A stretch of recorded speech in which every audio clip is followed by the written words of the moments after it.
Make you take a look around. Girl, it's up to you, but I the break say I do. Go tell your papa, say that me they come for you.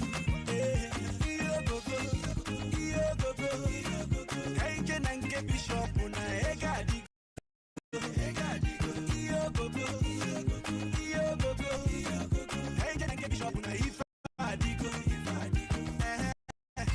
Like play. The person we want chop you run, they beg to stay. Hey. Them say I the grace. Say we can love me this. They don't know how I feel. Baby say something. Make we do something. Yeah. Let me hear you say I do. Baby say something. Make we do something. Yeah. Baby muna gige bio. Cause my bank alerts na bagam. My checking on the bounce. My mansion on a badam. Baby take a look around. My bank alerts na bagam. My checking on the bounce. My mansion on a badam. Make you take a look around. Girl, it's up to you, but I the pray you say I do. Go tell your papa, say that me they come for you. Kaingen and get bishop on a egadigo. Kaingen and get bishop on a ifadigo.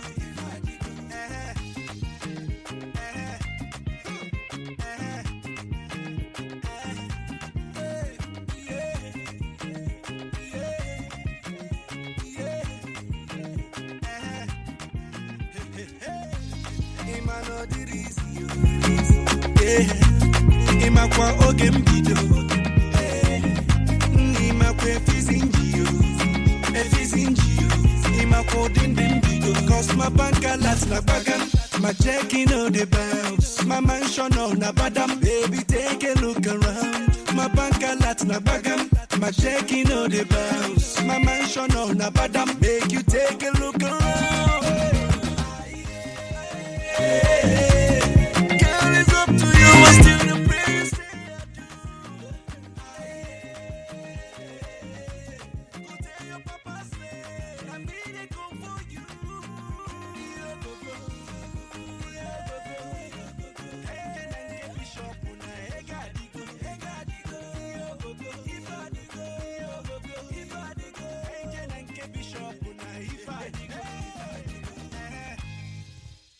More music on trendybeats.com.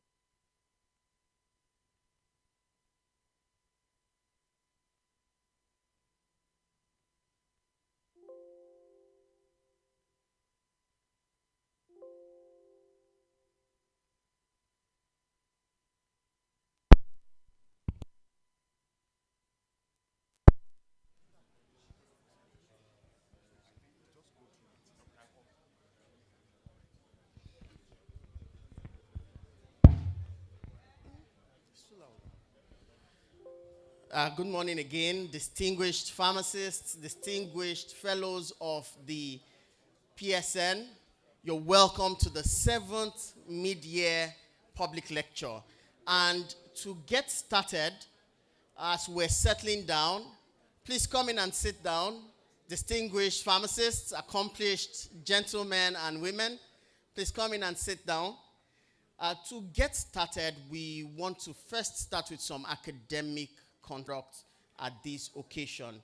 May I please welcome pharmacist Femi Okikiola.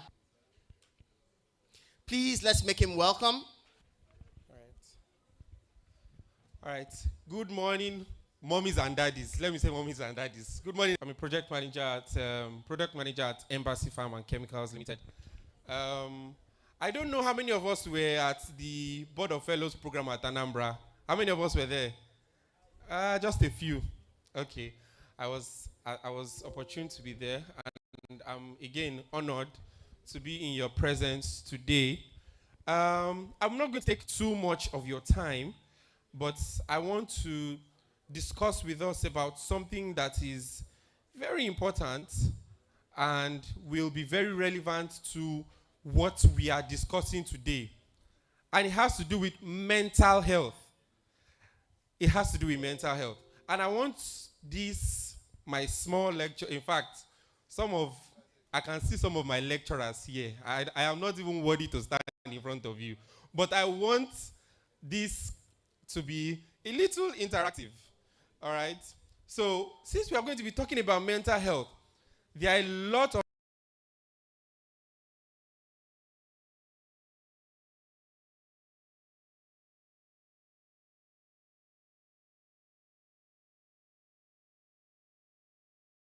and you even over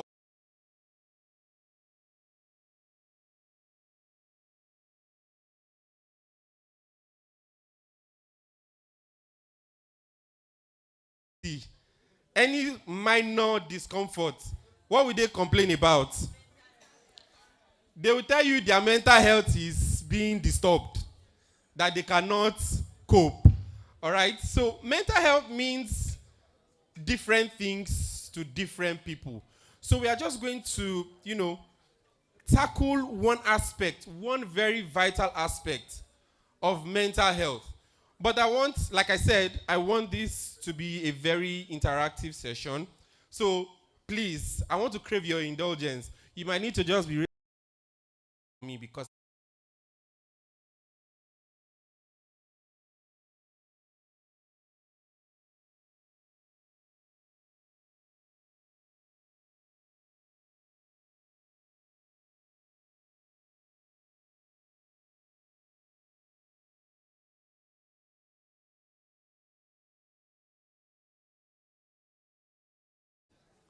who will say they slept for 6? 5 to 6, Abi, that's about it. Yeah, well, okay? So Lagos is a place that you should not, in fact, you cannot even sleep for 8 hours. If you sleep for 8 hours and you wake up, you almost hate yourself.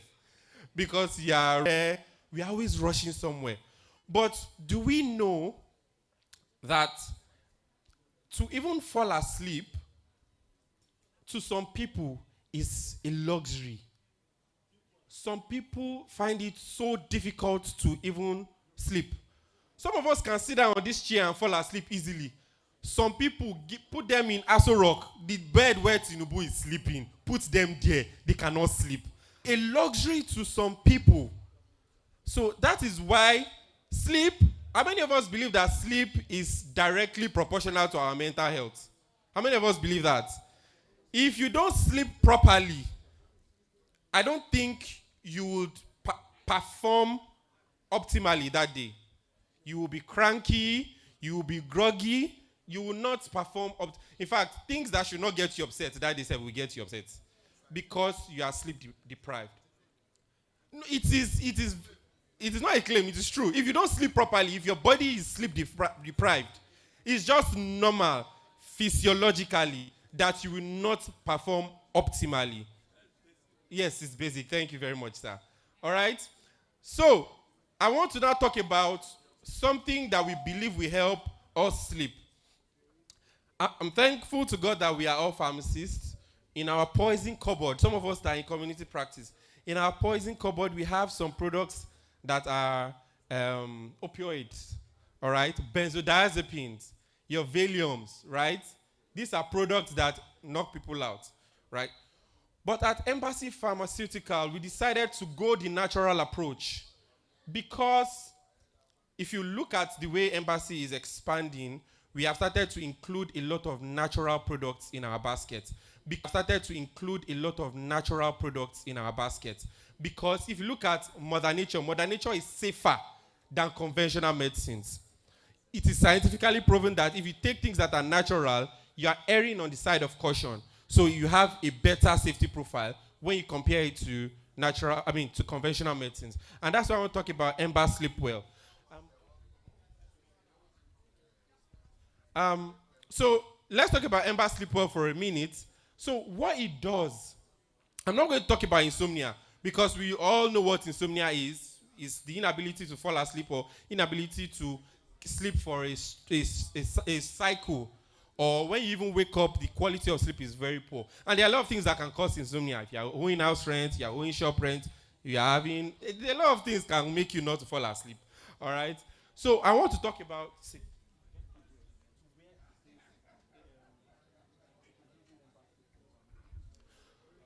all right. So we are going to now talk about Ember Sleepwell itself. Yes, good. Thank you.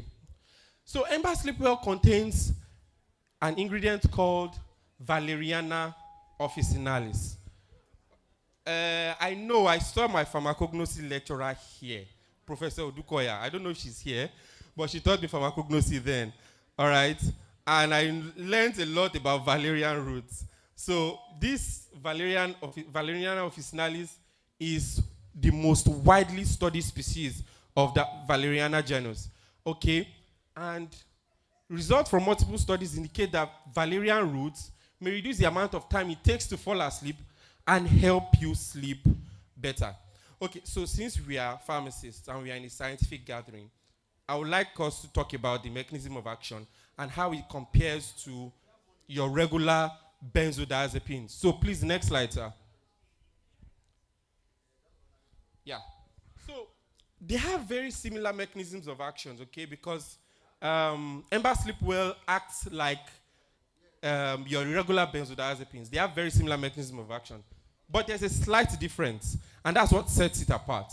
Okay, so benzodiazepines act on the GABA A receptor, the subunit of the GABA A receptor. Ember Sleepwell also acts on the subunit of GABA A receptor. But the subunits are different. Okay, so they have similar mechanisms of action, but they are very different at subunit level. And this difference accounts for the non-habit forming effect of Ember Sleepwell. It also accounts for why benzodiazepines cause constipation and Ember Sleepwell doesn't. When I was in my final year, they asked me, one of the questions they asked me to in my defense was, what is one of the major side effects of opioids? It's constipation. All right. Ember Sleepwell doesn't cause constipation. The difference also explains why benzodiazepine dosage needs to be increased after some time. So benzodiazepines act at the gamma subunit level of the GABA A receptors, the gamma subunit level, while Ember Sleepwell acts on the beta subunit level, and that's the difference. So drugs that act on the gamma subunit level of the GABA A receptors are habit forming. They will make you sleep, no doubt, but they are habit forming. With time, you will depend on them. So if you needed, let's say, 5 milligrams of Valium before, have you noticed that with time, you will need a higher dose? Yeah, exactly. You keep increasing the dose to achieve that level of somnolence or that level of sleep. And benzodiazepines have a high ceiling effect. They have a ceiling effect, sorry. Is you get to a point that even benzodiazepines will not work for you. But way to achieve this somnolence or to achieve this sleep. And a good thing about it is that it has a therapeutic window. So one tablet of Ember Sleepwell it contains 450 milligrams of this Valeriana officinale, the extract. It contains 450. And you can use as high as 1,800 milligrams every night to achieve somnolence. So you can start with 450. There are some people that have very serious insomnia, and that 450 might not cut it. So they can use 900, and it will cut it. And you don't need to start increasing the dose over time. So that is that about Ember Sleepwell. I don't know if anybody has a question about insomnia or Ember Sleepwell. Like I said, the dosing is quite flexible. One tablet contains 450 milligrams. So, and you can take, for people with very severe insomnia, they can take as high as 1,800. That's 4 tablets. 30 minutes before bedtime. So, do we have any questions about that? So, can we now see how important sleep is to our mental health? So I'm pretty sure that some of the speakers that will come up today will speak about the importance of sleep to the mental health. So it's very important we take the natural approach first so that we don't start grappling with the undesirable side effects of using all these benzodiazepines later. Do we have any questions about Ember Sleepwell, please? Sorry?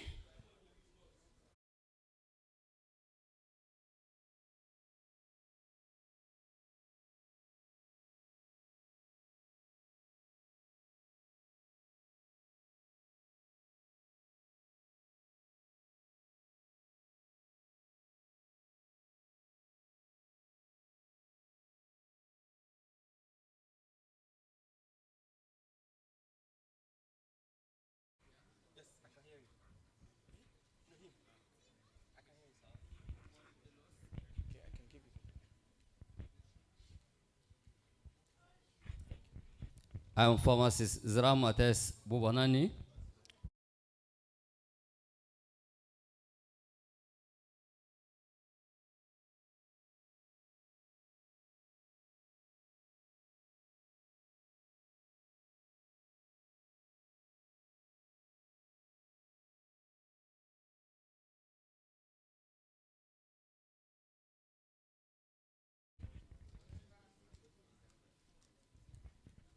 That's actually a very good question.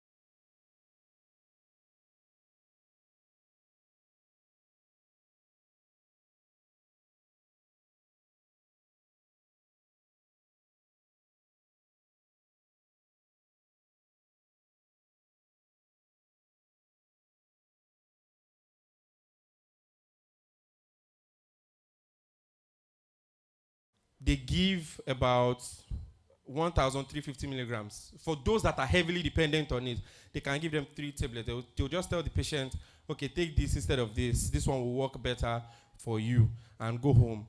And they use it and it works for them. Because benzodiazepines and valeriana officinale are very, very similar when they work. The mechanism of action, where they bind to, they are very similar. So it just helps to replace it. And the patient goes with the mind and the insights that he's even taking something better. And they take it and it works for them. So you can always switch it at your convenience. Yes, you want to ask?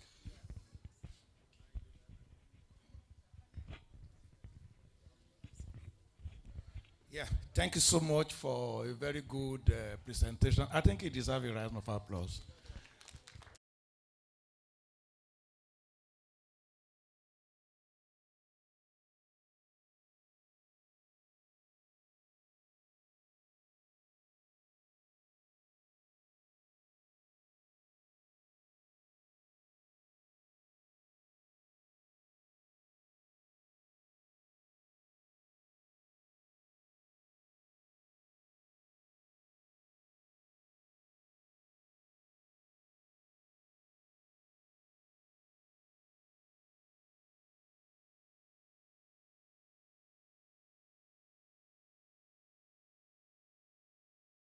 And if you have that problem, you still have a product that you can use to reverse the effect of benzodiazepine.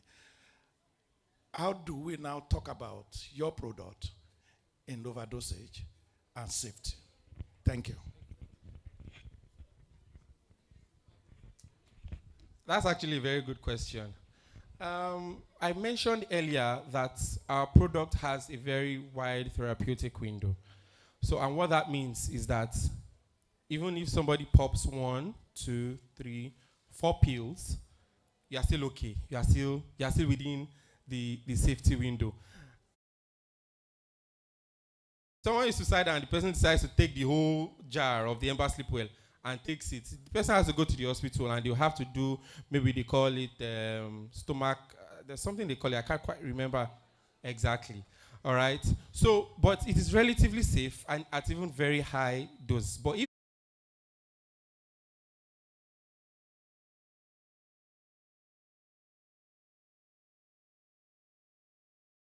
recommended daily dose or nightly dose, I should say, is between 1 tablet to 4 tablets. So if the person pops 2 pills, the person is still safe. Even 3, even 4, the person is safe. So that's one major advantage it can have, because if you take 4, you are still within the safety window. But if you start taking 5, 6, or even 10, then it means the person wants to either kill himself or is depressed, and you just need to take the person to the hospital so that the person can be monitored for suicidal ideation. I wanted to talk about something else, but my Oga said that my time is up. And it was also my lecturer too. Thank you very much. Thank you very much. Please, a round of applause for pharmacist Kende Okikiola. Thanks so very much for presenting your product. It's appropriately positioned, especially in Nigeria right now, where we have an epidemic of drug abuse. Now, very quickly, we want to invite pharmacist Chioman Dubisi to present on behalf of Agari Pharmaceuticals, and she comes bearing gifts. Please, a round of applause for her.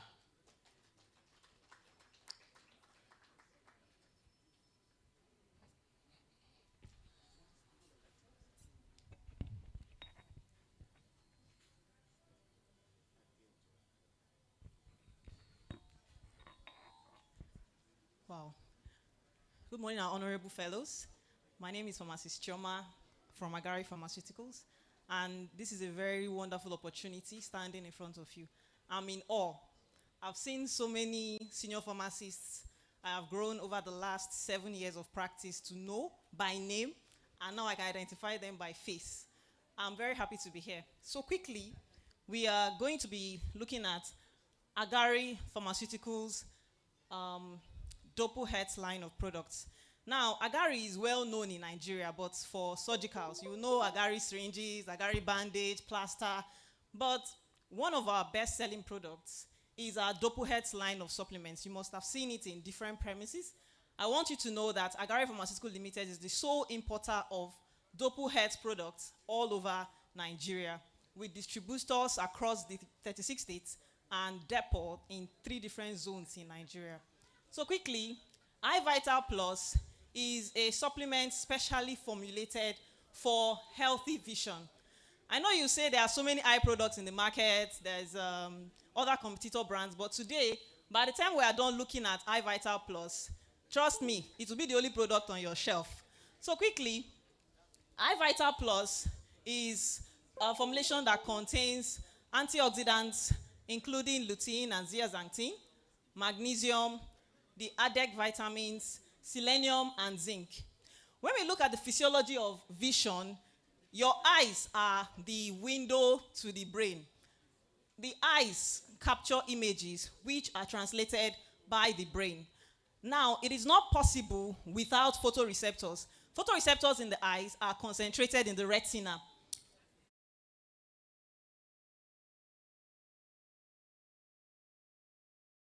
Species and radical chemicals acting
retinopathy, so many causes.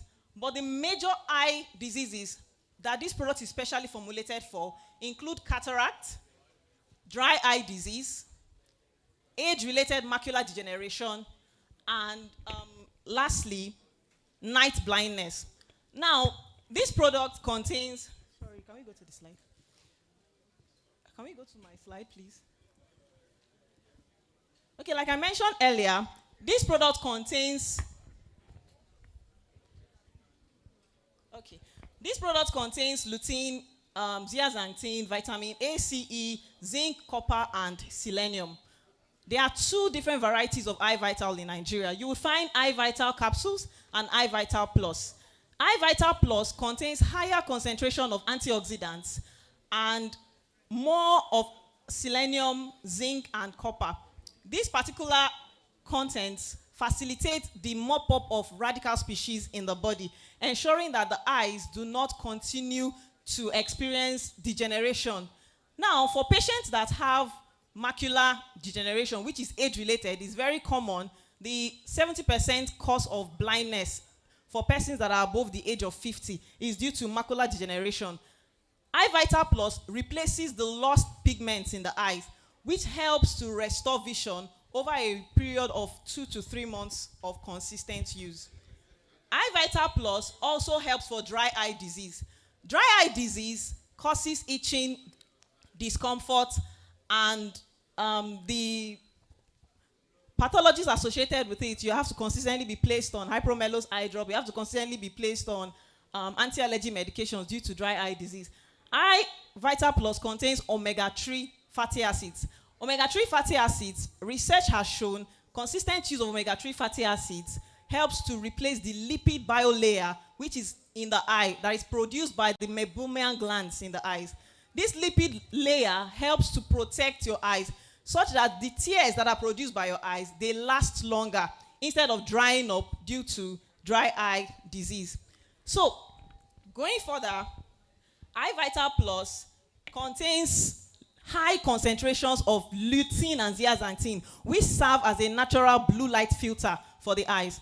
So for patients that have consistent exposure to blue light from exposure to computer use, consistent phone use, which is very common in our day and time, the use of Eye Vital helps to stall the degenerative processes that happen due to exposure to UV radiation. Also, the antioxidants present in Eye Vital Plus, which is specifically vitamin A, vitamin C, vitamin E, selenium, they participate in the redox reactions that mop up free radicals in the body. High concentrations of these antioxidants help your body to process radical species faster, eliminating them from causing further eye damage. Zinc and copper also are cofactors in the radical oxygen species mop-up system in the body, which is facilitated by superoxide dismutase enzyme. Superoxide dismutase converts superoxide and radical oxygen species to harmless species like water. Going further, we also have, I've already talked about this. We also have a high concentration of vitamin A in Eye Vital Plus. Vitamin A functions in helping with night vision. It accumulates in high concentrations in the rod cells of the eyes. The rod cells are responsible for adjustment of vision during the night. So when there's limited exposure to light, as long as you're consistently taking Eye Vital Plus, the discomfort associated with night blindness is significantly reduced. Like I mentioned, omega-3 fatty acids help to protect the eye because it's an anti-inflammatory molecule. It also participates in the synthesis of the lipid film of tears. This lipid film of tears help to ensure that the tears produced by the eye last longer instead of drying up. So, Eye Vital Plus is beneficial against reactive oxygen species damage to the eyes. Eye Vital Plus is efficient against night blindness. Eye Vital Plus is efficient against age-related macular degeneration. And Eye Vital is also effective against dry eye disease. There are several studies here shown that the use of antioxidants in combination with your ACE vitamins help reduce the risk of developing age-related macular degeneration of the eyes. Several studies show that treatment with lutein, zeaxanthin in combination with vitamin C, vitamin E, and selenium and zinc, they help to protect the eyes by increasing the concentration of these antioxidant pigments in the macula. We have other studies to show that the consumption of Eye Vital Plus helps to reduce the symptoms of dry eyes, including itchiness, scratching, discomfort, and the need for repeated use of eye moisturizers. Example is hypromelos. So Eye Vital Plus can be given to patients that are suffering from dry eye disease as an adjunct to current therapy like artificial tears, especially caused by radical species. The accumulation of end products of glycation, which is caused by excess sugar circulating in the body. Excess sugar, which is seen in diabetes, it can cause the formation of glucose combined with proteins, combined with other molecules in the body. And these molecules are called advanced end products of glycation. These products are responsible for the inflammatory processes that damage the eye, the retina, and the optic nerve for patients that have diabetic retinopathy. The use of Eye Vital Plus has been shown to significantly reduce the progression of diabetic retinopathy, reversing eye damage over the course of 1 to 2 months. Okay, so I've also mentioned the antioxidant properties of vitamin A.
over a course of, throughout the course of administration of anti-VEGF. So we see that with use of this product, your patients that come down with eye disease, there are positive testimonies within 1 month of use.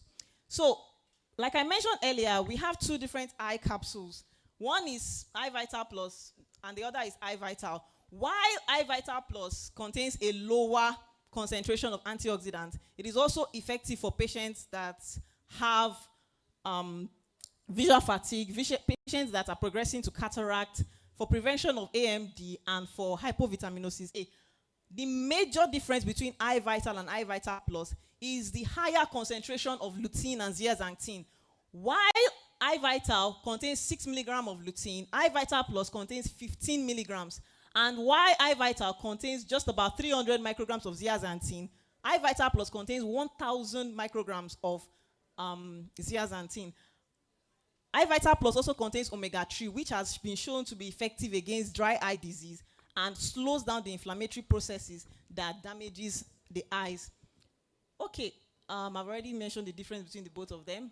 And no side effects have been reported with use of Eye Vital and Eye Vital Plus. Over the course of 15 to 16 years, this product has been used in the Nigerian market. Studies have also identified no side effects for clinical studies done outside Nigeria. All right, so this product is contraindicated in pregnant women because vitamin A is teratogenic. It is also contraindicated in patients that are having iron overload diseases because vitamin C increases iron absorption in the gut. So it's important to note that for patients that are having diseases due to iron overload and for patients that are pregnant, please do not administer Eye Vital Plus. This product will interact with products that are bile acid sequestrants like cholestyramine because bile acid sequestrants reduce the absorption of fat-soluble vitamins in the gut.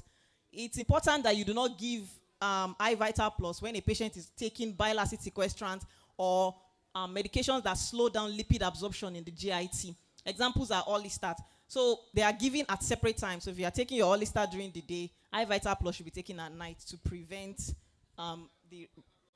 the contraindication, the interaction, sorry. So when taken over a period of time, vitamin A may increase the susceptibility of patients to bleed for patients already on blood thinners like warfarin and coumarins.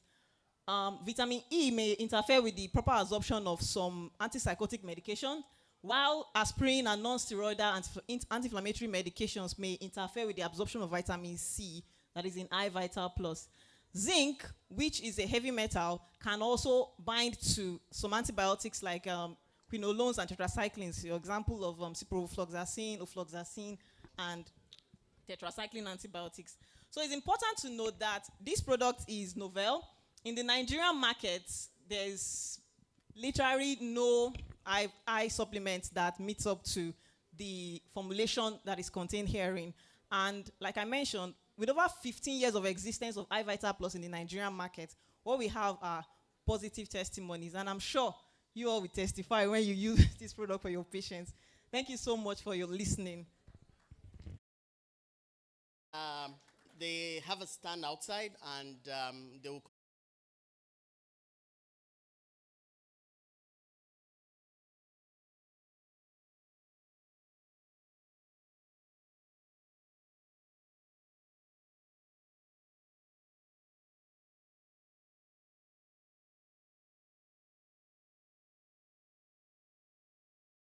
questions and other inquiries. Thank you very much.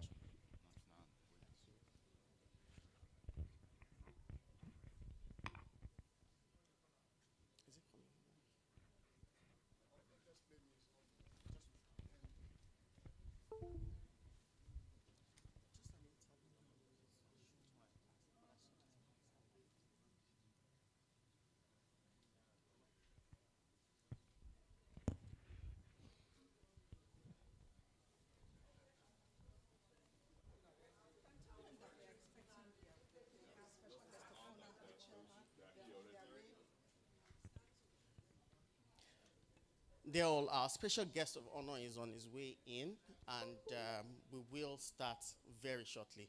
So we'll just take an interlude in the meantime, but we will commence really, really shortly. Thank you.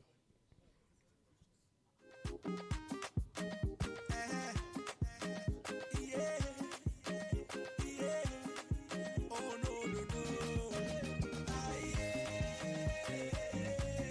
Girl, it's up to you, but I dey pray you say I do. Go tell your papa, say na me they come for you.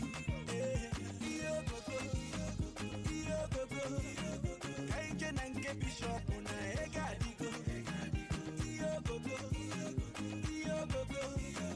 kaije na nke bishop na ifa digo. Please, let's be on our seats. Please, let's remain seated as we receive the special guest of honor. As you did the delay to prove.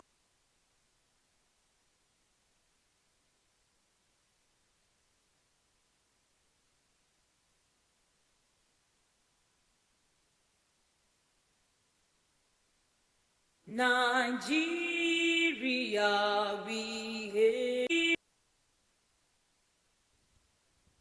Nigeria, we hail.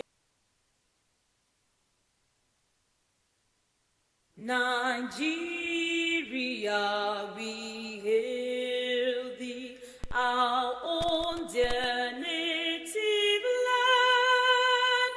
Though tribe and tongue may differ, in brotherhood we stand. Nigerians old and proud to serve our sovereign.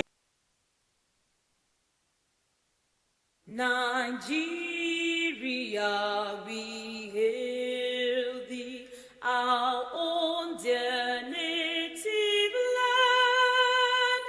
Though tribe and tongue may differ, in brotherhood we stand. Nigerians old and proud to serve our sovereign motherland. Our flag shall be a symbol that truth and justice reign. In peace all battle honored, and this we count as gain. To hand unto our children a banner without stain. O God of all creation, grant this our one request. Help us to build a nation where no man is oppressed.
It also coincides with the mid-year meeting of the Board of Fellows.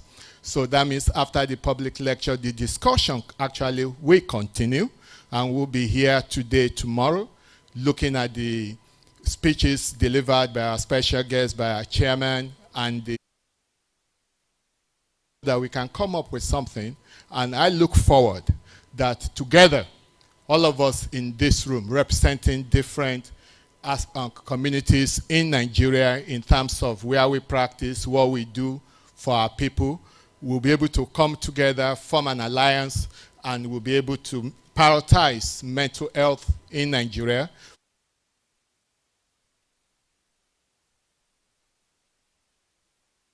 Public lecture of the Board of Fellows PSN 2025.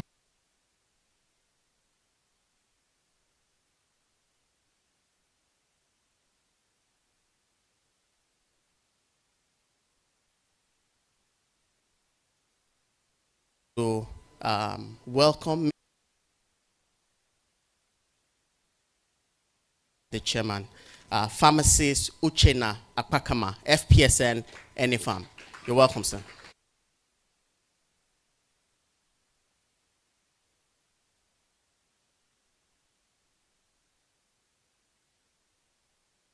Dressing to make sure you be a good MC. I can see that. You have a short trouser, not too long, and have a good coat on top of it.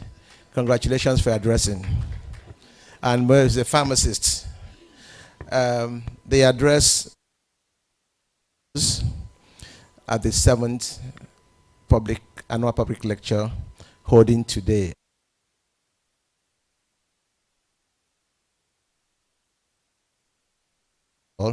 But I must do a certain recognitions. First, I must recognize His Excellency Brigadier General Baba Marwa, retired, who is here as a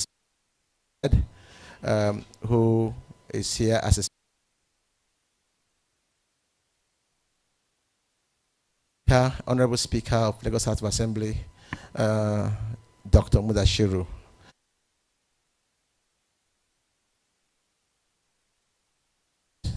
Tanko, the past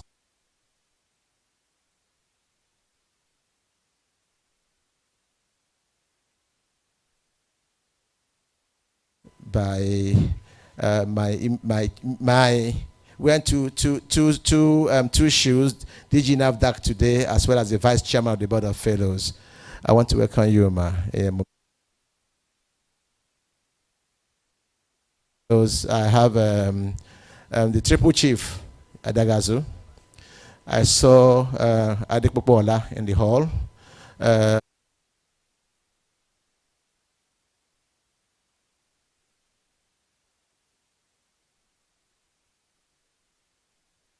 And my special distinguished guests. I am particularly honored to welcome the chairman of this lecture, the retired Abasa, a 3-time speaker. It's not easy to be speaker 1, speaker 2, speaker 3. That's House of Assembly.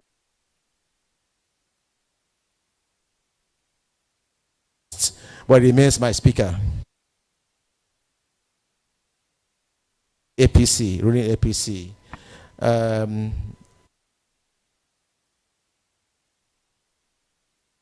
Special guest of honor for this occasion, His Excellency Brigadier General Mohammed Buba Marwa, retired CON.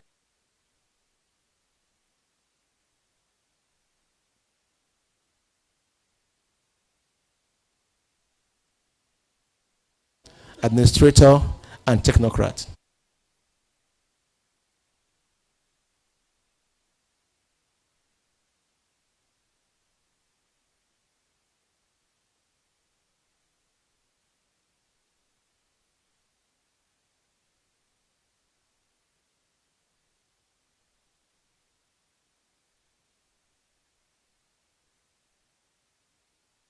Ibrahim Tanko Ayuba, FPSN, MBA, and rest of the things following it. He's always been there for us. I want to welcome you, especially my president, to this particular occasion. I warmly welcome all distinguished guests and fellows of the society who have traveled far and wide, far and near,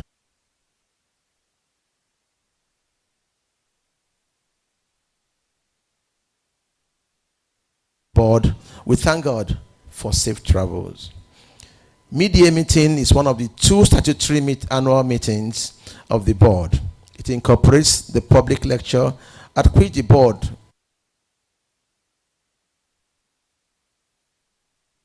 national growth and development.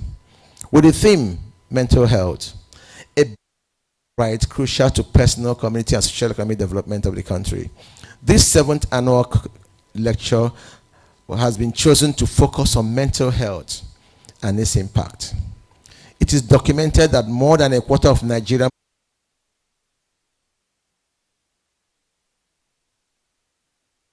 this is further been exacerbated by the current socio-economic situations, including extreme poverty, internal displacement, insecurity, and unemployment.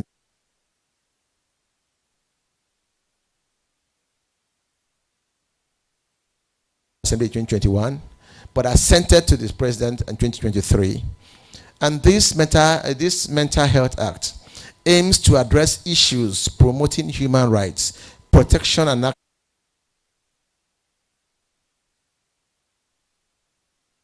the right to participate in their treatment plans.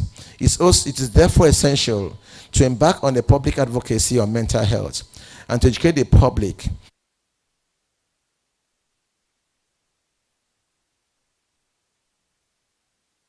families and community to such persons. This is our opinion. In our opinion, is exactly the goal of this 7th annual public lecture. It's a public lecture, it's a public health. And Mr. Speaker, sir,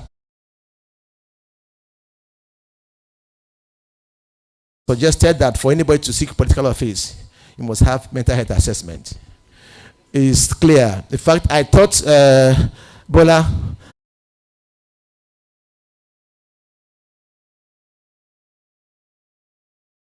go home certified, okay. So all of us have your office clerk, your messenger gives you mental health issues because you're hooked up to it. It's a phone, you can't do anything. So we all have mental health challenges, all of us here. Either with your aid carrying your phone at your back or you in your pocket. It gives us those challenges.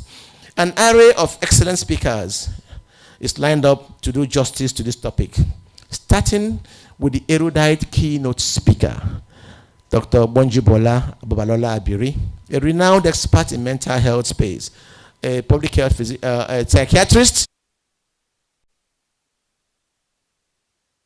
correct mental health solutions. We have 3 other eminent speakers who are going to be panelists as soon after her speech. I want to welcome Dr. Lucas Kayejo, a human rights activist and the director in the Human Rights Commission. Dr. Ngozi Ngwoke, Zonal Commander, Lagos and Ogun State and DLEA, because we know what you do in your space. But today, after this meeting, we hope we might begin to adjust the way it is done, because we believe we're going to pop.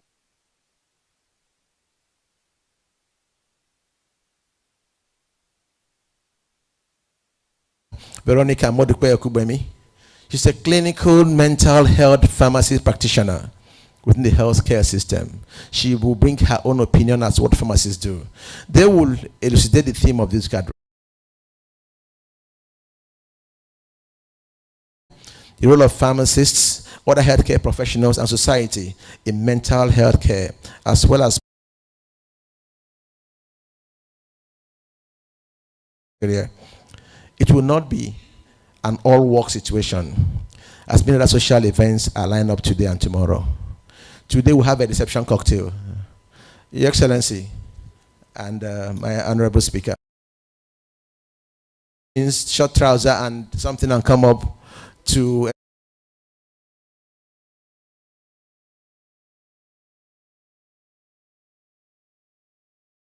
here in the hotel so that we can take from you and you also give to us.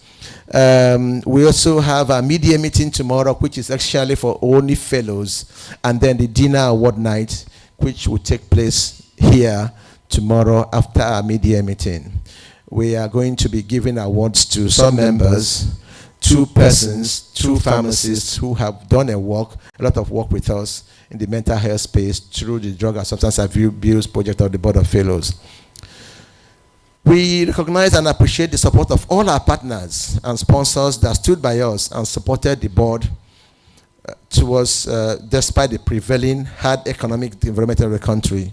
May God bless you all. Finally, the executive committee would like to appreciate the tireless work of the Central Planning Committee chairman, led by Pharmacist Prince Benga Falabi, FPSN, and the local organizing committee led by Pharmacist Bola Gadeyo, FPSN, towards hosting of the 2025 mid-year meeting, and for this wonderful outing that is just unfolding. It is my fervent hope that we shall finish strong. Thank you all. May we begin this project, this exercise, in good faith. God bless you all.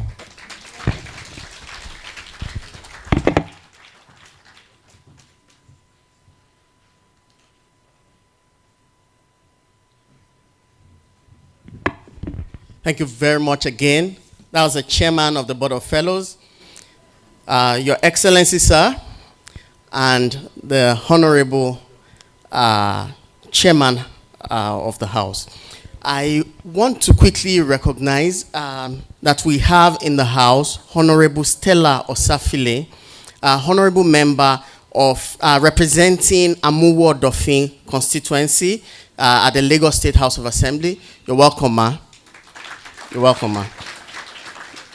We also have seated here Professor Mojisola Adeyeye, FPSN, the Director General of NAFDAC, represented by Dr. Rametu Momodu, FPSN. You're welcome, ma'am. Thank you, ma'am. We also have, that came with beloved speaker as well, we also have the DPO, we have the commander. How much is money? It's nothing. Ballin'. Premium or nothing. Now you know. Right Honorable Dr. Mudashiru Ajayi Obasa, born on November 11, 1972 in Agege, Lagos State, Nigeria, is a distinguished lawyer, seasoned politician, and highly regarded leader who currently serves as the Speaker of the Lagos State House of Assembly. He has held this pivotal position since March 2025, having also previously served from June 2015 to January 2025. A prominent member of the ruling All Progressives Congress, APC, Obasa's leadership and dedication to public service have solidified his reputation as a key figure in Nigeria's political landscape. Obasa obtained his primary education at St. Thomas Aquinas Primary School in Surulere, Lagos, followed by further studies at Archbishop Agai Memorial Secondary School in Mushin, Lagos. He earned a bachelor's degree in law from Lagos State University, LASU, in 2006 and subsequently attended the Nigerian Law School to obtain his legal qualification. In recognition of his contribution to society, he was awarded an honorary PhD from Joseph Ayodele Babalola University, Jabu, in Ikeji-Arakeji, Osun State. His political career is highlighted by substantial leadership roles within the Lagos State House of Assembly, including serving as chairman of several key committees, such as the House Committee on Rural Development, the Public Account and Local Government, as well as Budget and Economic Planning. Obasa has demonstrated exceptional leadership capabilities through his tenure as Deputy Leader of the Legislative Council in Agege Local Government Area and was also a councillor in the Agege Local Government Area. Mudashiru Ajayi Obasa has received numerous accolades, reflecting his dedication and influence within the community. Some notable awards include the Certificate of Excellence by the State of Georgia in the USA, the Best Speaker of the Year 2016 by Eco Club International, and the Golden Ambassador Award from Lagos State University. His recognition as the most outstanding state legislator of the year 2017 by the Independent Newspapers Limited further underscored his esteemed contributions to public office. A pivotal member of national development initiatives, he was appointed by President Muhammadu Buhari in December 2018 to be part of the Committee for the Implementation of Autonomy for State Legislature and State Judiciary. Obasa has the unique distinction of being the first individual to be elected Speaker 3 times by a State House of Assembly in Nigeria. Obasa has made significant social impacts in his constituency. He initiated annual stakeholders meetings to engage with various local government areas and local council development areas, organized the distribution of WAEC, JAMB, and GCE forms to students, launched the Obasa Cup to unearth future talents, and implemented empowerment schemes that benefit both Aurelia Agege Local Government Development Area and Agege Local Government Area. His commitment to education is evident through periodic scholarship programs for underprivileged students, and he is the initiator of the Lagos State Neighborhood Safety Corps aimed at enhancing community security. Obasa is not only recognized for his political acumen, but also for his exceptional leadership qualities, making him one of the longest-serving members of the State House of Assembly in Sub-Saharan Africa. He is affiliated with several organizations, including the Council of African Bar Association, Ikoyi Club, Island Club, and Abeokuta Club. In his personal life, Mudashiru Ajayi Obasa is happily married and blessed with loving children. He enjoys football, reading, boxing, and mentoring the next generation of leaders. His unwavering commitment to service, governance, and community development has made him a trusted figure in Lagos State and the role model for aspiring public servants across Nigeria. Please, with a rousing round of applause, let's make welcome the Speaker, Lagos State House of Assembly, Right Honorable Mudashiru.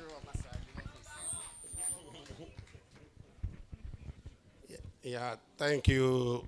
Well, the MC has been well defined by our so I quite align with such definition, and I want to say thank you for the music you used. Now we know. Agbabola. Okay, so we have started. We have started very well. So, well, I think I will adopt the the established protocol, which is well established. And for one thing that we used to say among ourselves, that see ọlọ́pàá bá fún fèrè, ọlọ́pàá ẹgbẹ́ ló ń pè. So when a policeman whistle, definitely he is inviting his colleagues or her colleagues.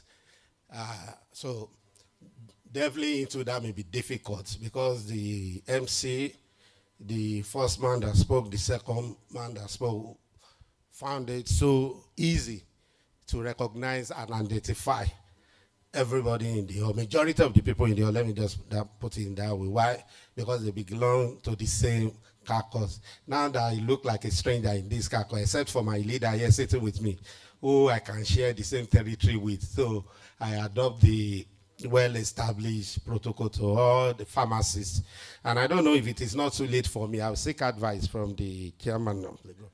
I can still join to become one. So when next time you are inviting me, you can as well describe and introduce me as one.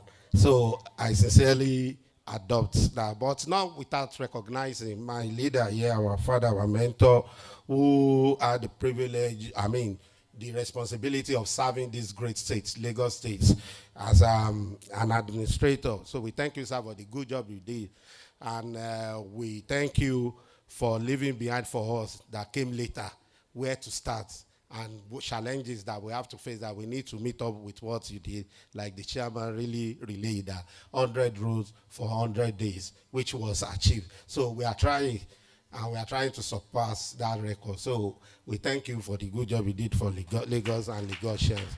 And I pray Almighty Allah will continue to sustain and strengthen you for all, so we can share and learn more from you. I thank you for bringing me here. Like I said upstairs, that the people in charge, the committee, they've really done well because they ensured that the news was so tight enough so I won't escape it. Because, because if not, it's going to be a very difficult one for me to be part of this program. As you know, in Lagos, we are in election mode already. So we are all over local government election, going all about. Even this morning, we've started our usual, meetings, but I just have to escape because upon all the pressure, if I try to give excuse, the excuse may not stand. Then probably I'll be found wanting by this group. So when next time I need a drug to cure something, they may use it against me. That we invited you last time, you did not come, so we are not going to. So I thank you. However, it's good to be in your midst this. Are we still morning or afternoon? Yeah.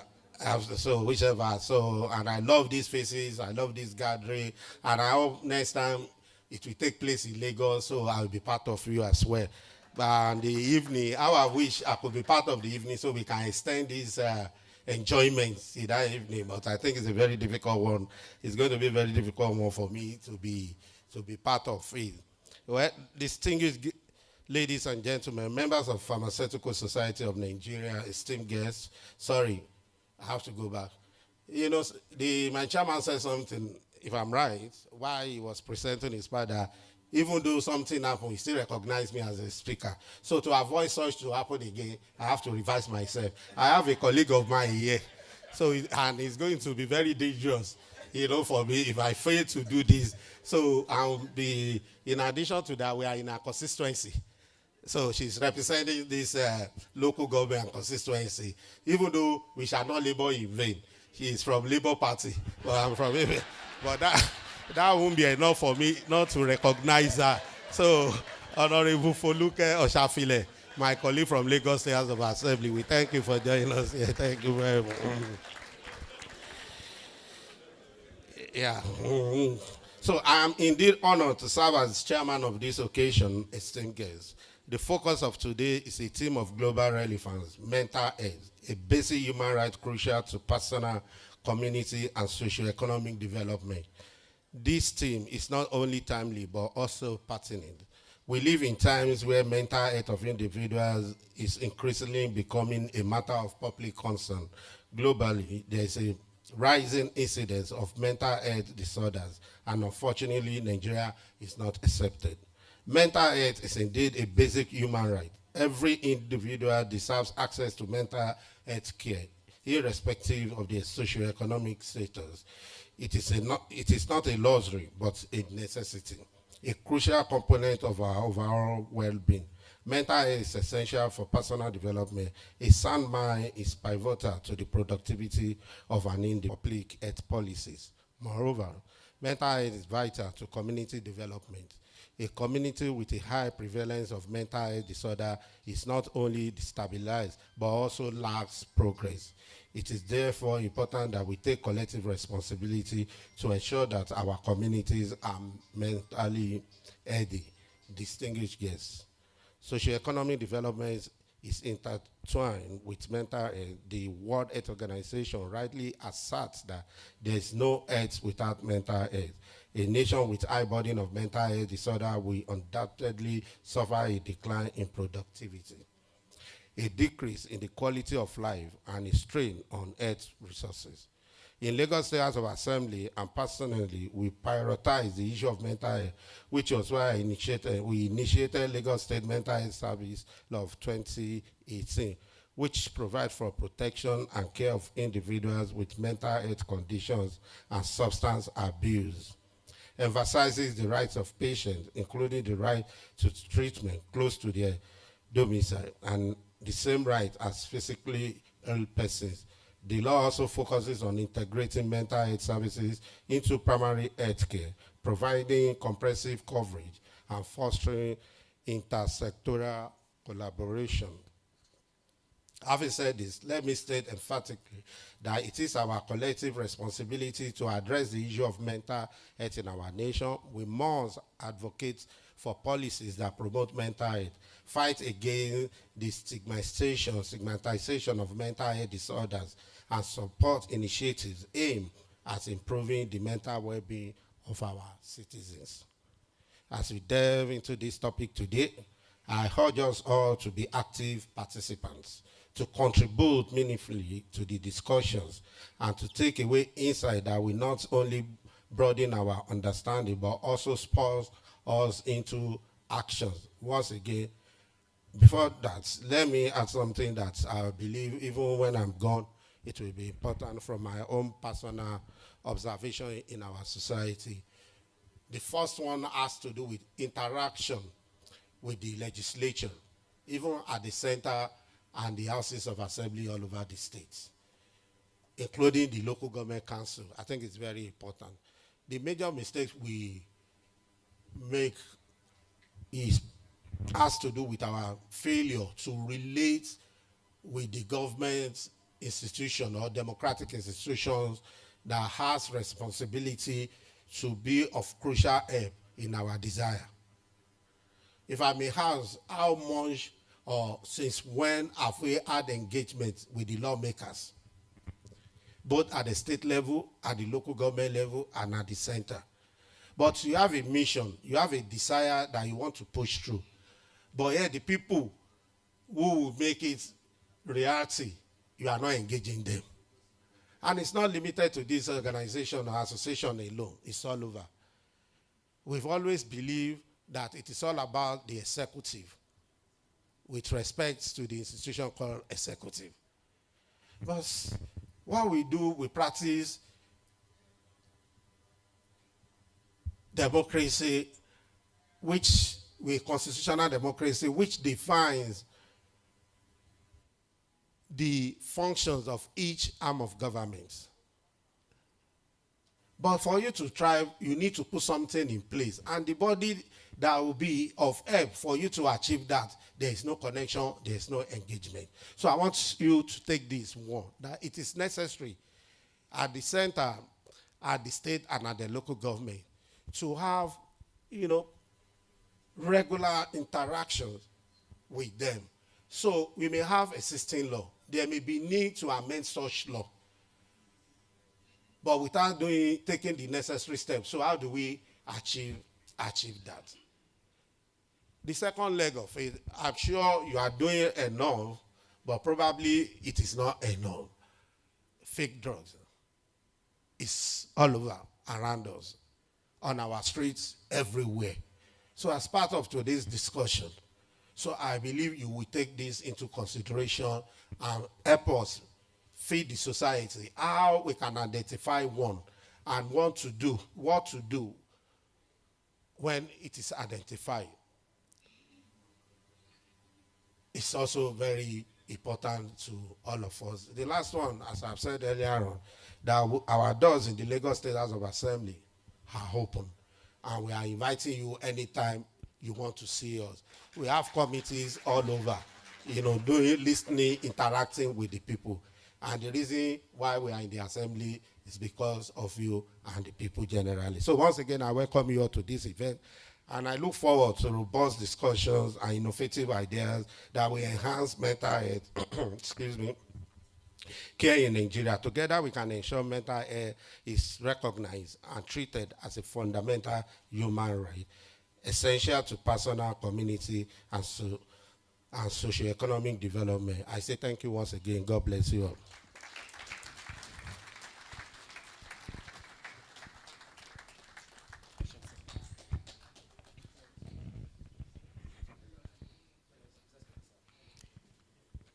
Thank you again, the Honorable Speaker, Lagos State House of Assembly.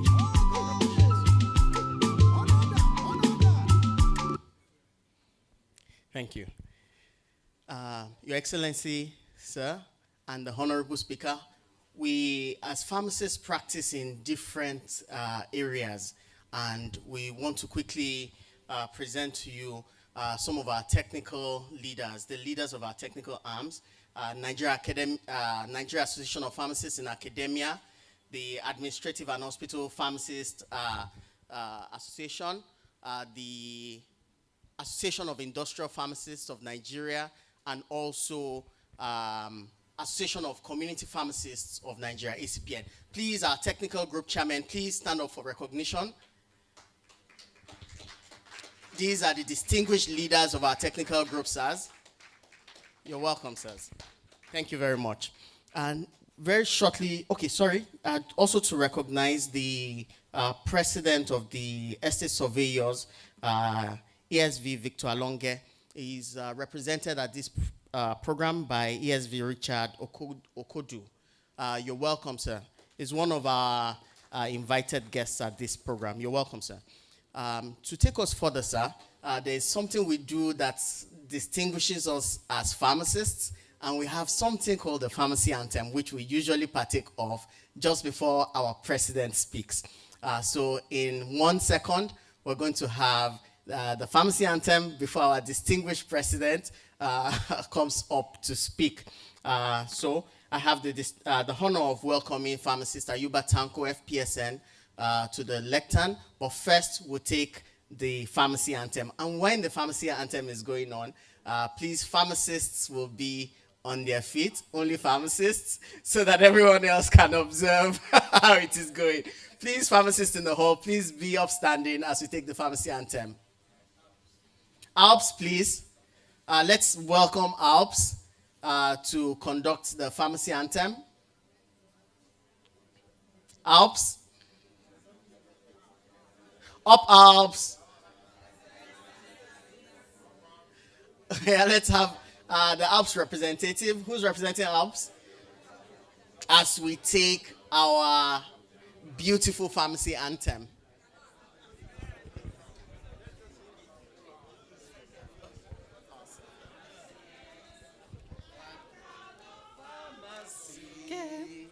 We members of the glorious PSN, Pharmaceutical Society of Nigeria, as men of honor, we join hands for pharmacy. Pharmacy. We are there. Detailing. We are drug there. Detailing. We are there. Compounding. We are there. Dispensing. We are there. Importing. We are there. Nigeria. We are there.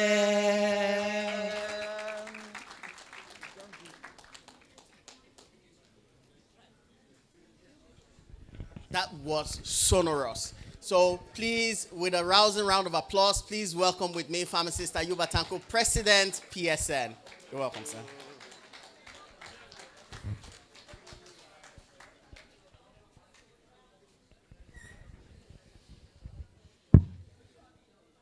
The Chairman and Chief Executive of NDLEA, Brigadier General Abuba Marwa,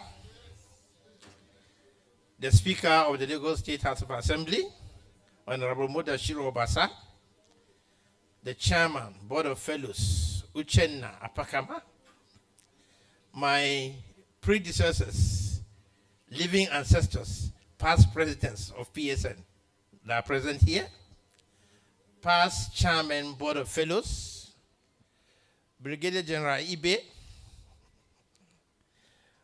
my senior colleagues, other members of the profession, ladies and gentlemen, good afternoon. I was pleasantly surprised when I entered the hall and I saw Brigadier General Abuba Marwa sitting. Because from my program, I was also supposed to be there. There's a program going on in Bayelsa on drug abuse, and he was slated to be there. I was also invited, but I told them that we have a program, very important, in Lagos, which I cannot leave to attend that. Sir, I've known you since I was a young man. When you were governor of Lagos State, your chief security officer was a friend, Juan Muhammad. So we used to come to the government house with him. So, but you may not remember my face then.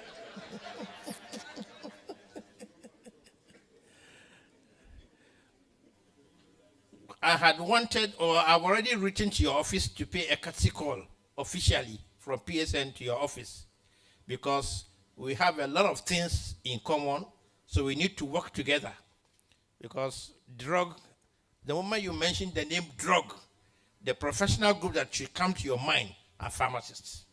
Because we are the only professional group that knows all there is to know about drugs.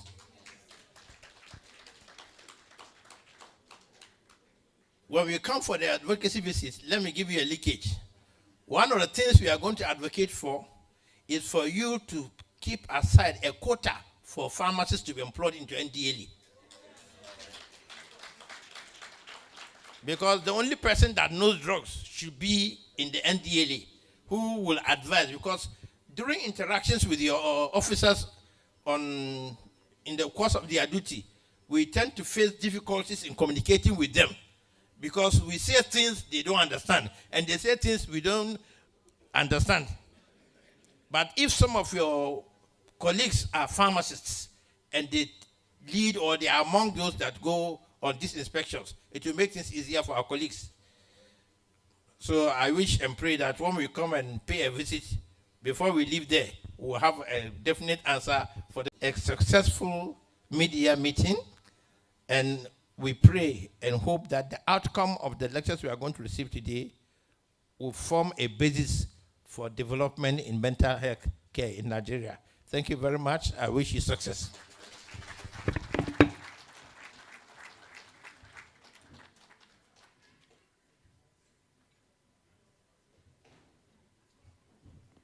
Let's appreciate the president of the PSN with another round of applause. Your Excellency, sir, I want to do my best to do a quick introduction of our special guest of honor today. And I want to, before I introduce him, also mention that the chairman BOF mentioned our conversation earlier. Your Excellency, sir. Your Excellency, sir. I hope you're hearing me just a little. The chairman board of fellows mentioned our conversation earlier, but he did not disclose that he made a promise that after this event that they are going to charter me a new suit. So I wanted to clarify that so that all the conversation is in the open. So without further ado, I want to introduce very quickly a distinguished person that we have in this hall today, in the person of Brigadier General M. Buba Marwa, the chairman and the chief executive officer of the National Drug Law Enforcement Agency. He's had many lives in one. First as a military officer, and beyond that, as a military administrator in this distinguished state, in this #1 state in Nigeria. And during his tenure, you'll be amazed that we had a number of developmental projects, such as we're seeing now, even under, he has called him his mentor, the chairman House of the speaker has also mentioned him as a mentor, and we can see that all of the developments we're seeing started way, a long time ago. In his time, he commissioned an asphalt factory in Lagos. So he is in good understanding of what it means to harness human potential and to ensure youth engagement. And we have seen something, especially in his tenure as the NDLEA chairman, we have seen a revitalization of the force in every state of Nigeria. In every state of Nigeria. It is commendable. It is commendable. Sir, we not only stand here as pharmacists, but also as Nigerians who have seen the devastation that drug use has caused in Nigeria. And we want to say thank you, sir. So without further ado, I want to bring up now our special guest of honor, Brigadier General M. Buba Marwa, the chairman and CEO of NDLEA, for his speech. You're welcome, sir.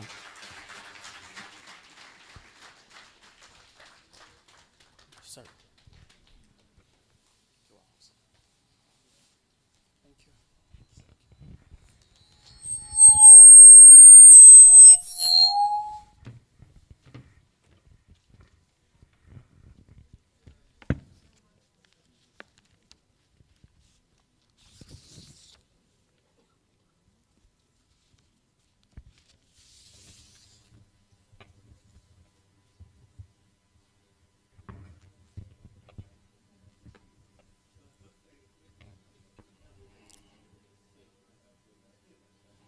His Excellency,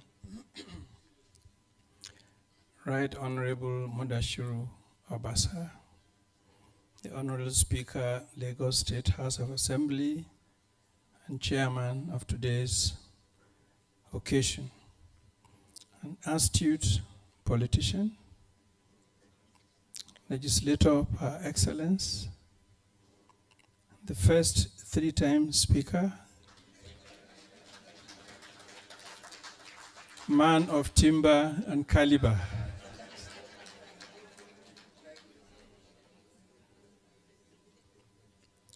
The member representing Amu Odofi, Lagos State House of Assembly, the Honorable Stella Foluke Osafile.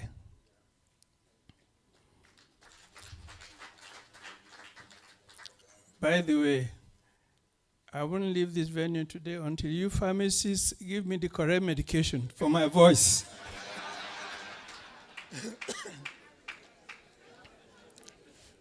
Because I've had this cold for a while.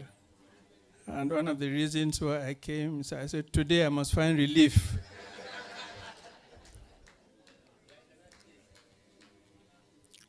The Chairman, Board of Fellows, Pharmacist Uchenna Opakama, President of PSN, Pharmacist Ayuba Tanko Ibrahim. You looked familiar and I was wondering, where did I see you before? You answered the question when you spoke. Representative of the DG NAFDAC, past presidents of PSN, including but not limited to my friend Mazi Sam Ohabunwa, NEC members of Board of Fellows, PSN, the erudite keynote speaker, Chairman of the Planning Committee, my colleagues of the NDLEA here present with me, ladies and gentlemen, it gives me a great pleasure to be in the company of the Board of Fellows of the Pharmaceutical Society of Nigeria. I thank you for your kind invitation to this occasion of your 7th public lecture. This event provides me with an opportunity not only to convey the felicitations of the National Drug Law Enforcement Agency, but also to briefly share reflections on the progress we have collectively made in our shared quest to build a healthier, safer nation.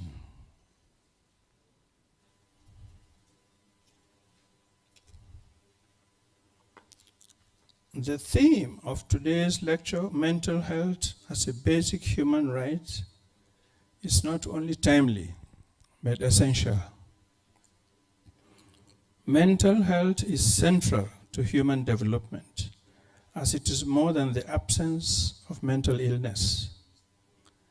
Mental health is a state of well-being in which individuals can realize their potential, cope with the normal stresses of life, work productively, and contribute meaningfully to their communities. Yet, despite its foundational importance, mental health remains one of the most neglected aspects of public health, particularly in developing countries like ours. Stigma, lack of awareness, and underinvestment continues to hinder progress. Let me share very quickly an extreme example. Before I was deployed to Lagos State in 1996 to serve with the state government, I was defense advisor in the Nigerian mission to the United Nations in New York. And I was overseeing the peacekeeping operations of Nigerian government and its armed forces all over the world. In 1994, Nigeria had the highest number of peacekeepers in the world, of all countries. We had 15,000 officers and men serving outside. And in one of those areas, that's in Yugoslavia, in December, what I'm about to say happened in Yugoslavia in 1994, December. We had the full battalion serving there, the United Nations Protection Force in Yugoslavia. So on this particular day, a Nigerian captain and a captain from Finland, Finnish captain, they were driving from the capital to another location, which was like 1 hour away. The Finnish officer was driving, and the Nigerian captain was seated by his side. They came to a checkpoint, military checkpoint, cleared themselves, and they were allowed to pass. Their destination was like 1 hour away. But in 15 minutes, the vehicle was coming back through the same checkpoint. But this time it was only the Nigerian captain that was at the wheel. Previously, it was the Finnish officer who was driving. Now it's only the Nigerian officer that was driving. They stopped him at the checkpoint. He refused to stop and crashed through it. So they pursued him and blocked him. Then they asked him, two of you just passed here, you and the other officer. Now you are the only one. Where is the other officer? He said, I killed him. You killed him? How? He said that they had a tire puncture, and that officer was changing the tire. He, the Nigerian officer, took a crowbar and clobbered him to death. I think throughout my tenure as a defense advisor, the most challenging period obviously was the hanging of Sarawiwa, and the second was this case. Ambassador Gambari was the head of mission. We had to go to the Finnish ambassador to the UN on condolence, apologies, and so it was full paper headlines in Finland. And we went to Undersecretary General Peacekeeping Operations, who was then Kofi Annan. That had a great effect on Nigeria at the time, because we couldn't say he was mentally unstable, because part of the protocol before he...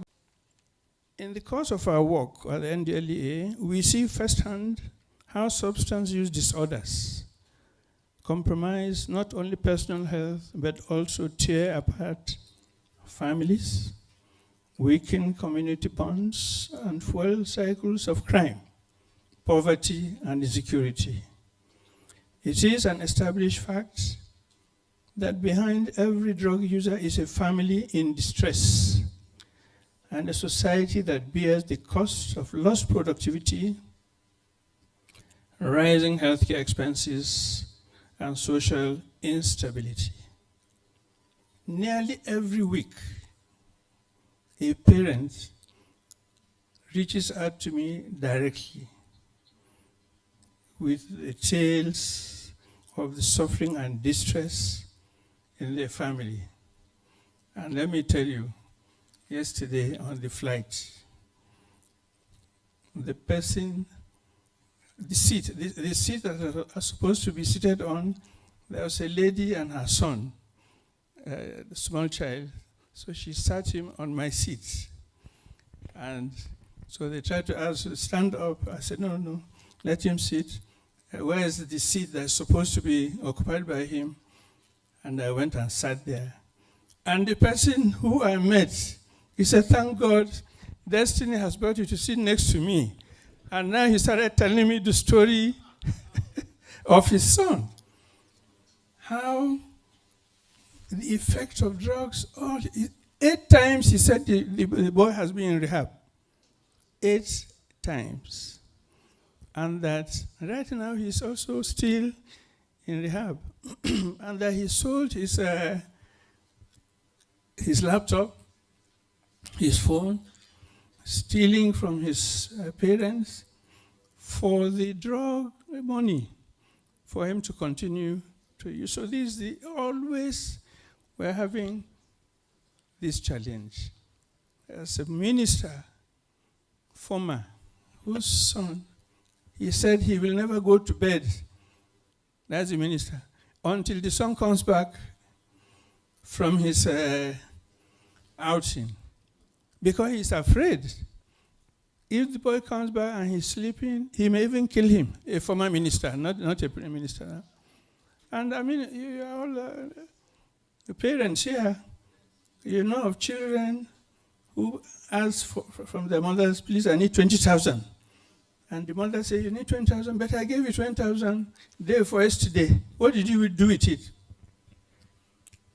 Go to the kitchen, pick a knife, and before you know it, the mother is gone. So it's indeed a big challenge in front of us. In the NDLEA, pharmacists are not just allies. You are strategic partners.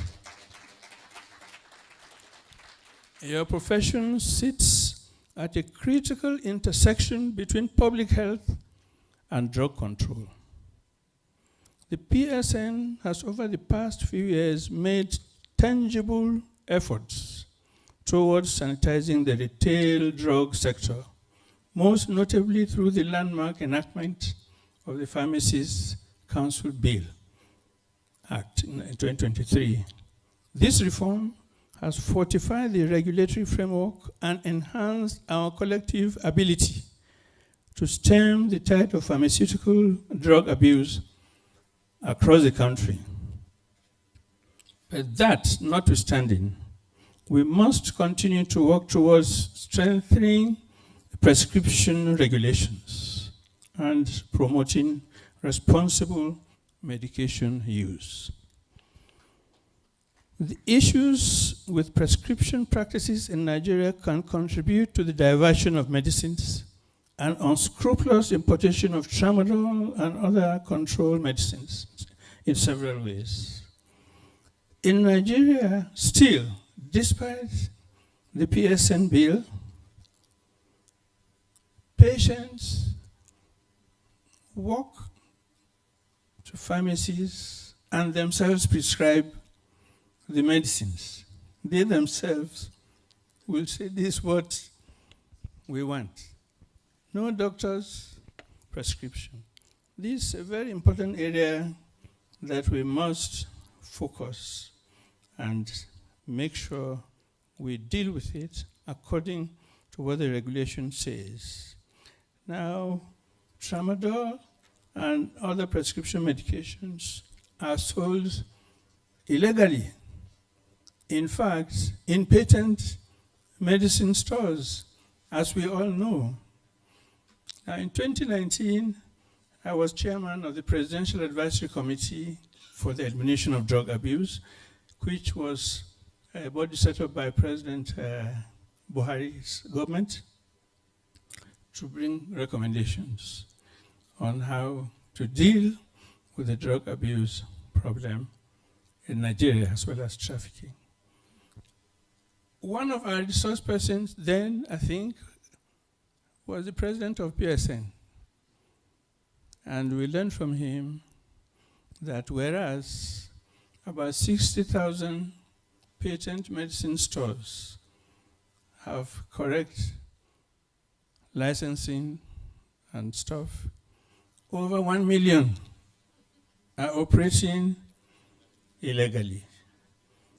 So this a big challenge in front of us, and I'm sure and I trust that the PSN is fully seized of it with the PCN, and that this is a situation that must be resolved, because some of the patent medicine stores even take deliveries and they sell what they should not be selling.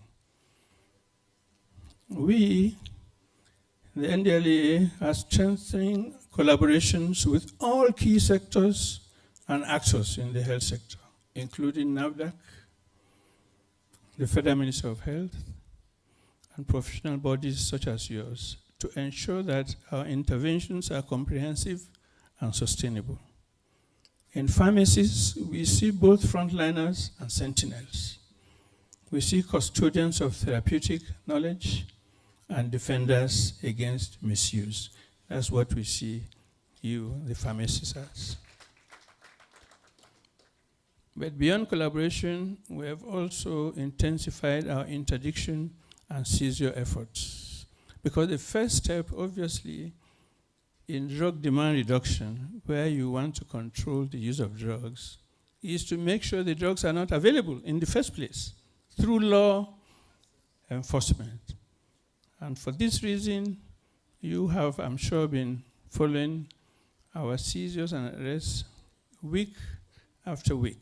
And in 4.5 years, we have made over 66,000 arrests, including 95 drug barons. The 95th were arrested last week with over 400 kilograms of loud in Lagos. We've made seizures of over 11 million kilograms of associated illicit drugs and 12,000 convictions. 12,000 have been convicted. You should be aware that last year alone, we seized over 200 million pills of tramadol.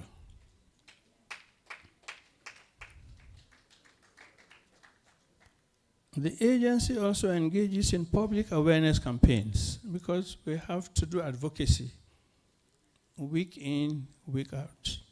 We do advocacy to educate Nigerians on the risks associated with controlled substances, including tramadol and the consequences of their misuse. I have, on behalf of the agency, signed an MOU with my counterparts in India, the Indian Narcotics Control Board, because that's the main source. But if I tell you what the business of tramadol is all about, you will understand why we continue to make arrests and seizures and they keep trying their luck.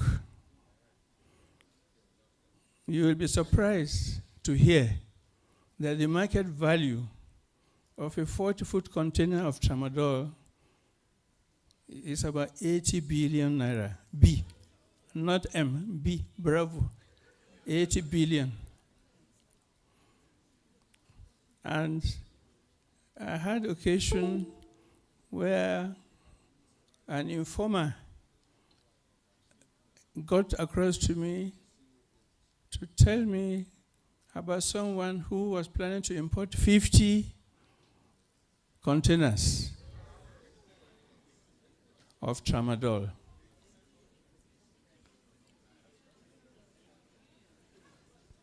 We have, within the 4.5 years that I mentioned, we've conducted over 11,000 sensitization activities in schools. We start with primary schools now. We go to primary schools, secondary schools, motor parks, markets. We go to workplaces, worship centers, and communities, which creates a fair balance between our drug supply reduction and drug demand reduction. Every week, our commands have a task to lead advocacy visits in communities. And I must take the opportunity to recognize the efforts of the Lagos State government, who are veritable partners with us. They are doing their very best. They are supporting the NDLEA and we appreciate them. I personally take part in some of the advocacy visits and discussions, and I've had occasion to actually myself counsel my primary school in Abeokuta. Olumo Primary School is still there. And I challenge the children.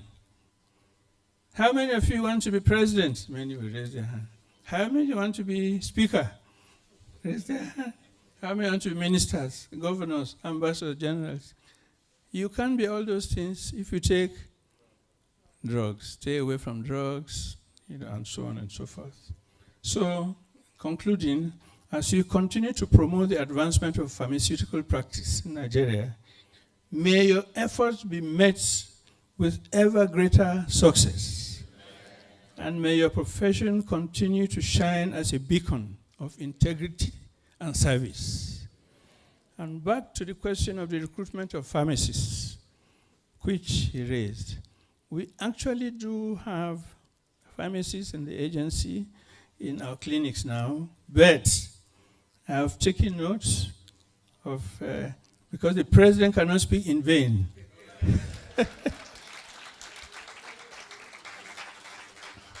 So I've taken note of it for subsequent recruitments. Once again, I thank the Board of Fellows for your kind invitation, and I wish you all a very successful engagement. Thank you.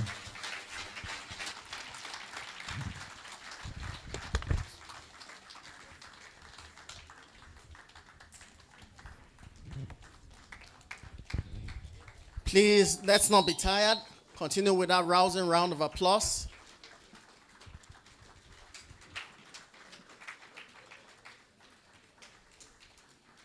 Thank you very much, sir.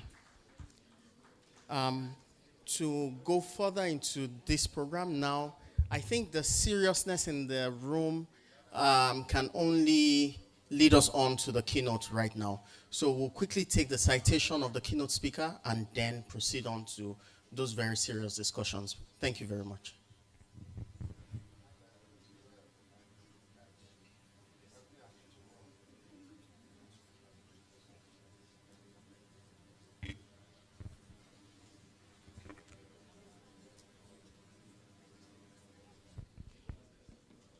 While the citation will begin, I would like to have Dr.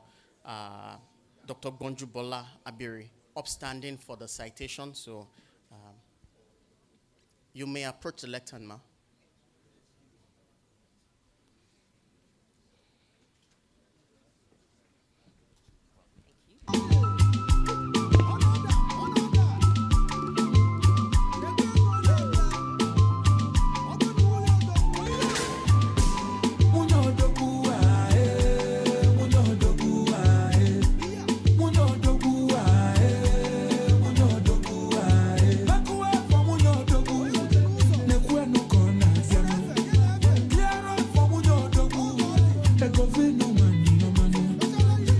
Dr. Bojubola Abiri, MBBS, MMP, GMH, certified, FWACP, psychiatrist, psychologist, mental health advocate, content creator, lecturer, trauma recovery specialist, author, global mental health. EAP is a consultant psychiatrist, managerial psychologist, and CEO, Ready-Med Consulting Services. She is a fellow of the West Africa College of Physicians and a member of various professional organizations. Passionate about mental health advocacy, she is a regular voice in the print and electronic media, promoting awareness and education.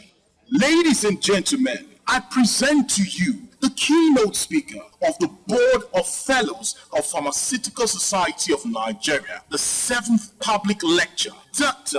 Bojubola Abiri. Thank you. I was about to say this is where the applause comes up. Thank you.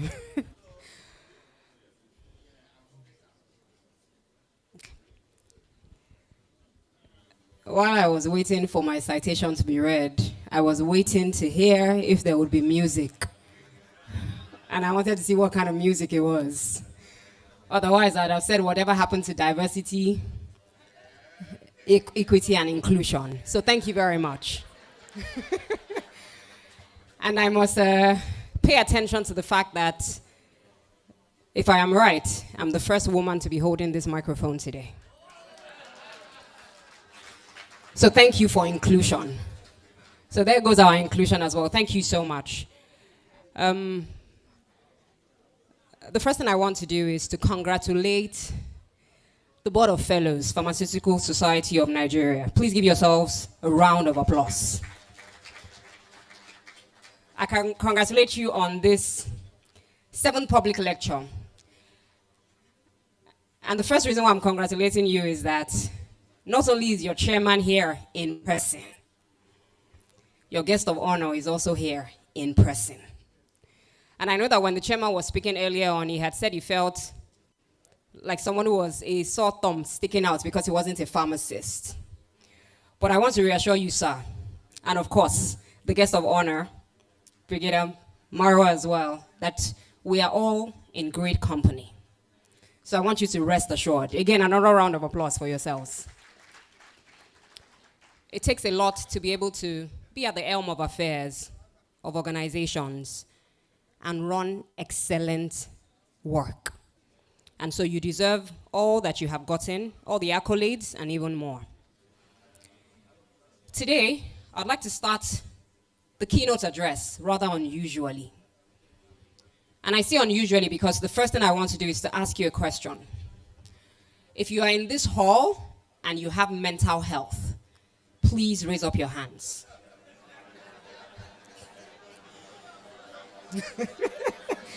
Okay, so you are here and you have mental health, please raise up your hands.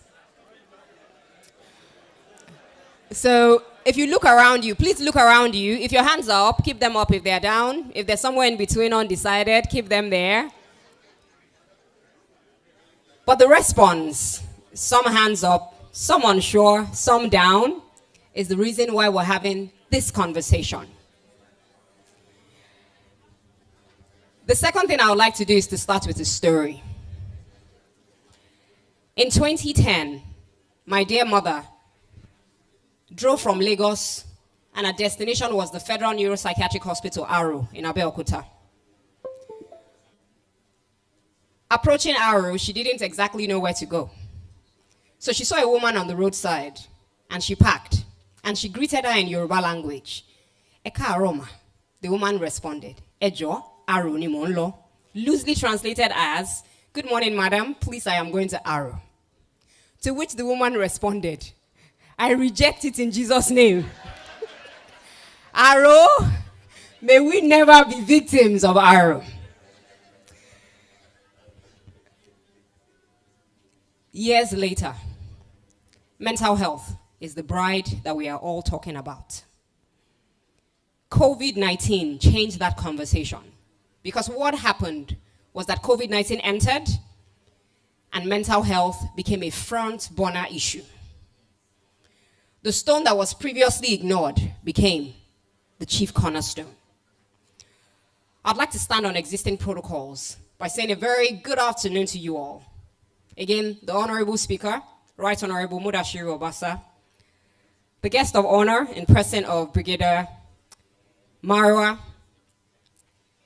the guest of honor, Professor Mojisola Christiana Adeyeye, the chief host, Pharmacist Ayuba Ibrahim, the host of today's event, Pharmacist Uchena Apakama. I know I have a member of the house as well. Distinguished guests, esteemed fellows of the Pharmaceutical Society, members of the Fourth Realm, ladies and gentlemen. I'm absolutely honored to be here today to be speaking on a subject that I am extremely passionate about.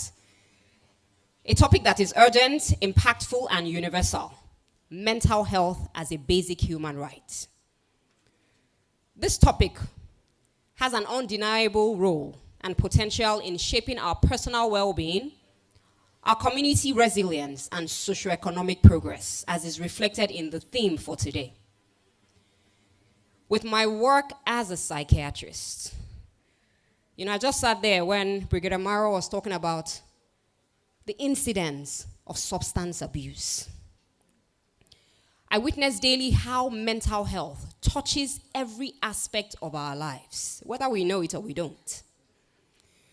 From childhood to where we work, from family dynamics and to the national economic output. From BC, the 15-year-old adolescent who suffers rejection and anxiety attacks due to bullying from schoolmates, to the university undergraduate with addiction to illicit substances of abuse, pornography and gambling, to the young professionals working hard to prove their worth in a toxic workplace that is psychologically unfit, to the young couple navigating marriage, childbirth, and even issues of domestic violence, to the old retirees who are battling a loss of income, or elderly parents who no longer have their children in their home, dealing with the emptiness syndrome and loneliness. A few years ago, and this would interest you, I managed a lady in her mid-40s. She decided to go for, first of all, a tummy tuck. When the tummy tuck was done, she decided to go for a BBL, a Brazilian butt lift. As if that was not enough, she decided to go for facials, yes, permanent makeup. While recuperating from all of these surgeries, she became addicted to the opioid injection. She became a major user, and without any medical knowledge, was injecting. She was getting medications that even I, as a doctor, had never seen in my life. From pentazocine, to tramadol, to morphine, to ketamine, and even propofol. Yes, the very one that Michael Jackson died from. The last time I saw her and she opened up her body, it was riddled with sores from continuous injections. Unfortunately, her arms are also deformed because of the complications from the surgery. A few weeks ago, I saw a young lady who had developed a movement disorder because of continual use of psychotropic medications. It was my first time of seeing her, but imagine a young lady in her 30s, unable to sit still, unable to finish her education because of the side effects of our medications. And I say our medications because I won't put the blame on anyone. An elderly 80-year-old man in a general practice where I consult was identified as very aggressive, physically, verbally, threatening violence, and even suicide if he was taken off the opioid medication that he had been forgotten on for over 3 years. Many of these patients visit our pharmacies. It is, however, noteworthy that in spite of increasing global awareness, mental health remains one of the most neglected areas in public health. I asked all of us earlier on, if you are here and you have mental health, raise up your hands. Everybody, some people responded, some people weren't sure, and some people were, sitting on the fence. The good news today is that we all have mental health. And so the next time someone asks you, do you have mental health? Please, with your full chest, say what? Yes. The reason why many of us decided to sit on the fence is because of what? The word mental. Because mental often connotes what? Kolo, Yaba left, loony, arrow. Thank you. We also often see mental health as a have or have not. It's also very important this morning that we understand that all of us are on that continuum. And depending on the challenges that life may throw our ways, and the resilience and the support that we have, we can wilt under pressure. Today, I invite us to reflect on why mental health is not just a medical issue, but a human right. And how pharmaceutical professionals like yourselves, of course, the speaker is not a pharmacist, not just yet. Rick Demarat is not a pharmacist, not just yet. What roles you can play, the pivotal roles you can play in advancing this course. The WHO says that health is not just the absence of disease or infirmity, but a complete state of physical, mental, and social well-being. I will not overflog the definition of mental health because Brigadier Marwa spoke about it. Mental health, however, remains unfunded, stigmatized, and inaccessible for millions. You know, sometimes we joke about it and we say, me and my guys. So imagine that you and your guys are 4. And the WHO says that 1 in 4 at some point in their lives will have a mental health challenge. If all of your guys are okay, what does that tell you? If it be you.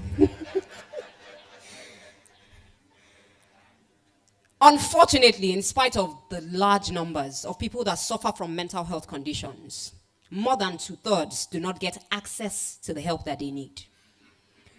It is important to reiterate that everyone has the right to live with dignity, free from discrimination, regardless of their mental health status. Over the years, and even in our cities, persons with mental illnesses are treated shabbily. They are starved. They are flogged, chained to trees, abused by their healers, even as they try to get access to care. Access to care should be equitable, affordable, and integrated into general health services. And of course, like the speaker said, our legislations and policies often lag behind other healthcare policies, particularly in a country like Nigeria. It is about time that we recognize that mental health is a basic human right, such that we start to shift the conversation from charity or optional support. We shift the conversation from ostriches like head in sand. Most times we look at mental health conversation as, it doesn't concern me. It's not in my house. So why should I care? And so we need to shift that conversation to one of support, to legal, moral, and professional obligation. Number 2, as the inner engines, we must realize as pharmacists that without mental well-being, personal growth is severely limited. Mental health is at the core of everything that we do. Our resilience, our self-confidence, learning and productivity. A child with untreated anxiety, and yes, even children have mental health conditions, may struggle academically in spite of high intelligence. An adult with depression may underperform at work or withdraw socially, affecting not just self-esteem, but income and family life. Woe betide us if he doesn't go ahead to end his own life by suicide. What then is your role as pharmacist, you may ask? You are the most accessible healthcare professionals. They come to you as a first port of call. Brigadier Marwa said, many of them even walk in without prescription, being their own doctors, telling you their own symptoms and telling you this is what I want. You are accessible. And so just like they go to the imams, the churches and traditional healers, you can support adherence to psychiatric medications. You can say no when they come without a prescription. You can say no when they come with a prescription that keeps asking for the same thing over and over again. You can provide psychoeducation and identify patients who may be struggling. You can notice their patterns. This person keeps coming with cough, cold, and keeps asking for codeine. This person keeps coming with body aches and pains and keeps asking for tramadol. You can provide clarity. Do you know that if you keep using this might happen to you? You can inform their trusted loved ones. I'm concerned about your relative. Are we sure that we don't have a drug abuse problem going on? and you can point them in the direction of help. I want us to know today as pharmacists that investing in mental health unlocks human potential, which is a prerequisite for success, education, employment, and empowerment. At the level of the community, we must know that communities are not just collections of individuals. They are dynamic ecosystems. When mental health is neglected, it touches all of us.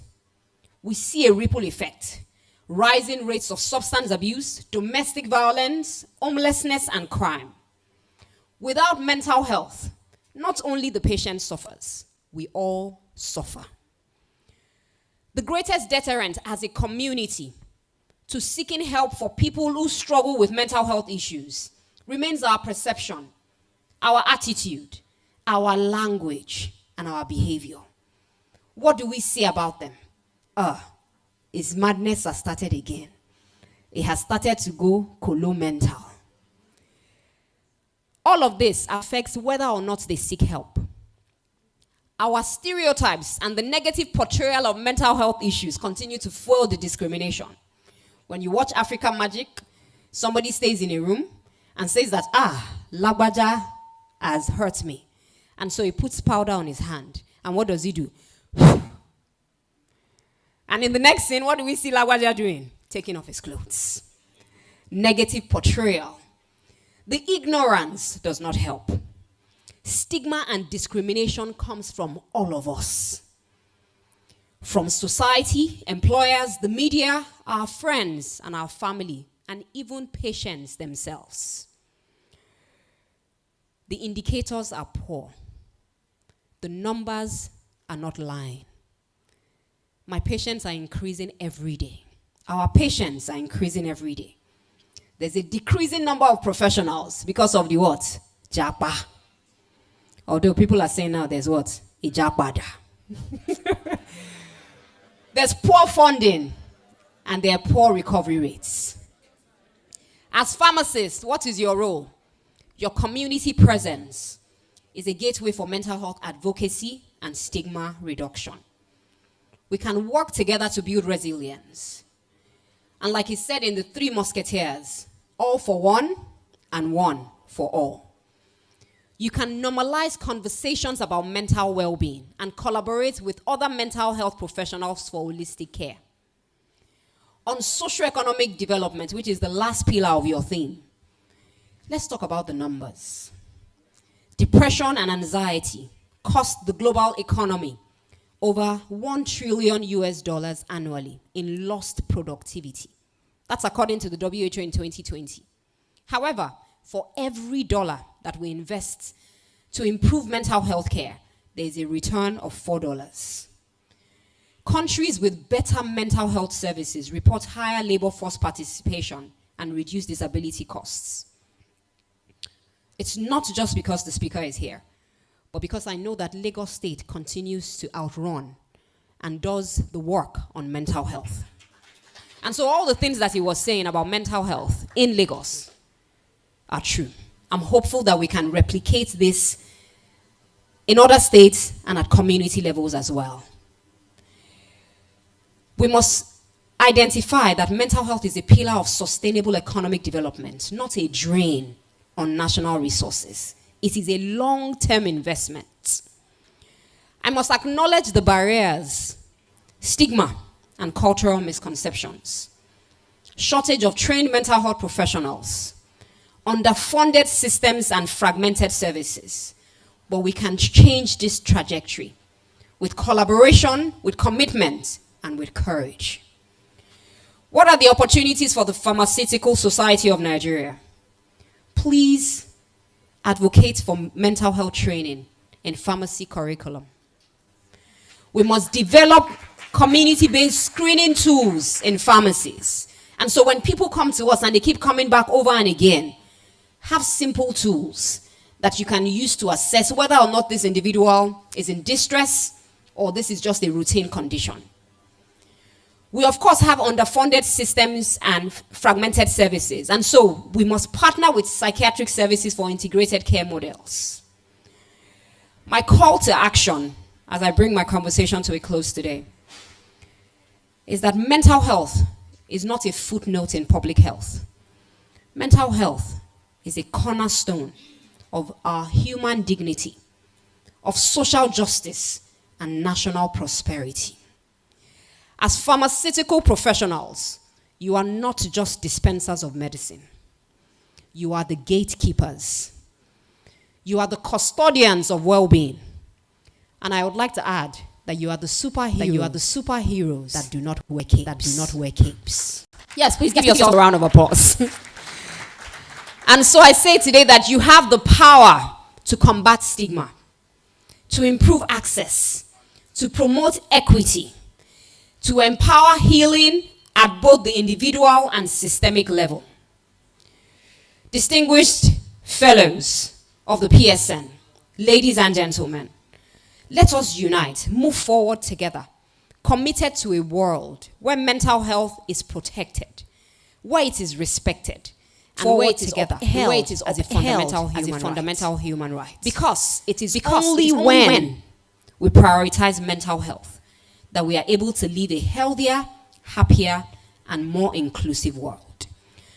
I'd like to end with the words by Professor Vikram Patel that say that mental health is too important to be left to the professionals alone. And mental health is everybody's business. Ladies and gentlemen, please remember that there is indeed no health without mental health. Thank you very much.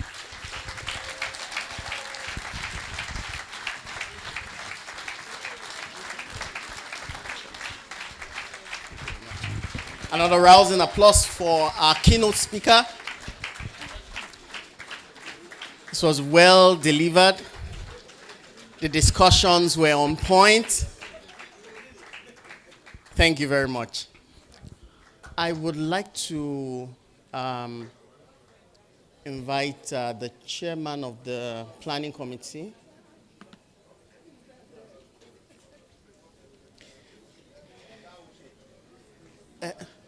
Chairman of planning committee, sir. Emati Losa. Oshiku Tema Gbafibai. So that we'll do the awards now. The awards. I think you're the one. No, just call the Board of Fellow Chairman. Okay. So please, let's make welcome the chairman of the Board of Fellows, Pharmacist Akwakama, FPSN, for the award, to quickly present the award to some of our guests, that are plaques to some of our guests who need to go out now. Thank you, sir. Okay, we should move this.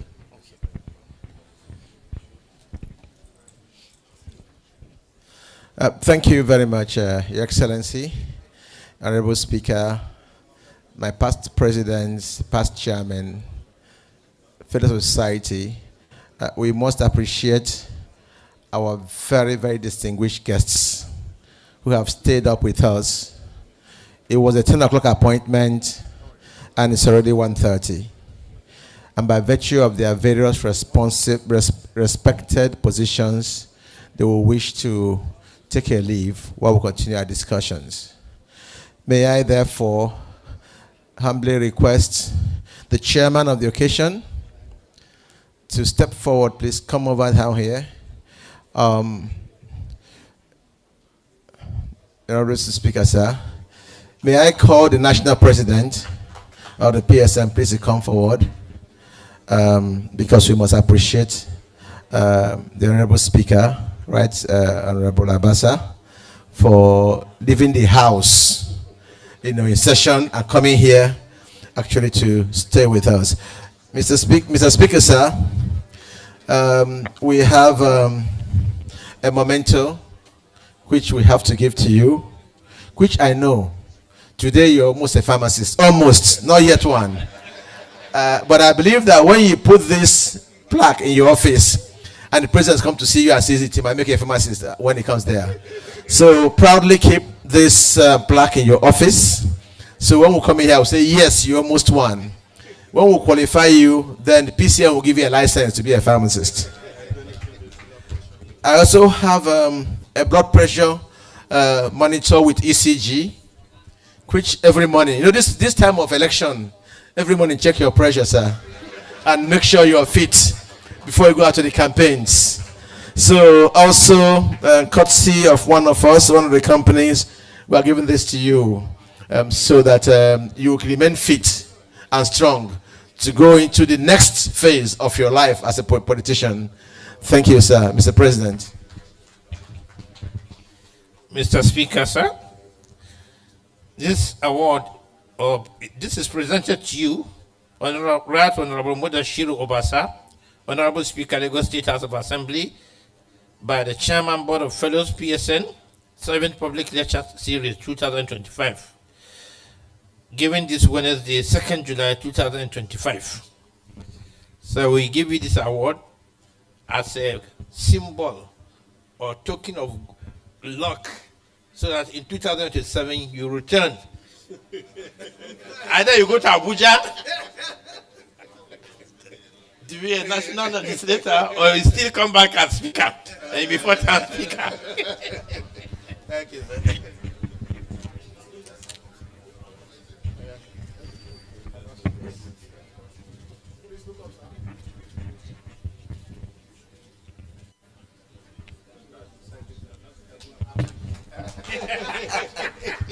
Thank you, sir. Thank you, sir. You have to.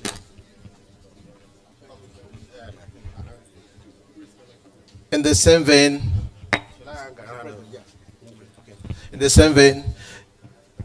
may I request a special guest of honor, the general himself, and then the ELA chief, chairman and CEO.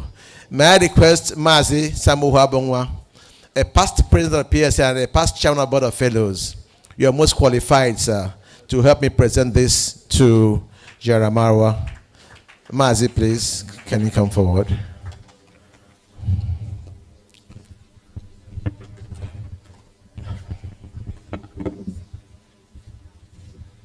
So we also have the same AMFIT pressure monitor, a general, because I know this is very handy and it's quite small.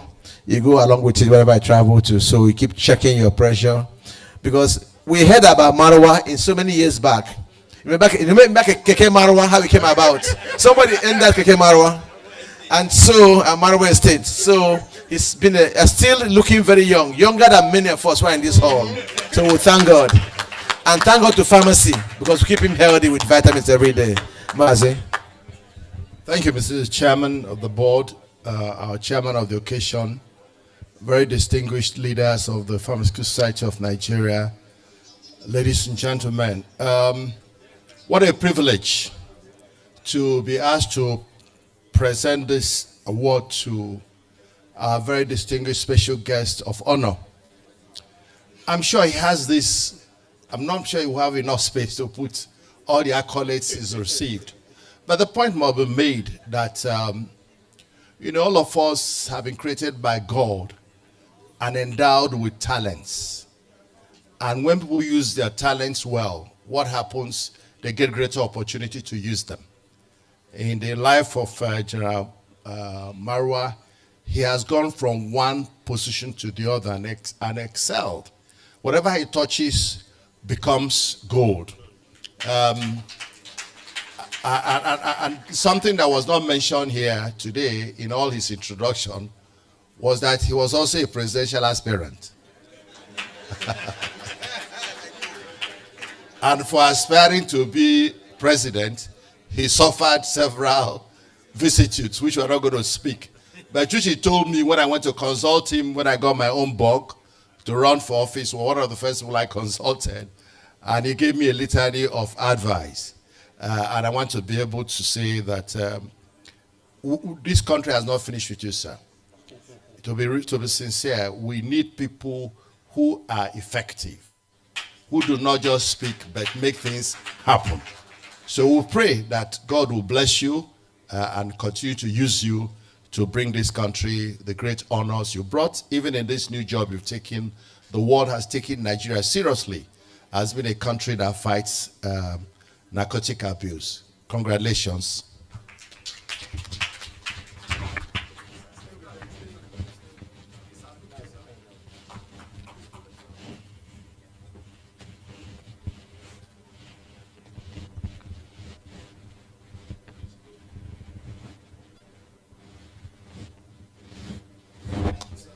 And please, before we step down the stage, I want to recognize the special role played by Brigadier Marwa in the ascent of the Pharmacy Act 2023.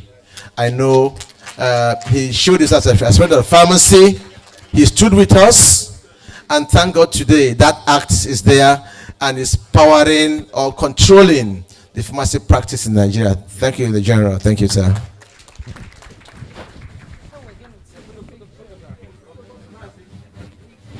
Can we have the keynote speaker up to do? The keynote speaker and the panelists, please let's take this picture together immediately now before some of our dignitaries will be leaving now, you know.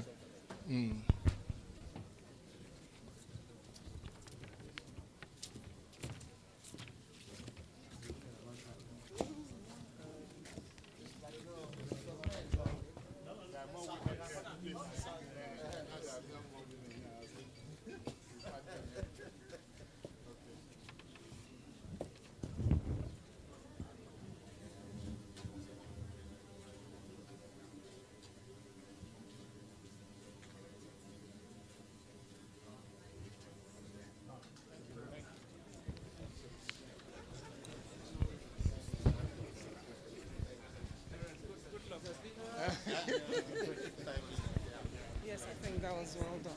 Why are you giving me the mic? You know when you're doing something now.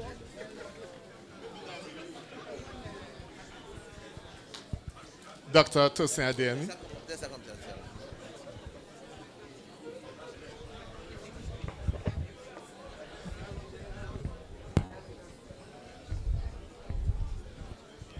Please, let's remain seated as our dignitaries take their leave.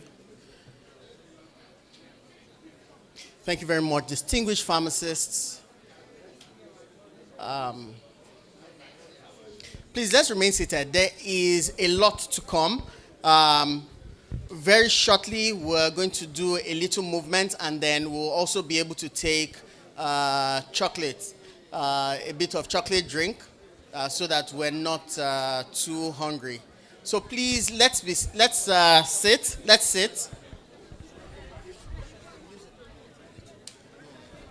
We're about to set up the panel of discussion, so please, let's sit. Let's sit, please. Let's not get distracted. This is also the meat and the bone of this session. Okay, so to do a more organized stretch, please, can we all be on our feet? Let's do an organized stretch. Please, let's be on our feet. Please, pharmacists, humor me. 2 minutes, let's be on our feet. Let's be on our feet so that we can get our blood flowing again. So please, stretch a little to the side to side, in a dignified stance. Are we moving?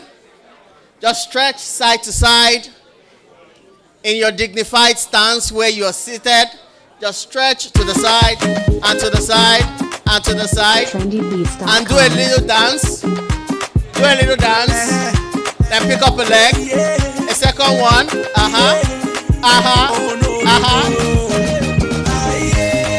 Oh, great. The dinner is going to be fabulous. I can see some dance moves. Thank you very much. Thank you very much. You may now sit, please. Thank you. Thank you. Thank you. A round of applause for you. Thank you very much. Oh, yeah. The money not too. Thanks so much for being. Yeah, I mean, you've been a great sport. Thank you very much. Please sit. Please sit as we. I want to quickly invite Stanbic IBTC. Please, let's sit. Stanbic IBTC, they're coming here with a gift. Stanbic IBTC. Please, let's sit while we get the benefits that Stanbic IBTC is bringing. Also, right there on your seat, Nature's Field has been distributing packages. Please Let's sit. If you've not received yours, please just a wave of a hand and they'll bring it to you right now. Nature's Field is in the house. So please, let's be seated. Let's all be seated, please. Distinguished pharmacists, the cream of the cream, accomplished CEOs, accomplished professionals, distinguished pharmacists, leaders of men. Please, let's be seated while we welcome Stanbic IBTC. Do you have? Yes, please, let's put it up. Thank you, thank you, thank you. As we take our seat, the product being presented by Stanbic this morning is going to be of benefit to everybody. Cash. No, not cash. So please, let's be seated as we pay attention to this very important presentation. Stanbic, the floor is yours. Thank you. Please be seated. Let's all be seated. Let's all be seated. They're senior colleagues. No, because I don't have colleagues here. You're senior colleagues.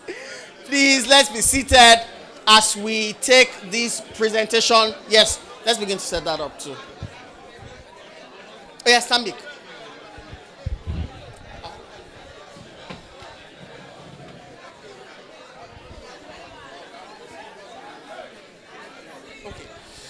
Good afternoon, distinguished fellows.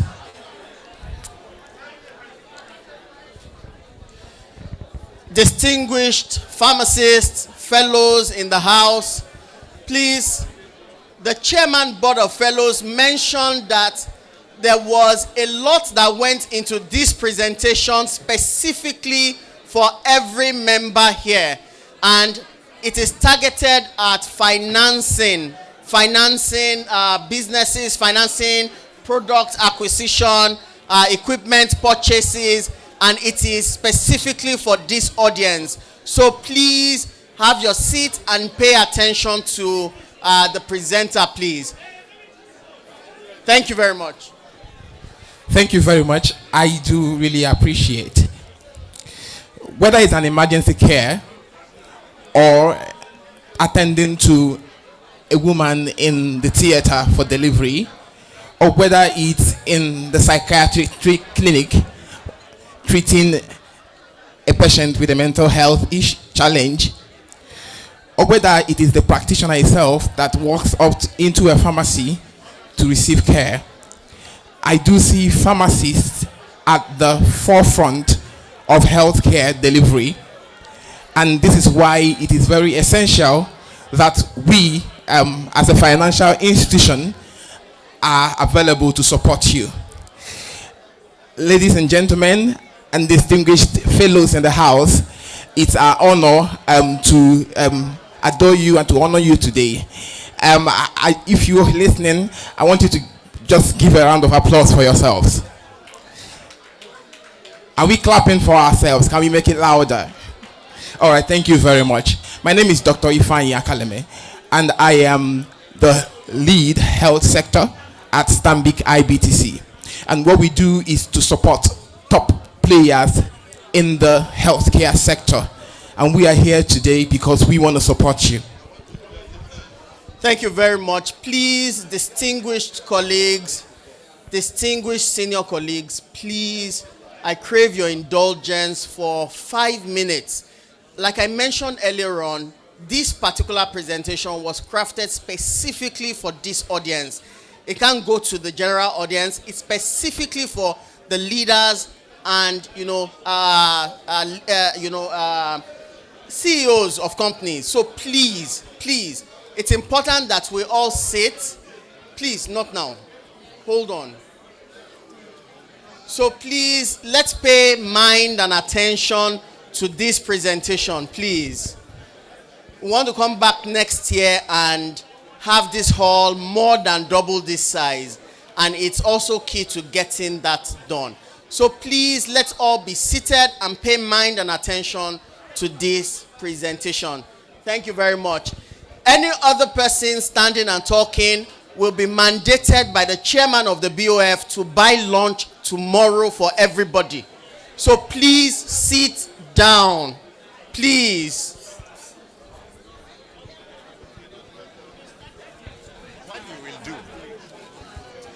Okay. Pharmacist Lekon Asuni, please sit down, sir.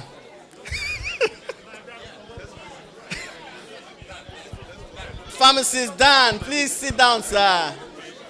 Pharmacist Dan, please sit down, sir. I've called your name twice. Please sit down, sir. If not, you'll buy lunch for the house tomorrow. Please sit down. Please sit down. Pharmacy school, please sit down. Please sit down. Very, very key, please. Thank you. Thank you so much, moderator, and thank you all for the audience you have given to us. I will repeat what I said earlier. I was trying to illustrate how important pharmacists play in the care value chain. And I said that whether it is in the ICU or emergency care section, or whether it's where a woman is in the theater trying to deliver, or whether it is even in the psychiatric clinic where we are trying to solve for mental health, or whether it is where even the caregivers walk into a pharmacy to receive care. Pharmacists and players in this industry play a critical role in delivering care. There is no unit of care delivery where you will not see a pharmaceutical material, whether it is drugs or medicine. So a round of applause for yourselves, please. All right, thank you. We do have a dedicated health desk at Stanbic IBTC. My name is Ifani Akaleme, and I lead that desk. And what we do is solution for healthcare professionals like you, top players within the sector. And we have developed products that addresses the needs and kind of solves all of your bottlenecks, within the market. And like we do say, Stanbic IBTC is not just a bank. We are a holdco. We are a global company. And one of the things that makes us outstanding within the market is that we are AAA rated. So I see a lot of professionals who are senior professionals here. And I know that you want to associate with an institution that has high level integrity, an institution that is ethical, that represents the same kind of standards that you bear.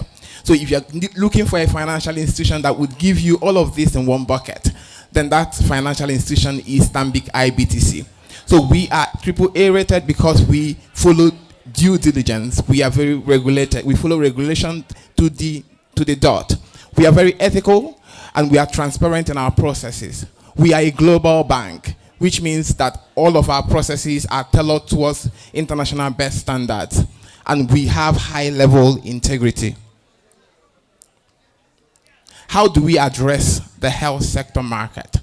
We have 4 different distinct segments that we are addressing. And the pharma manufacturing and pharmaceutical chain makes up that segmentation. You can see pharma manufacturing and pharma chain at number 2 spot.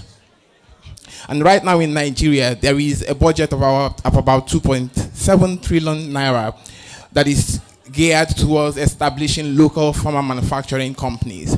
And I know that the leaders in this room are the ones that will be at the forefront of trying to run, with that budget. And we as a financial institution are ready to support you to achieve that. I will now run us through some of the basic facility structure that we have within Stanbic IBTC. How are we trying to address the market? Today we have a 5 billion single obligor limit for all of the players within the pharmacy chain and pharmaceutical manufacturing here in this room. So if you are coming to us to access facility, you can access up to 5 billion naira. And we have a flexible tenure of up to 5 years. It means that all of your facility structure that we are going to provide for you can be tenured up to 5 years. So a 5-year duration.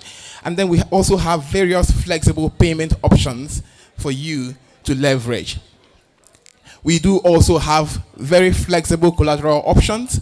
So So we have also noticed that some of the critical challenges within the sector is that some players, especially in the pharma space and also in the provider space, the hospitals, they do not always have collateral to provide. So what we have done is to put in place what we call ICG. Today, ICG covers, impact credit guarantee covers 60% of the collateral requirement for your loan facility. So on your side, you are only required to provide about 40% to make 100% for a collateral cover. And that 40% can either be an SBLC, a standby letter of credit, or even an asset debenture by our asset management, Stanbic IBTC Trustees Limited, that would come to do an asset debenture and then use that as collateral. Or even an investment in Eurobond, in fixed deposit, in mutual funds, right, in treasury bills. All of those can come in to serve as collateral for your credit request. And like I said earlier, Stanbic IBTC addresses the market differently, because we try to focus not just on the providers market, we try to focus on manufacturing, we try to focus on the supply chain. So if you are here today and you own a pharmaceutical chain, or you own a distribution chain, or you own a wholesale outfit, we want to support your business. We want to give you the cash to run your business because we know that this business is very capital intensive. Right? And we did an estimation and we saw that the total requirement for pharmaceutical supplies alone in the North is total about $18 billion. And that is because of the high need for pharmaceutical products across the country. And just to let you know, as the population is growing, the same way will your services be needed within the country, and you need a bank like us to support you. How do we support you? Through partnerships. Today we have an aggregation of health technology companies that would enhance your distribution to the last mile. So today, if you are a wholesaler, you can come on our platform and you'll be onboarded, and then you will receive businesses from pharmacies across the country. And health tech companies would even solution for the logistics that would deliver these drugs to the people who would receive them. So these are the things that we are powering and we are building, for players like you. So you are not alone. We can actually support you to grow your business. So we are very big when it comes to partnerships. We also have an ecosystem approach, which means we are not just focusing on pharmacies alone. Stanbic IBTC today banks some of the top hospitals you can think about. The Cedar Crest, the Evercares, the Reddingtons across the country, even Regions Healthcare, a very established neurosurgeon center in the southeast, where just came on board. So all of these people serves as the market that would also make use of your product when you come on board Stanbic IBTC. And we are also using technology to drive this.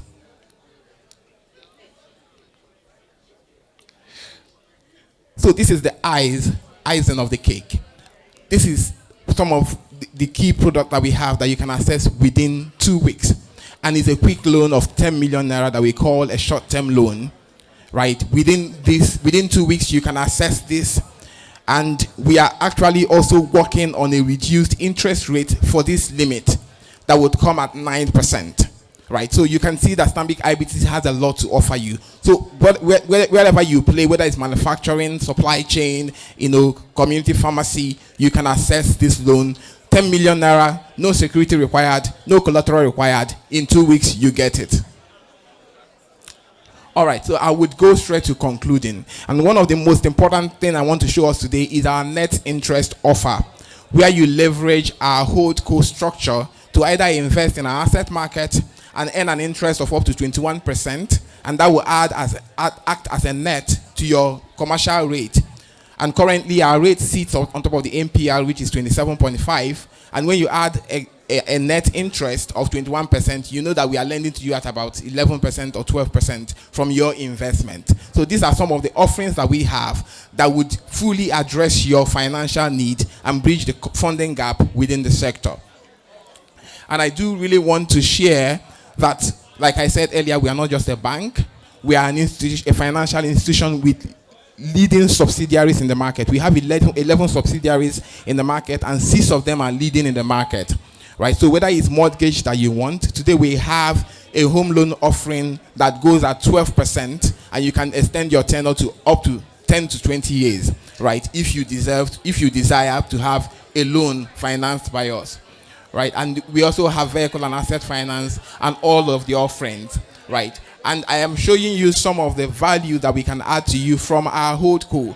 We have Stanbic IBTC Trustees Limited and asset managers that would come into you to invest in your businesses. Sorry, please, can we have the side talks reduced? This is a paid advert. It's paid for. They are partnering with us, and we need to listen because we don't have slides to share with us afterwards. Thank you very much for doing this. Okay, thank you. I will go on to conclude. So I was sharing that we are a holdco, and we have 6 subsidiaries that are leading in the market. So we have Stanbic IBTC Asset Management Limited, where you can invest your funds and receive returns. So funds like treasury bills, like mutual funds, you can come in to invest and you earn as high as 21% in returns in your investment per annum. And we also have Stanbic IBTC Pensions. You know us as that. We have Stanbic IBTC Insurance. So all of your needs within the financial services industry can be gotten from Stanbic IBTC. And like I said, just to conclude, we are a global bank. We are a bank that can be trusted. We are very transparent. We are very stable. We are one of those banks that you come to and we tell you as it is. And when we are also supposed to say no, we say no to you.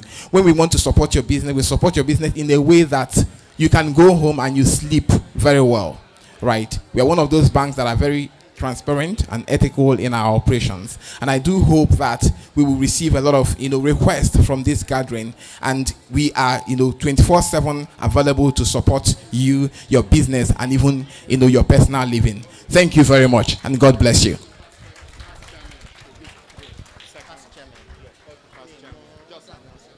Okay. Thank you, distinguished fellows of the PSN. Please, all past chairmen of the board should please come in on this row. Distinguished past chairmen of the board, please come in on this row, please. Please, all past chairmen. So we have everybody together here, please. Now, I want to quickly recognize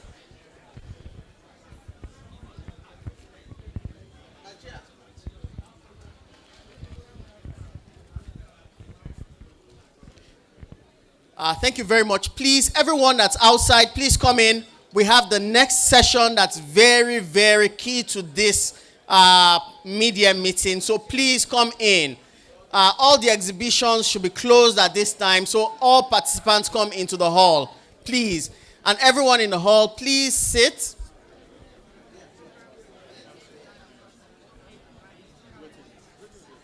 You go through me. Bring the past presidents to come and sit with the president here. Okay. And all the past presidents should please come sit with the chairman of the board. Thank you very much.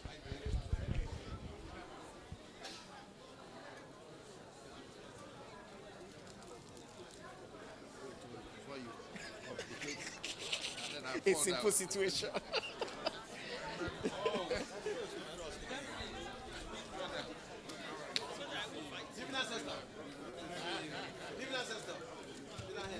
You're welcome, sir. Thank you.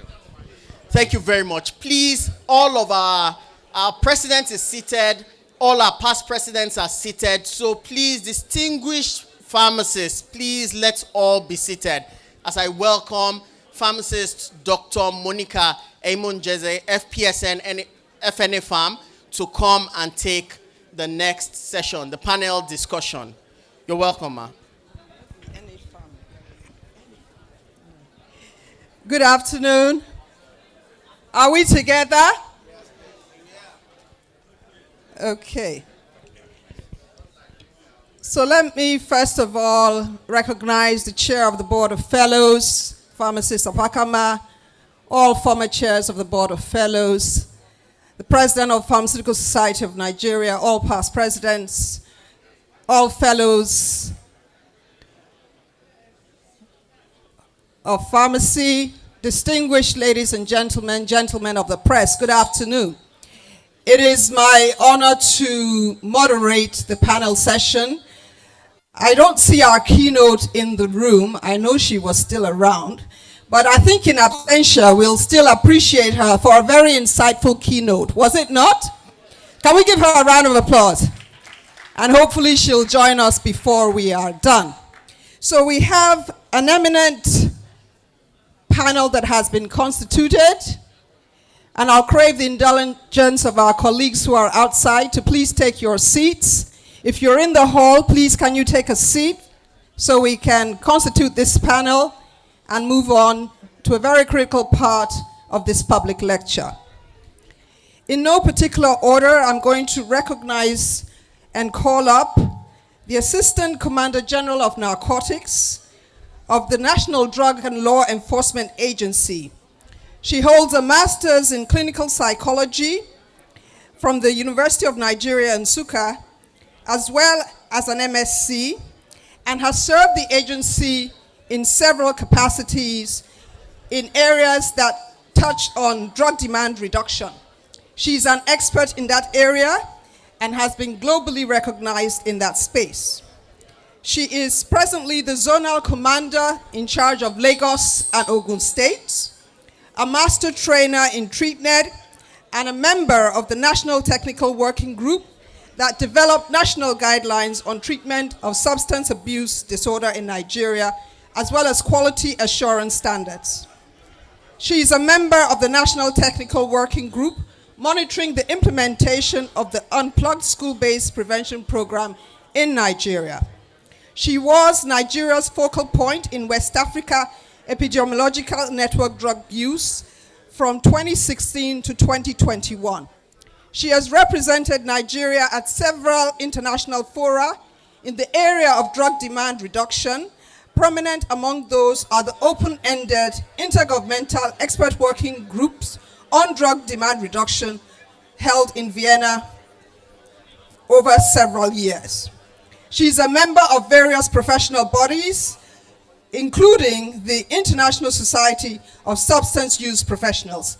Please join me to welcome Assistant Commander General of Narcotics, Stella Ngozi Nwoke. Encourage her with a round of applause. You can do better than that. Can I kindly ask all fellows in the room to please take your seats? Fellows, we are streaming live. Can you please take your seats?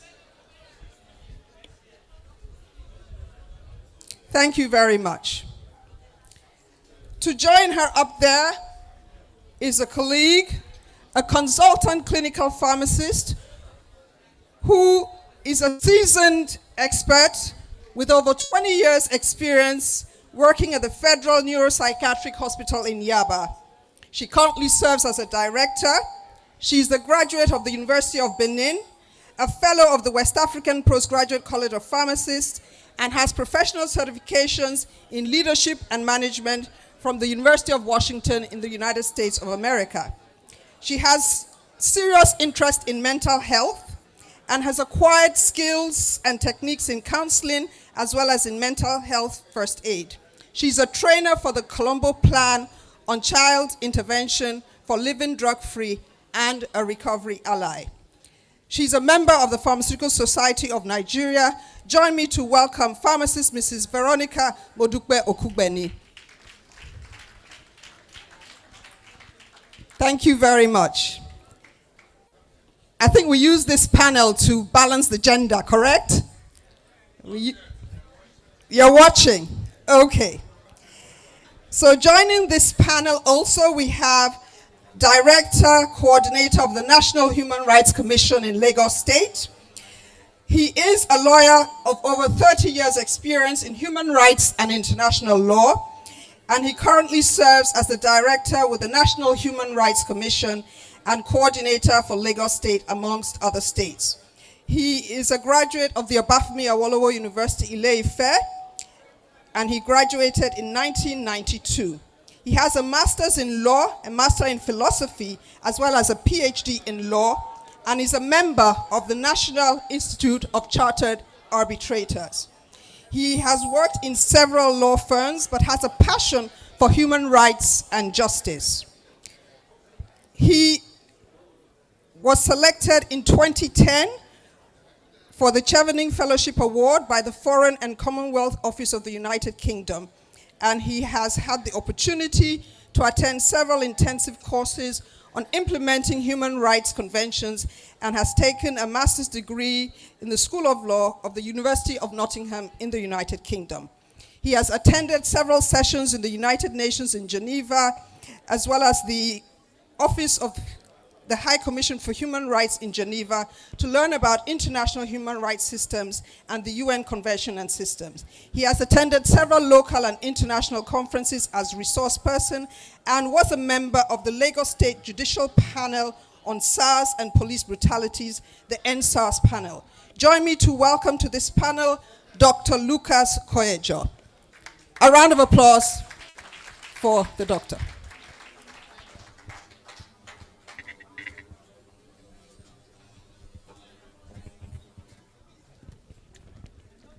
Thank you very, very much. So, we are going to get some different perspectives around the theme of our public lecture.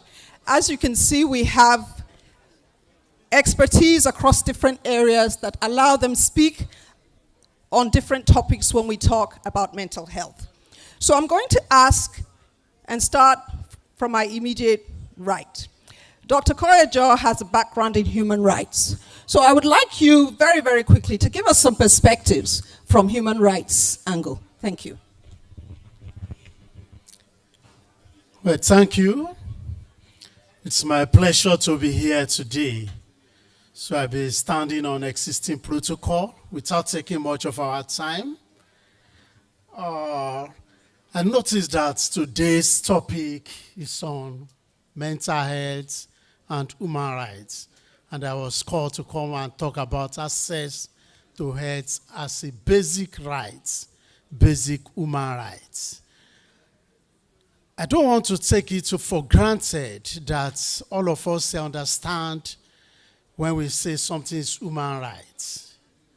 So I want to delve quickly into what is human rights itself. When we say something is a right, it's human rights. What does human rights entail? So that we be on the same page when we are talking about health as a human right or mental health as a human right. Why do we categorize it as a human right? Because we need to know what is human rights. So I'm going to be talking from an human rights professional perspective. I know that here I'm in the midst of pharmacists. And I'm not yet a pharmacist, but I'm hoping to be one day. Just like the...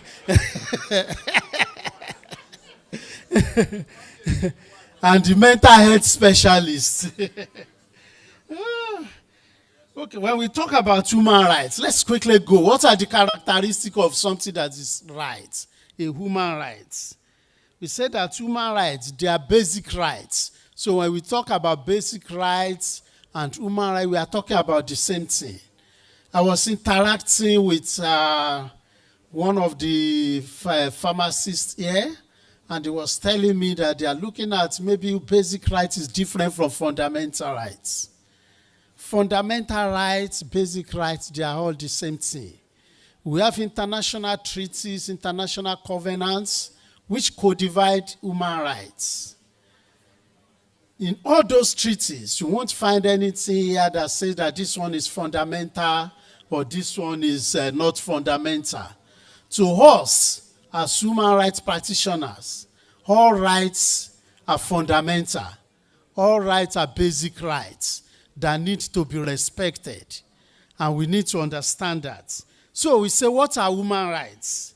Human rights, like we said, they are basic rights. They are simply rights that belong to human beings by virtue of being a human being. Simple. They are your rights just because you are human beings. They are inalienable. They cannot be taken away from you. and they are indivisible. You cannot put it aside and say, okay, this is your right, this is not. They are indivisible and they are interdependent.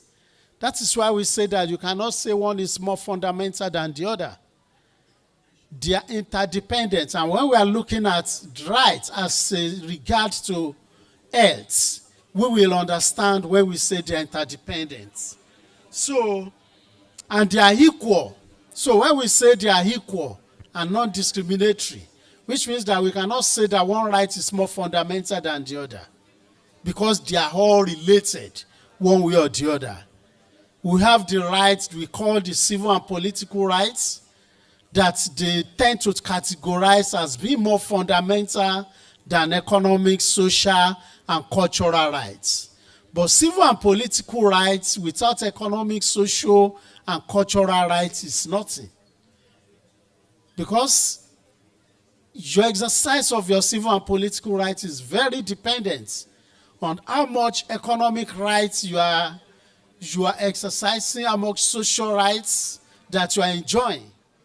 So quickly. Oh. Okay. All right. Thank you very much for that intro and for giving us the clear difference between the fundamental and the basic human rights. I'll come back to you, but I want to move to our colleague. And the keynote speaker spoke about pharmacists as gatekeepers. But as a pharmacist, I would like you to expand on the role of pharmacy and pharmacists when we talk about mental health.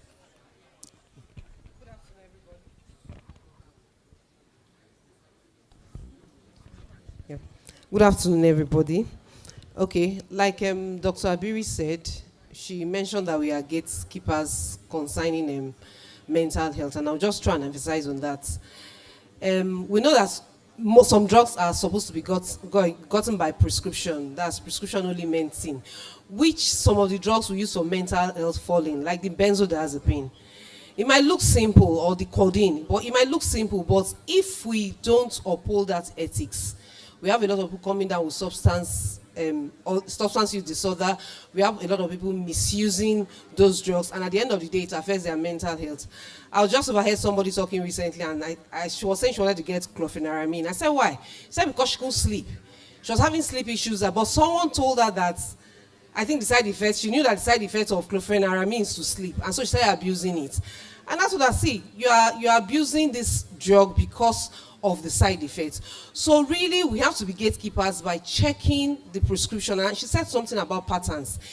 If someone is coming, in the hospital recently, we noticed that one of our patients kept coming for a particular drug, benzazole, which we use for the side effects of the antipsychotic. Why was this guy abusing it? Because it was making him high, it was giving him euphoria. But all of us noticed, most of the pharmacists will just, because of pattern, why are you coming? And then the guy will say, this is a particular one I want, the one that has described it to us. And we all was wondering, why that particular one? So we are really gatekeepers. We should uphold our ethics of prescription. We are also gatekeepers also by identifying, I would just call it basic symptoms of mental health. We are easily accessible, community pharmacy. Once somebody hears you are a pharmacist, they don't care whether you are practicing in the hospital, whether you are practicing in the industry, they start downloading their problems. And if we are not educated about simple symptoms of mental health, we might run into trouble. We might just be saying things that are not. But if we are able to know that, yes, somebody comes to your pharmacy or somebody's talking to you as a pharmacist that, oh, I've not been sleeping for 3 days, I've just noticed I've been irritable, beating my children, doing things that are not right.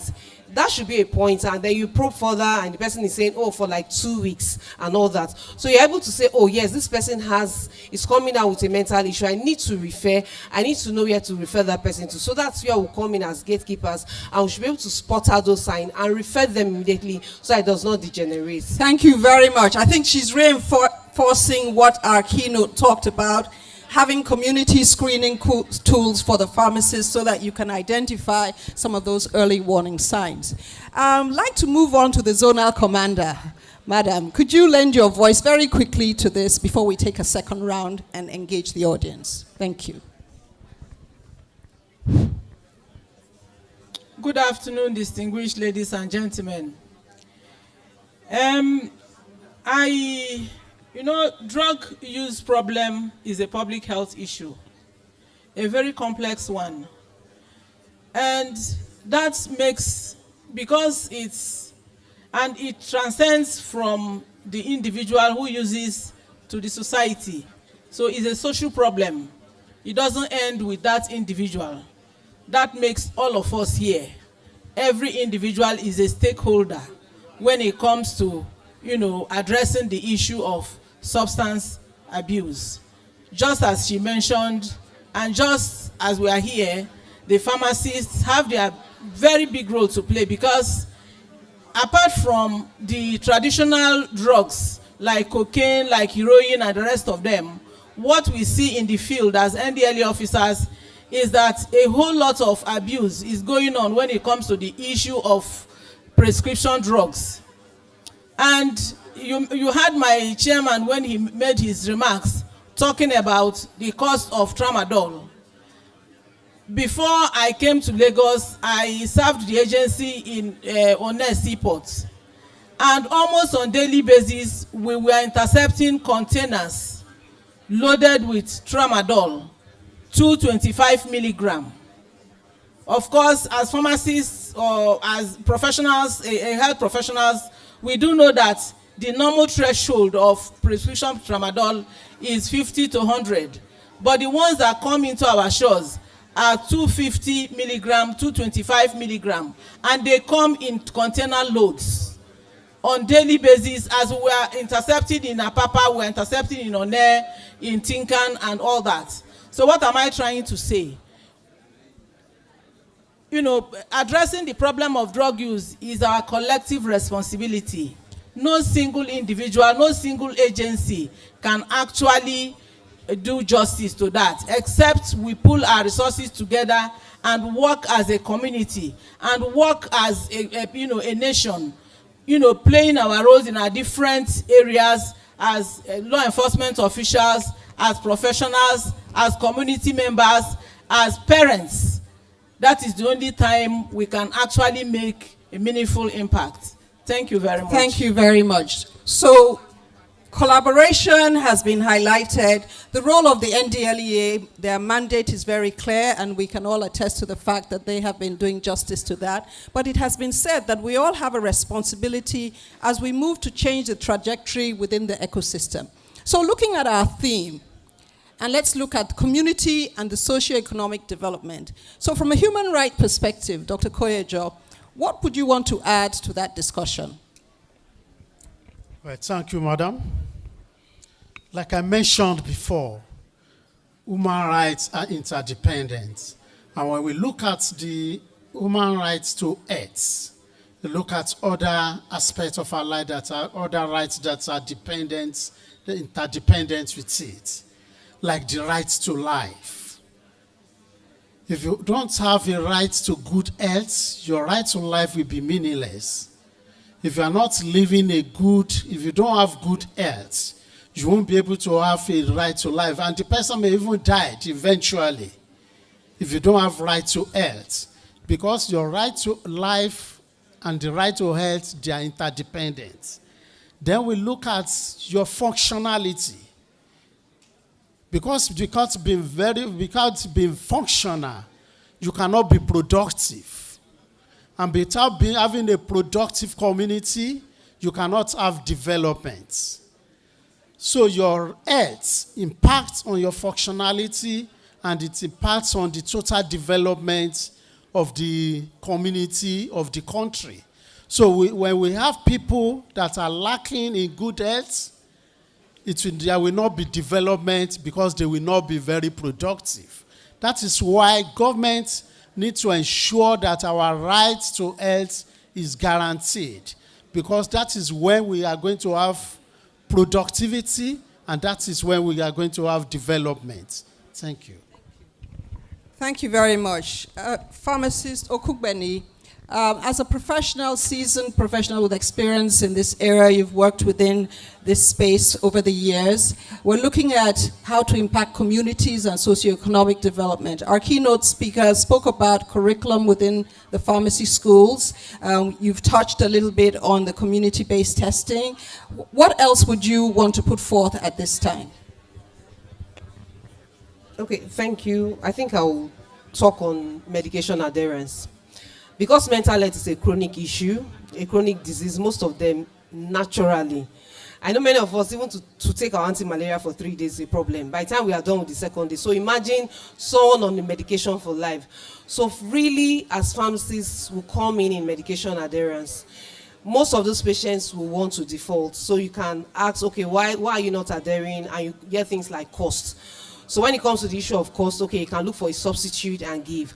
Or hear things like the side effects of these medications, because some of them really have side effects that are not nice. We had a patient recently that drives, is an Uber driver, and he's on a medication, haloperidol. And one of the side effects is sedation. So he was sleeping. And of course, by the time he removed himself from the haloperidol, he found out that he could drive very well. He was not sleeping again. And so when he came to the hospital and we were giving him his medication, he wholeheartedly said, "Madam, I'm not going to use this medication." And by the time we probed, we found out that it was because of the side effects. So we had to talk to the doctor, give a brand that is less sedative so that this guy can function very well. And that's what he did. So majorly, medication adherence for mental health is very important. We need to come in, hear them out why they are not using the medications, and then we're able to prefer solutions. Then we also look at the medication management. Are they taking the right drugs? Are they treating the right disease? Is it the right route of administration? Some naturally will not want to take pills. So that's where things like injectable comes in, the long-acting injectables that can work for months and are there with the. So we are able to look at all those ones and then say, oh, yes, this medication is right for this patient. For example, a child that is going to school, I will not want to use a medication that is sedative. I will pick the one that has lesser sedative action. But for someone that is struggling with sleep, yes, I might discuss with the doctor and say, yes, this person has sleep issues, so this will do. So really, adherence and medication management for me is what I would say. Thank you very much. So there is a link between substance abuse and mental health. It's been mentioned here over and over. So from the NDLEA perspective, I know you're into drug demand reduction. It's something that is a very key pillar when you look at trying to address this issue. What would be your thoughts and contribution to this topic? Thank you very much. When it comes to drug abuse and mental health, the National Drug Law Enforcement Agency, within its drug demand reduction mandate, of course, handles individuals who have drug use problem in our counseling centers. Now, one issue we should note here is that there is no one single solution or no one single intervention for mental health issues or drug abuse issues. Instead, it has been, proven that integrated management is the way to go. In which case, we talk about collaboration or cooperation between different professionals to be able to handle the drug abuse problem. When you talk about medication, you talk about behavioral therapies, you talk about social services, then you talk about the intervention or the support from the individual's support group, like the family and all that. So when it comes to handling mental health issues and drug abuse problem, of course, it is not, there is no one shoe fits all kind of approach. It has to be a coordinated and integrated approach where different professionals bring to board their expertise, and then at the end of the day, we're able to achieve a holistic and a more enduring result as far as this individual's treatment is concerned. Thank you very much. So with that, we'll throw it open. If there are any contributions or questions, can I help somebody please help with the mic? The chair of the Board of Fellows has his hand raised, as well as the former chair. Right here. 1 and 2. Thank you. May I request that we'll bring the keynote speaker because he might have to take some questions. Can I have a chair at the podium for her? Just get in every simple chairs, please. Any simple chair. No, leave that big one. Put a simple chair so you can take some questions.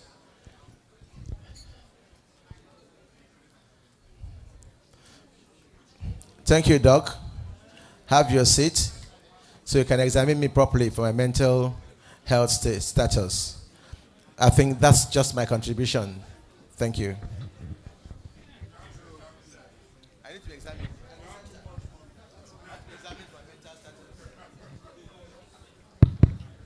I think my chairman is afraid of asking serious questions. And he has every right not to ask those questions. I have 3 small comments. First of all, I want to thank the keynote address speaker for that well-delivered paper. When I looked at you, I asked myself, are you really a psychiatrist?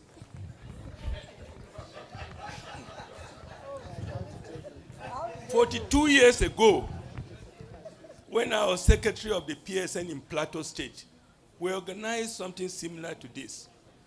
And the person who presented a paper was the psychiatrist in our hospital. And I asked him, how do you get along with these people? He looked at me and he smiled. He said, don't you look at me, don't I look like them?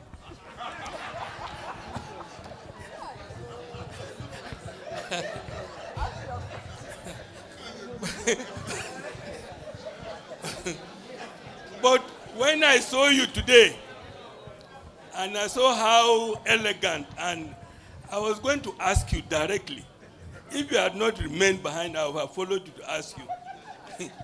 When you attend to your patients, do you change your appearance? Secondly, what was your motivation in choosing to be a psychiatrist? Finally, I know it is very rare, it's a rare area field. Are we hopeful that we can get more and more people encouraged to join you as psychiatrists? Thank you. Do we have a hand on this end? I think I saw, did somebody raise a hand over here? Sorry, can I take, oh, sorry, sir. The next is, after, no, go ahead, sir. Okay. After you, thank you. Well, thank you very much. I have 2 issues. First is to the human rights activist who talked about basic rights and human rights. And the question is, how enforceable are these rights, especially mental health? How enforceable, and who has the responsibility to enforce it? Is it the man who has mental challenge, or is it his parents, or who will enforce the rights? Number 2 is, when you spoke, my colleague, that we must take our mental health medication for long. The question is mental health not curable? Must we take it for life? Because that's the comment you made. At what point did you cease medication?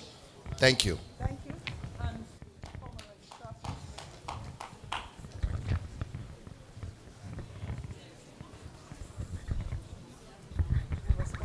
I have 2 things to talk about. One, my experience as a pharmacist in UBTH. When I was doing my internship, I was assigned to the psychiatric department. And in the process of taking drugs to the ward, somebody just jumped up from her bed and grabbed me, that I'm her lost husband. So I was shaking. That was 1984. And the the matron stood up and said I should not move. I should just stand still. I said, with this gripping from my back? He said I shouldn't worry. I should just sit down. That I should follow her. And I followed her to her bed, sat down by the side, and she held my hand. When I thought she was sleeping, I tried to stand up. She grabbed me again. So, for about an hour, when she now slept off, then I just moved her hand off. I disappeared. And I told my head of pharmacy that I will never go there again. Unfortunately for me, one day I was just passing by the corridor and she jumped from her bed again and ran out. But I ran into an office. So what I'm saying is that as a pharmacist, we are also exposed to dangers. So we need insurance to cover our pharmacists who are working in the hospital. On a more serious note, there was once a president of Zambia, Frederick Chilumba. By the time he left his office, $58 million were assigned to him that he stole. General Augusto Pinochet in Chile, by the time he left office in 1990, millions of dollars were attached to him that he has stolen. Is this a mental health case?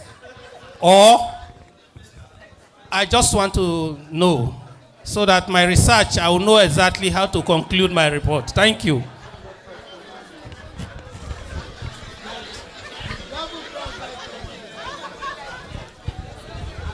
Yeah. Good afternoon, everybody.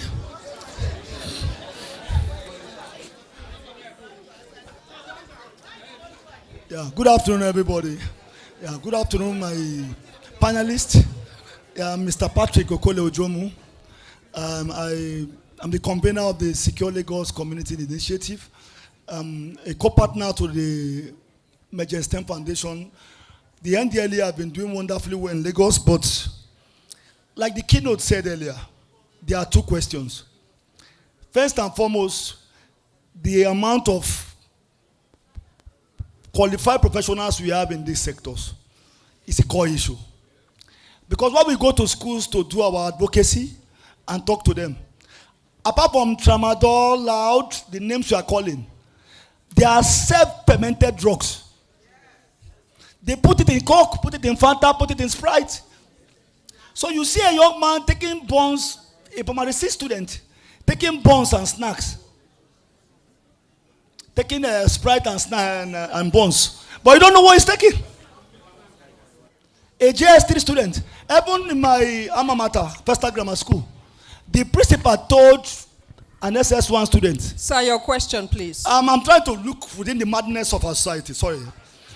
It's clear madness. Because even the question I want to ask is around all this. I will round up now. Based on my advocacy, I was on the station on Saturday.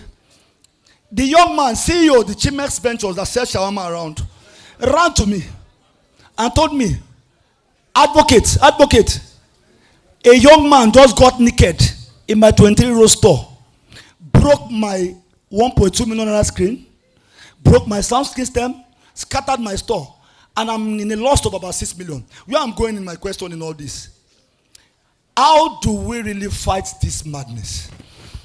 We need to come together to fight it. It's a clear madness, it's in our face, and we cannot escape it. Thank you very much. Thank you. Thank you very much. Let's have some answers. Yes, thank you, sir. My question, it has to do with protection of the rights of persons with mental health condition, I believe, sir. Enforcement of the rights, how enforceable? The enforcement of the rights, it depends on the rights that you need to enforce. Because mental health, the person with mental health condition may be subjected to several violations of their rights. Is it stigmatization? Is it discrimination? Or is it lack of treatment? In all this, the government they have work to do. They are the one that are actually responsible for enforcing the rights of citizens. When we talk about enforcement of rights, the onus, the burden is on the government to ensure that all rights are enforced. And how do we enforce the rights of looking at persons with mental disability? What are their rights that need to be enforced? When we look at the law, we have the Disability Act in Nigeria now.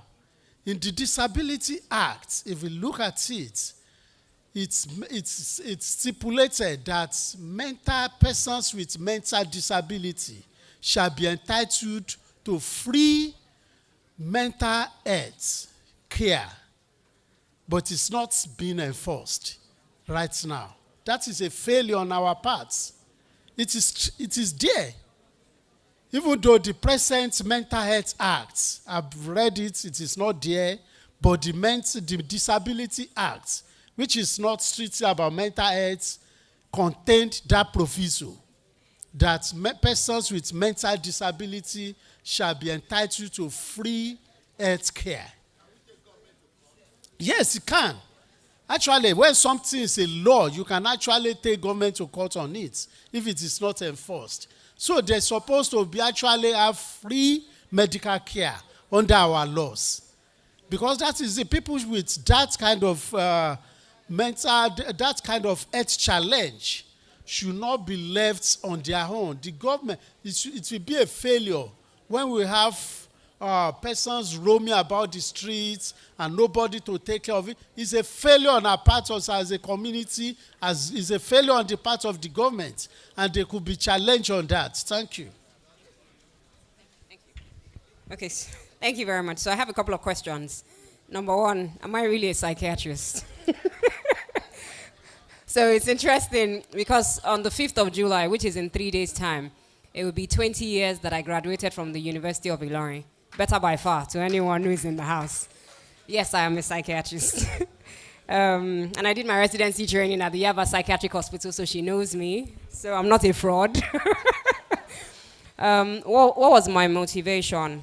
As a child, I suffered from asthma. And whenever I was taken to a doctor, I felt like the doctors never had enough time to listen to me. They didn't listen to my symptoms. They just wanted to give me injections. And so I wanted to bridge that gap. And because of that, I became the listening doctor. Of course, there's been a lot of stigma, even in our own field. You look like your patients. You're acting like your patients. People will always say those kind of things to you. But you see, every morning I wake up with gratitude in my heart that somebody else is able to sleep better, live a better life. The impact of the work that I do cannot be quantified. And that's why I do the work that I do. It's not easy. I'm going to tie it to the story that he told about a patient grabbing him. I remember walking into the emergency in Yaba one day, and a patient grabbed me from the back, a male patient. And of course, well, I'm a doctor, so I knew what to do. And so I just stood there and I called out, "Nurse, please call the crisis patient." Because of course I knew that the patient was disoriented. He didn't know what he was doing. And he just needed support to get through that moment. Will we do more to get more psychiatrists? The statistics is grim. It's tough. I don't know, Nigeria keeps breaking your heart every morning. You wake up and it's painful. And so it's difficult to persuade younger people to do the work.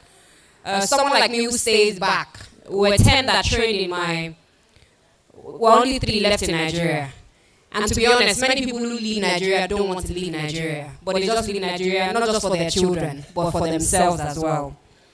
I was going to say, when he said the patient grabbed him and he sat by her bedside and he held her for one hour, that was her therapy for that day.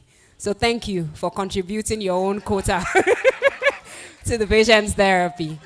Thank you. Somebody had asked a question about people in power that take the things that they don't need. We can explain it in many different ways. We can say it's kleptomania. We can say but the honest truth is that some people do not have a mental illness. They just take things that they don't need to impress people who do not care.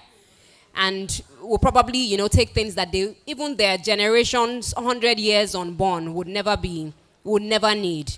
So it's not, we can't always say that everything is a mental illness. Otherwise, we'll keep excusing bad behavior. Sometimes it's actually just bad behavior, lack of content for the things that we have. Thank you. Okay, I think the question for me is from Mazi. Unfortunately, I would say mental health issue, it's a long life thing. You manage it just like hypertension. Sadly, our patients do ask me, and you see them doing better, maybe after 2 years, 3, 4 years, they'll just come. Pharmacist, when am I going to stop this drug? And I just look at them. Sometimes just to free myself, I say, when you see your doctor, ask your doctor, because it's a difficult one really, but it's a lifelong thing. But the good news is that there are better molecules now that have lesser side effects, take less. So there are some injectables they give now. For 1 month, the patient does not even need to take pill. And I think for us also, we also know that mental health is not just a pharmacotherapy thing. It's not just a drug thing. That's where the beauty comes in now. You have collaboration. Sometimes they might not need medication. Might just need to work with the psychologists, do cognitive therapy and all that, and they are good to go. So it's really a lifelong management. But I think with the newer technology and the newer approach, it's better now than the ancient days when we just had only chlorpromazine. Thank you.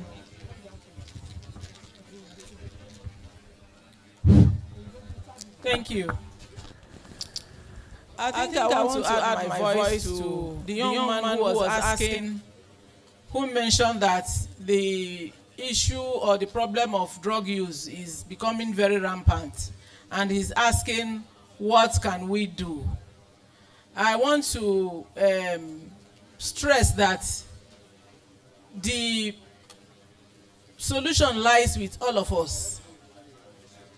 It is our collective problem, and the solution lies with all of us, in the sense that everybody has a role to play. As professionals, of course, we talked about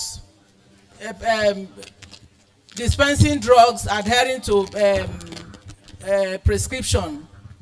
And at the home front, the role of the family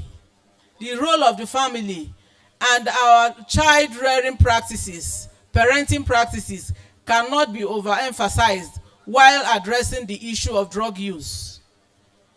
As a parent, we know that times are hard today in Nigeria, where no matter how much you get, is never enough, which means that we are always on our toes trying to meet one demand or the other, forgetting the home front, where the father, the mother leave the home every day and they come back, the children are left at the care of the caregivers, and they come back not even knowing what happened during the day.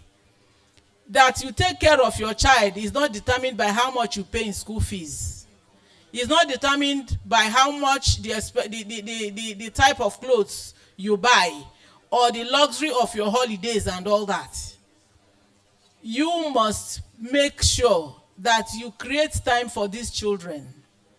The home front have to be warm enough. There must be this positive bonding between you and the children. Yes, we are busy, but at least we must create time.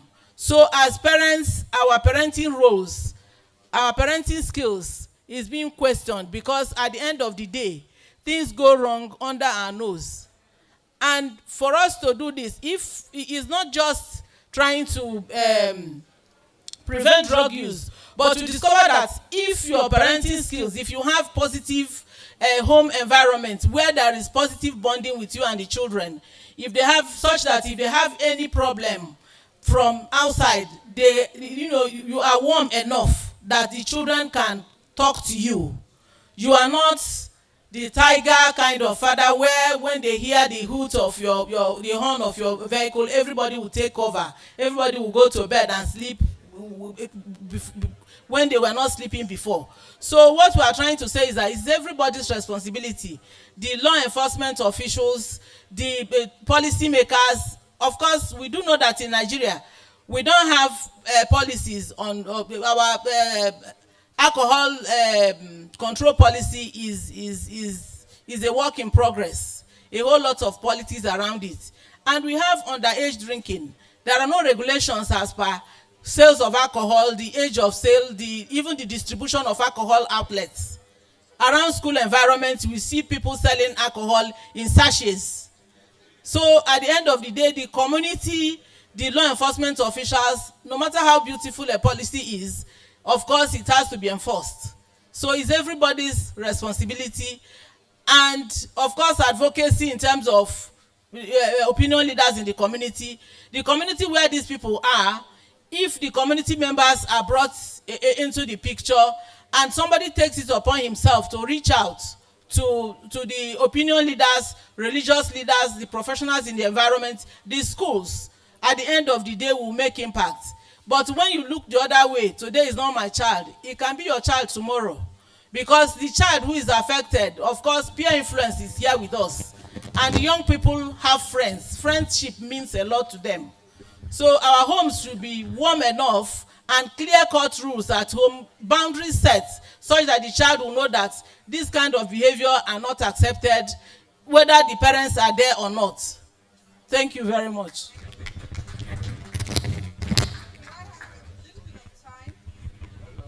Chair, do we have?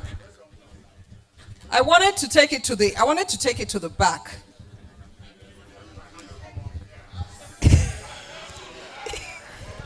Okay, so can we have the mic? 1, 2, and 3.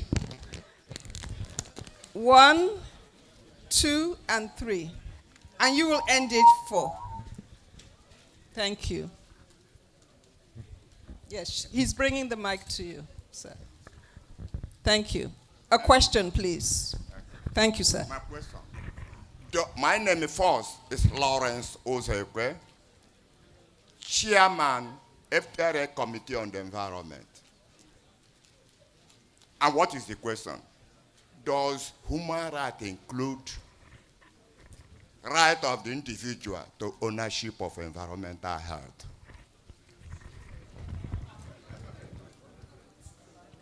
Do I repeat? Does human rights include right of the individual to ownership of environmental health? Okay. Thank you, sir. If it includes that, how do we build community capacity for ownership of environmental health? Coordinator of this session, let me take you through an epidemiology claim.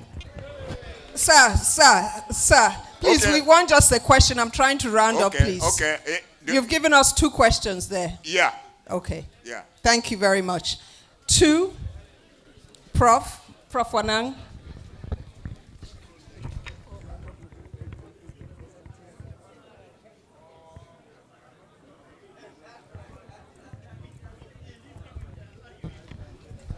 Thank you for the recognition. My question is simple. My name is Professor N.N. Wanang. I am from Jos. Directly beside my house, they smoke Indian hemp and all that. Each time I report at the police station, that week I am free. They will not come again. Which means somebody from inside is giving the report to the police station. The most worrisome one day, somebody directly in front of my house, smoking, and I stopped him. He removed the pistol and said he would shoot me. And he is a police officer. Now my question to NDLA. Are you aware that in your NDLA, the majority are also addicts? Each time I see them on checkpoints, I see addicts. I'm a professor of neuropharmacology and I know what I'm talking about. Have you ever taken time to evaluate yourselves, your own people, their work, their capacity, and what they do in office and outside office? Thank you. The gentleman with the red cap, that's 3. Thank you. Thank you very much. Please, I just want to make appeal to our keynote speaker. In your advocacy, it is important to help us spread the news that access to some of these dangerous drugs, okay, most of them are not coming from pharmacists. Most of them are not controlled. So please, I want to appeal to you, if you can add it to your advocacy, Okay, they should let pharmacists, drug distribution is important. Very, very important component in this issue we are talking about today. I wish General Mawa is here. I've also made that appeal. Thank you very much. Thank you. The chair of the Board of Fellows, please, to the front. And that will be the last one. Thank you. Thank you. There are questions that came online. You might have to address them and have my comments. Yes. Thank you.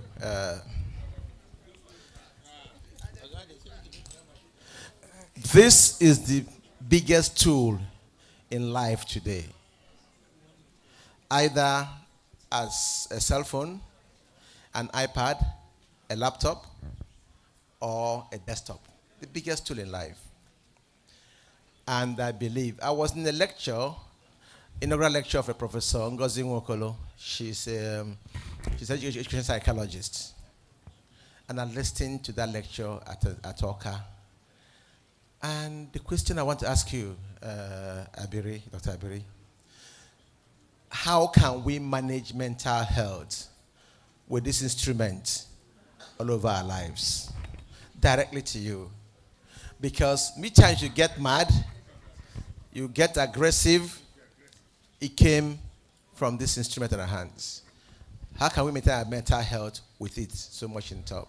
Thank you. Thank you very much. I'm going to take the question that's coming in online from Brigadier General Buba.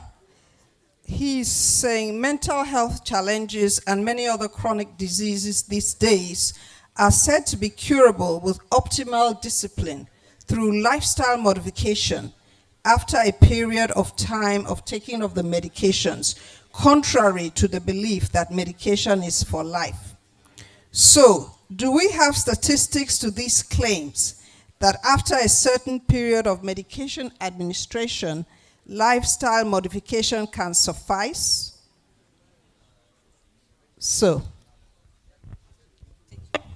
Okay. Oh.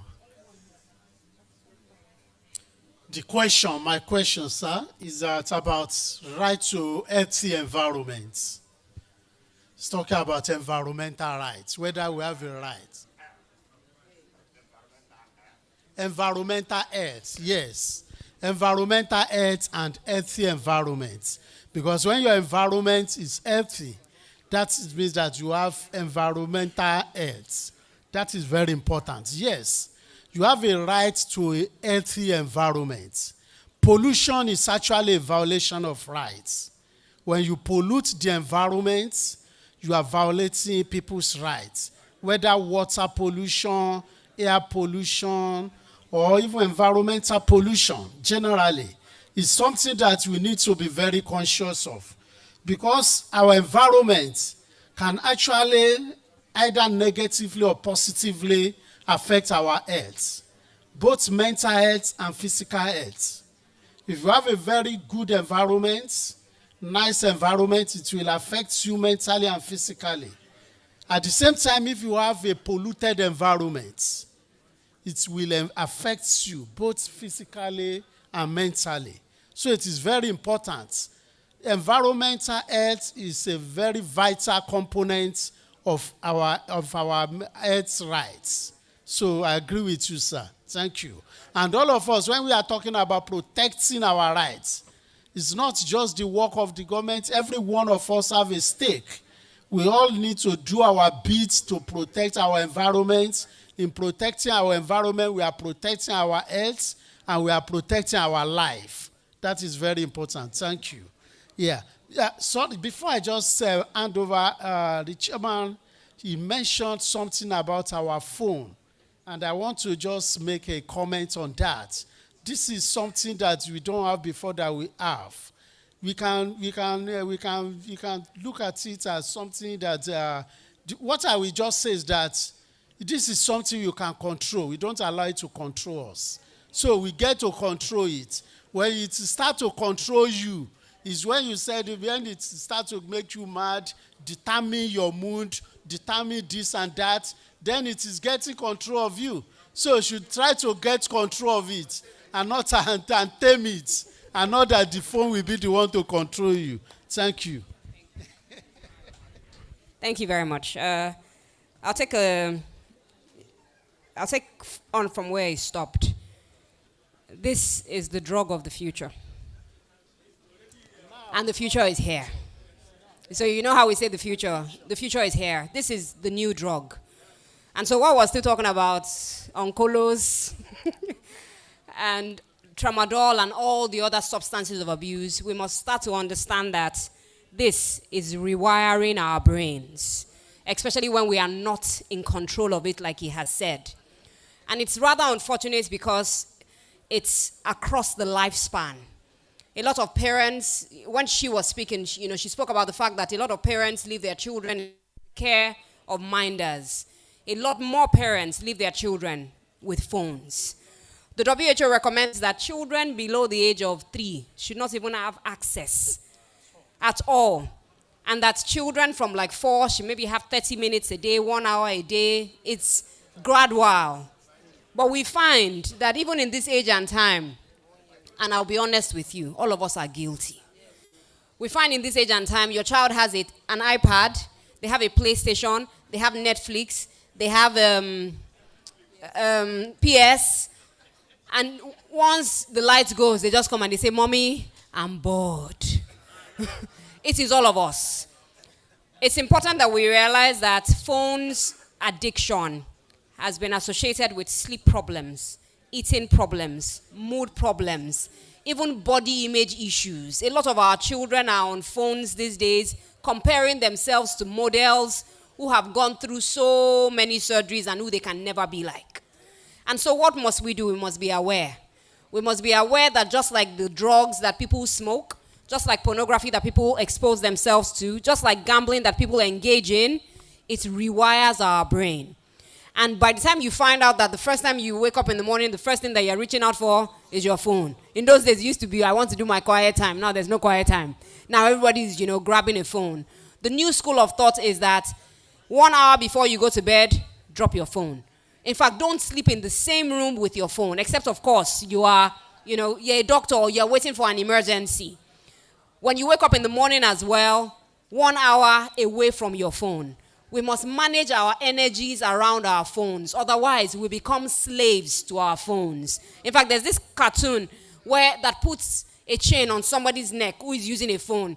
And every time, the person is getting a dopamine release. Every time you pick up your phone and there's a like, there's a tweet, there's something that excites you, just like drugs do, there's a dopamine rush. So we must be aware, we must be informed. Please do not give phones to your children. I'm begging everybody here, especially children who are less than 16. It is not a status symbol. A lot of parents will tell you they're trying to monitor their children. Give them phones that are not internet enabled. And ensure that your children don't use devices in closed areas of the house. A lot of children are struggling with pornography, even as early as age 8.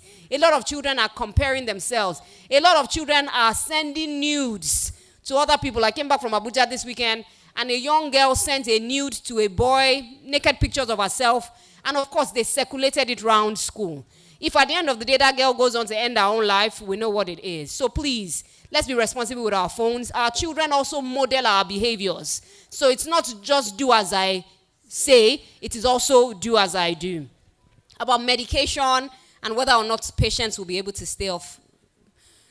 I wish that there was a miracle pill that we could just give somebody and say, you know what, go away, your faith has made you. Yeah, they said you people can develop one. We'll work in hand with you. Yeah, the pharmacist, it's back to you. But the honest truth is that it is illness dependent. Some people have mild depression. They don't need medication. Just like she rightly said, they just need psychotherapy, which is why in our line of work, we encourage early presentation, prompt treatment. When people come early and they are treated early, the symptoms are likely to go away. When people are supported by their family members and friends, not taken to churches, mosques, traditional homes where they are kept for so many years, and what we call the duration of untreated psychosis lasts for long.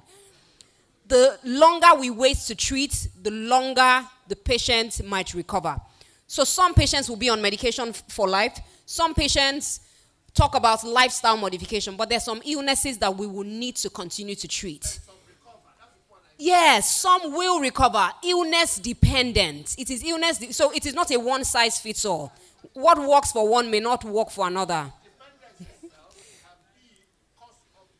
Definitely. Yes. Yes.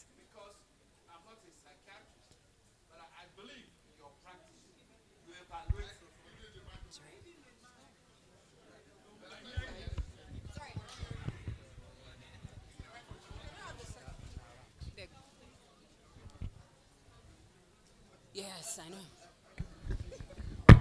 Sorry, Madam Moderator, that I jumped up, intervened, because I've had this discussion elsewhere. I believe that every sickness, I'm not being just spiritual, I believe that every sickness can be cured, not necessarily by any esoteric mechanism. The body itself has a mechanism to resolve its problem.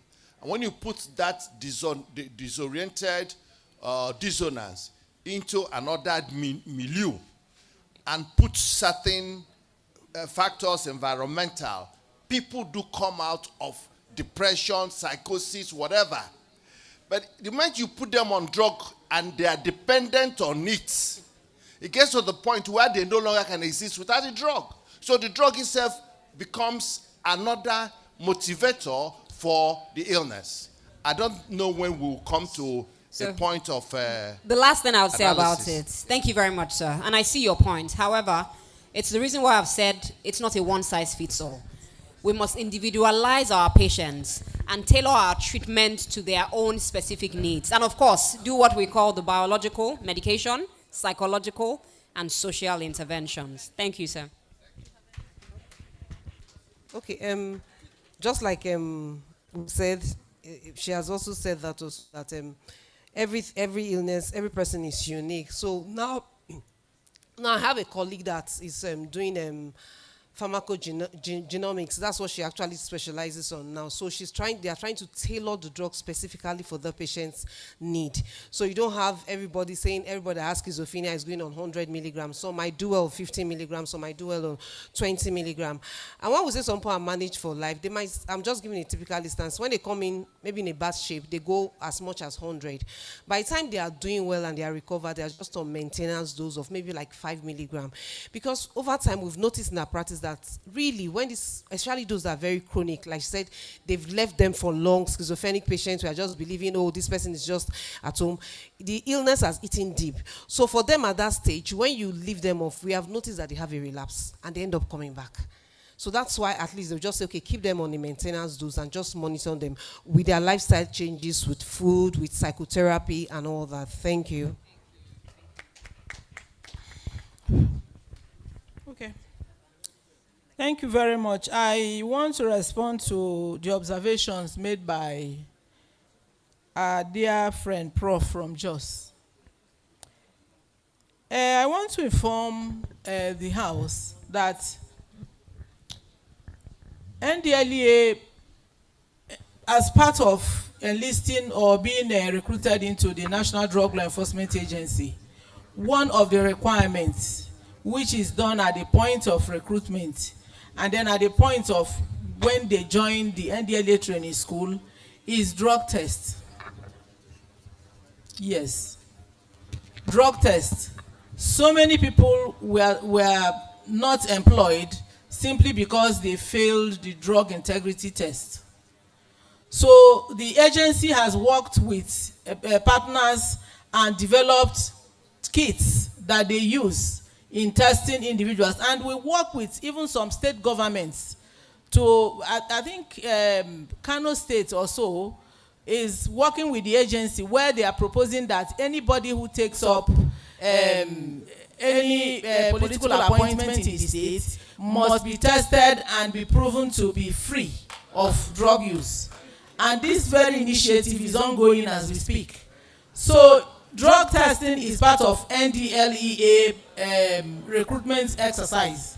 And many people were not recruited because they are using one drug or the other. As regards the smoking that is happening in your environment there, Prof, the right place to report such is NDLEA office in your state.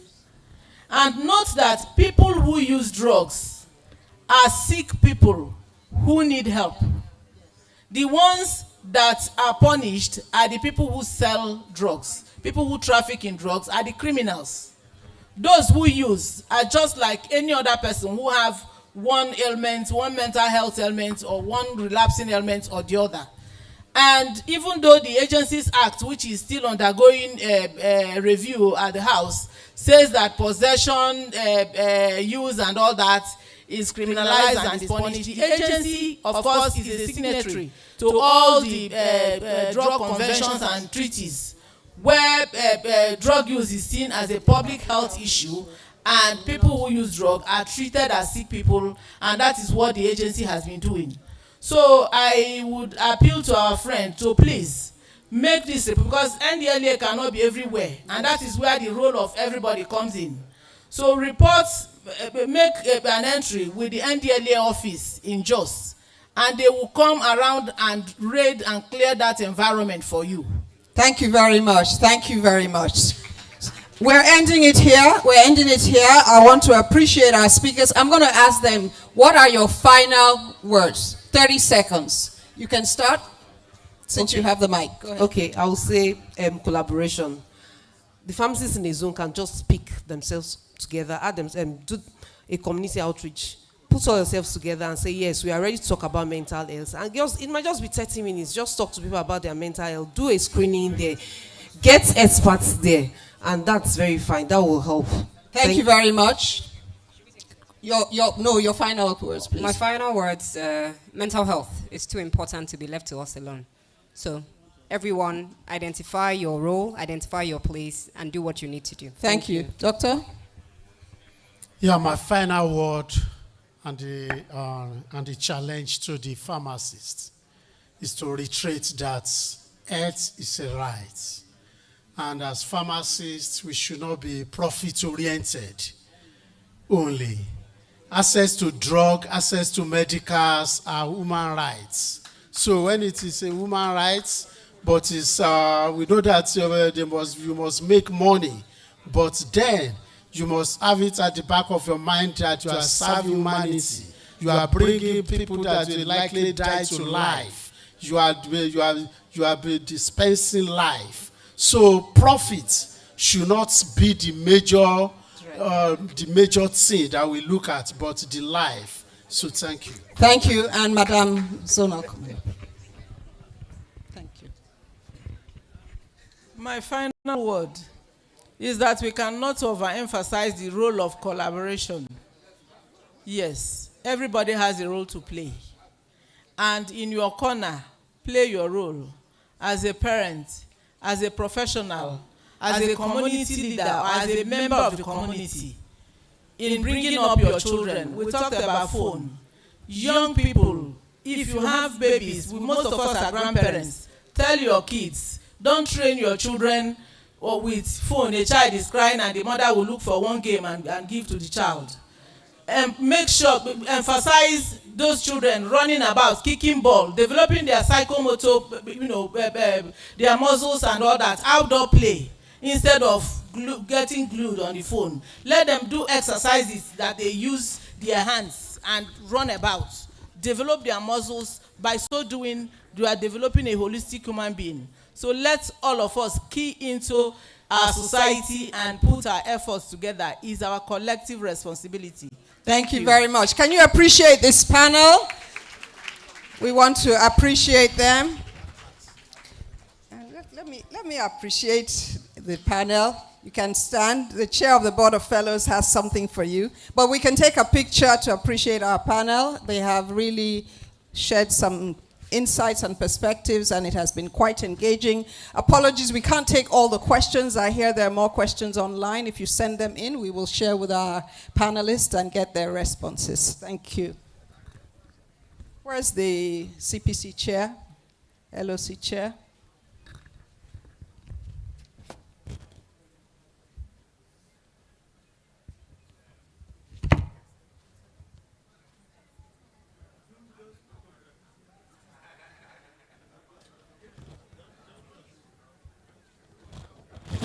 Thank you very much. Just a minute. I want to appreciate everyone in this hall, people who contributed by way of information and discussion, people who asked questions, some inciting questions, which we got very, very consoling answers. It's been a wonderful day. It's 3 o'clock and we're all here. The hall is still full. I want to appreciate everybody here who's made it possible for us to remain here.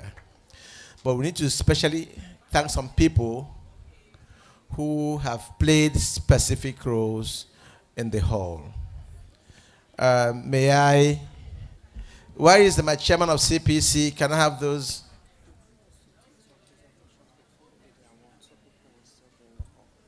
Okay, yeah. It's okay. Some people made this possible. We call them our sponsors. And they want to make a petition to us to justify their investment in this program. But I think I would give these mementos, we'll all sit down and then we'll listen. Because we're all adults, we're all fellows, we're all people who are distinguished by own rights. And so I'll do that so we don't keep them standing or call them up again. Is Falabi in the house, please? Because the chairman of the CEC, he has things for them. Or can somebody get me those gifts there, one after the other, so I can give it to our panelists who are here? Is the secretary of BOF here, Demian Izuka, and then the hall? Please, can you give me one after the other? Just get the one after the other, so I did the job. Ngozi, you're in the house too? Thank you.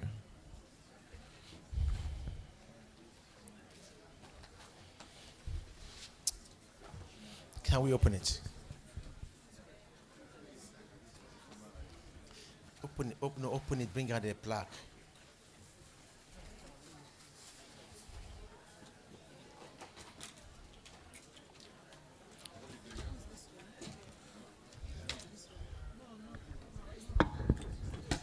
May I request our past president, pharmacist Azubi Kokwo, to please come and help me present this plaque to Dr. Lucas B. Koyojo,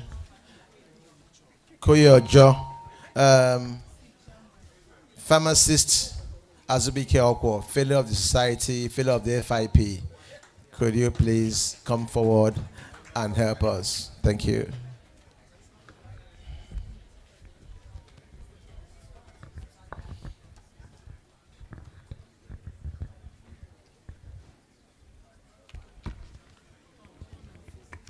Dr. Lucas Koyejo, Director, Coordinator of National Human Rights Commission, Lagos State. My challenge with your commission is that there are just too many rights. Rights cannot be too much. Too many rights, and nobody's enforcing any of those rights. Right to health, access to drugs, right to water, right to environment. Nobody, because you can't take government to court. Unfortunately, these rights are domiciled with government that is above everybody. I like to confirm that I enjoy this panel, beautiful panel of discussants. I actually scored you people. I scored you people, but I'm not allowed to reveal my scores. I'm not allowed. You people. Do I reveal my scores?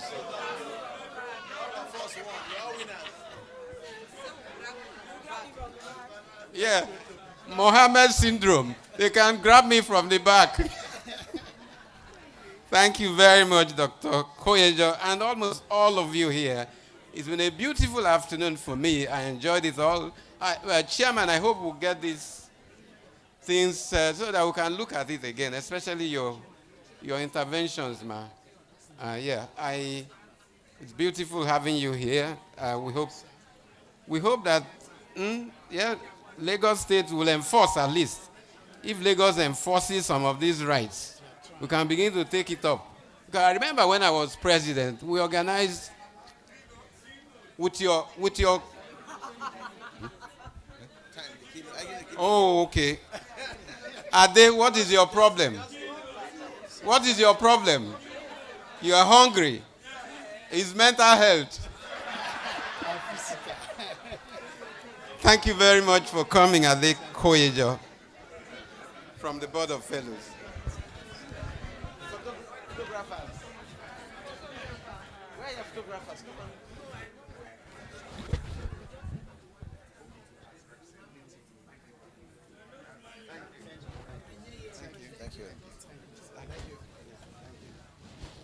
Thank you very much. May I invite the chairman of the committee of past chairman of BOF.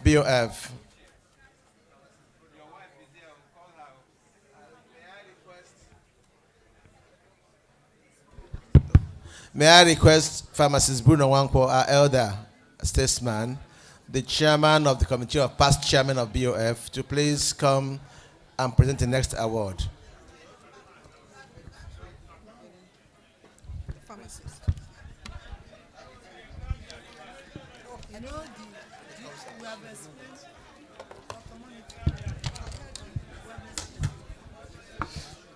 Please, senior, can you come forward and present this to pharmacist Mr. Veronica Modukwe Okubemi?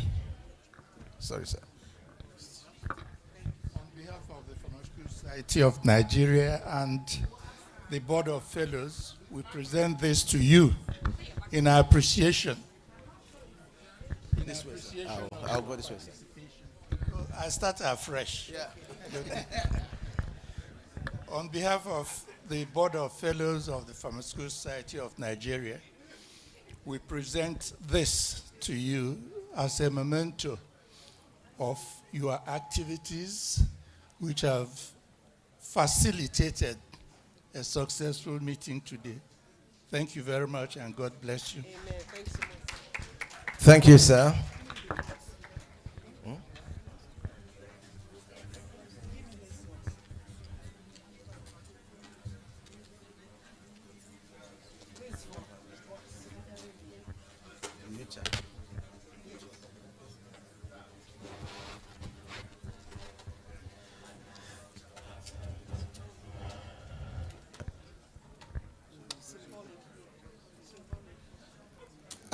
May I request our past chairman, Professor Femi Bangoyowo, to please come forward to present this to the NDLEA, the Zonal Commander, Lagos and Ogun States, for the time spent here and for the valuable contribution to this, our session. Prof, could you come forward, please, to do the needful? Thank you.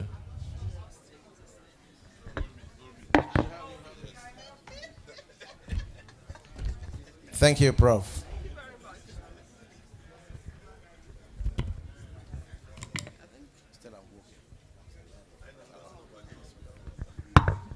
Thank you very much, my chairman. We've had a very wonderful session, even though some of us think we don't have mental health, but we do, because I had a student that worked on that, and the results were shocking among students, mental stress. But I think I'm all right. I'm not, in the center. My own mental health is highly controlled. So I know. Yes, thank you very much. On behalf of the Board of Fellows, of which most of us here are, I would like to present this to Mrs. Stella Ngozi Ngoke, that's the Assistant Commander General, I love your title, of Narcotics. Commander General of Narcotics. In fact, I'm going to be your friend from today. for your contribution, for your time here, for being with us, for understanding us. Even when we said almost everybody in one agency are Kolo, and you said no, and even the professor that they were smoking around his house, we should check him as well.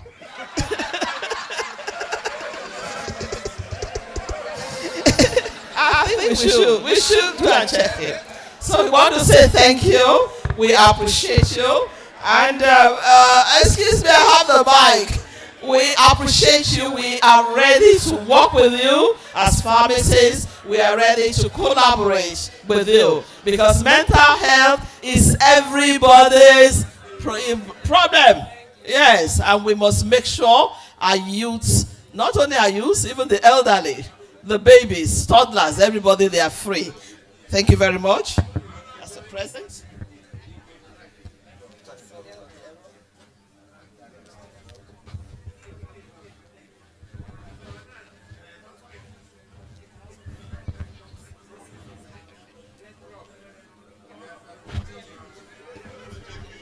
Thank you, Prof. Well, there is no health without mental health. And there is no family without mental health issues if you don't take care of mental health. And so, Dr. Abiri, I need to have enough mental health in my home beyond this situation. And so, to ensure that I have my mental health when I get back home, may I invite Professor Akunne Ijoma Pakama, consultant ophthalmologist and a professor of ophthalmology. My wife, darling wife, who is there with me. I want to make sure when I get home, I can have my mental sanity. Could you please come forward and present this thing to your colleague, a fellow consultant, and speak in language you understand? So, Professor Akunne Pakama, can you come forward and make this presentation? Thank you, Emma. My mental health is guaranteed now with this. You can understand that.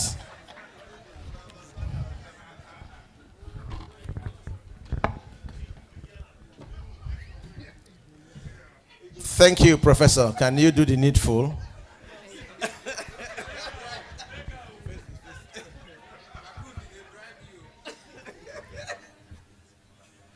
Good afternoon, fellow Jehesu. This is coming from NMA. I'm just cracking a joke. No, you can't.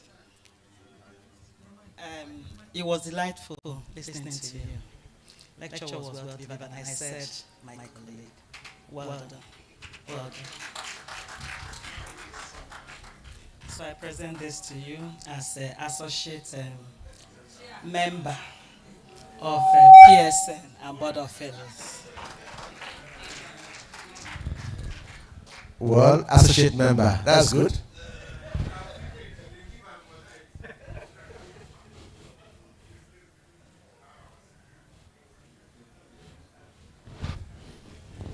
Thank you. May I invite all the past presidents and past chairmen to have a photograph with us. All past presidents, could we all come forward? We can even step down because of the... Can we all step down? All past presidents, all past chairmen, could we please... My president, sir, could we all come and have... Yeah, can we do it? Okay, come and join us. You are my associate... member of PSN. My president, no, I can't come and stay. Okay, that's a good thing. This way, sir. You stay to the left.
Can we have the NEC members here and CPC? Could you hurry up, please?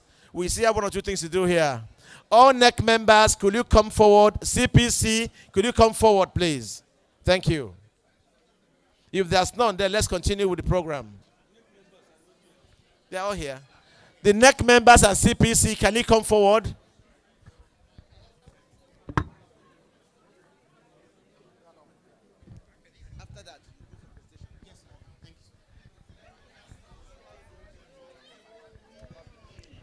NEC members of the BOF and CPC, please quickly come forward. Please kindly come forward. NEC members and CPC. NEC members and CPC, please come forward.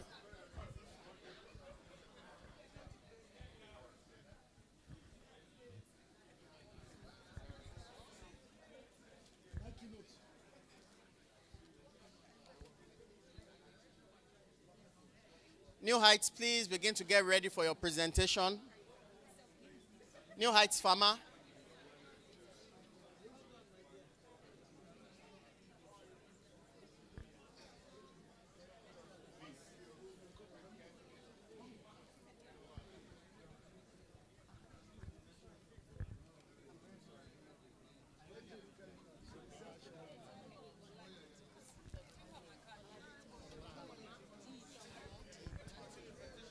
Thank you very much. Please let's make welcome New Heights Pharma, and our lead presenter is Mrs. Taiwo Oladiton. Thank you.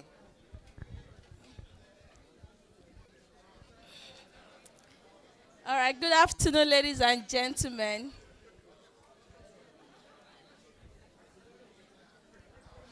Good afternoon, ladies and gentlemen.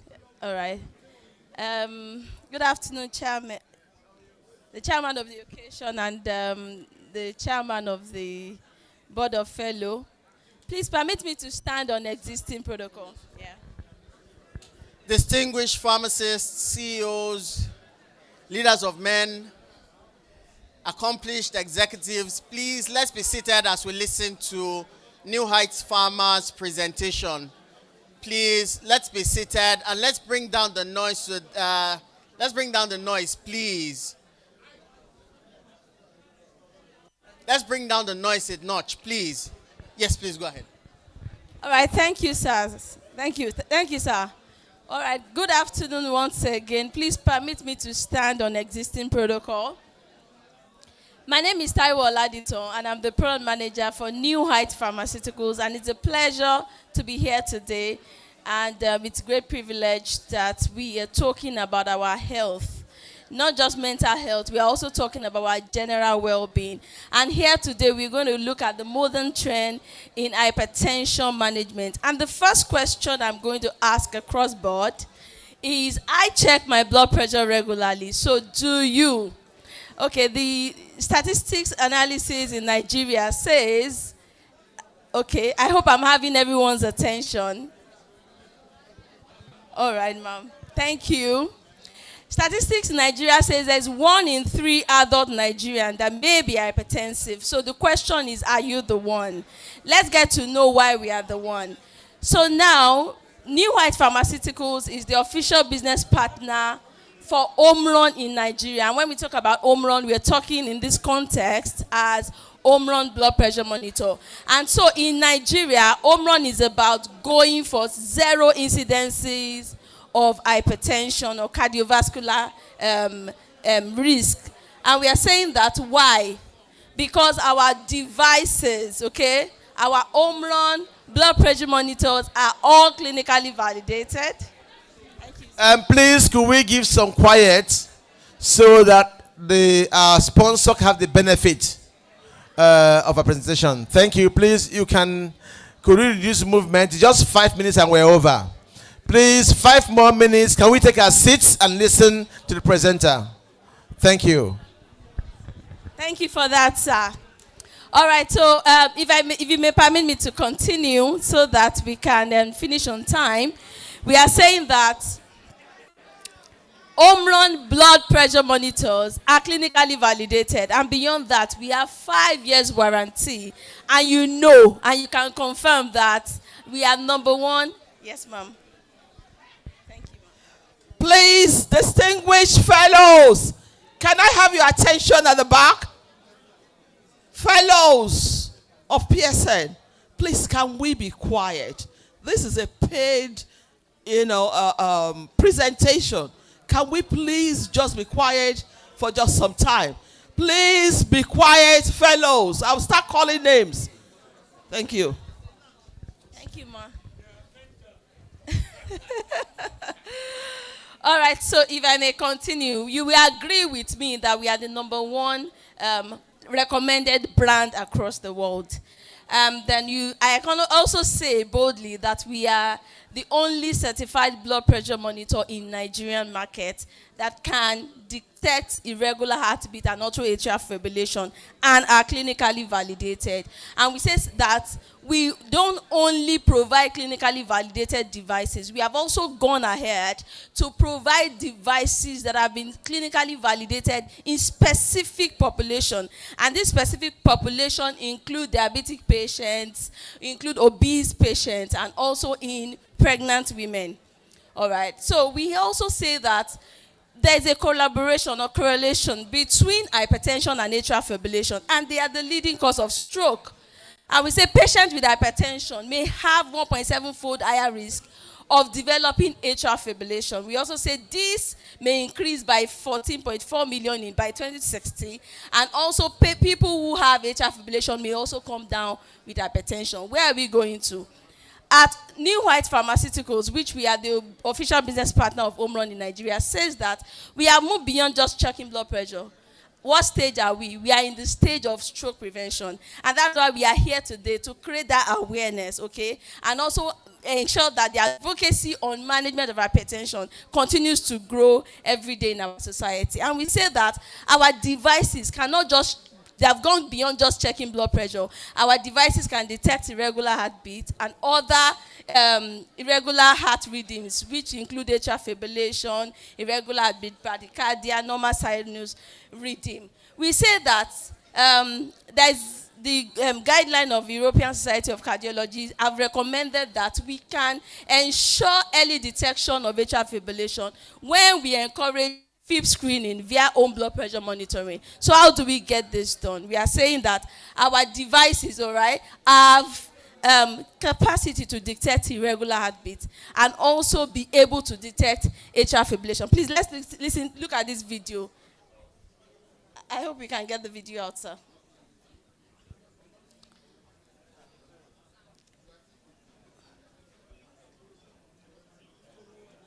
All right.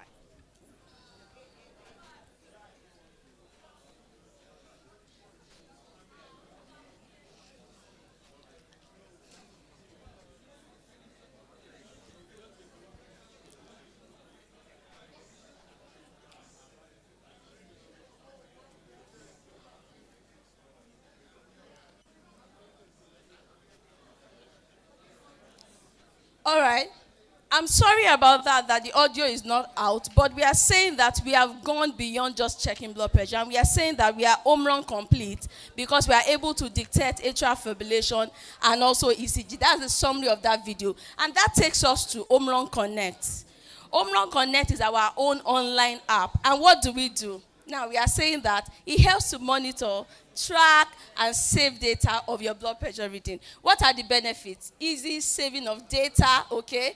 And this data, or this Home Run app, okay, they are free online app to be downloaded on our phone. What benefit does it give? We have found that users, okay, they have tracking blood pressure readings are already in current practices, especially before the diagnosis of hypertension. We are saying that when we check our blood pressure, we can also monitor and track. And that responsibility is not until we are diagnosed hypertensive. We can actually manage this from any time at every stage of our lives.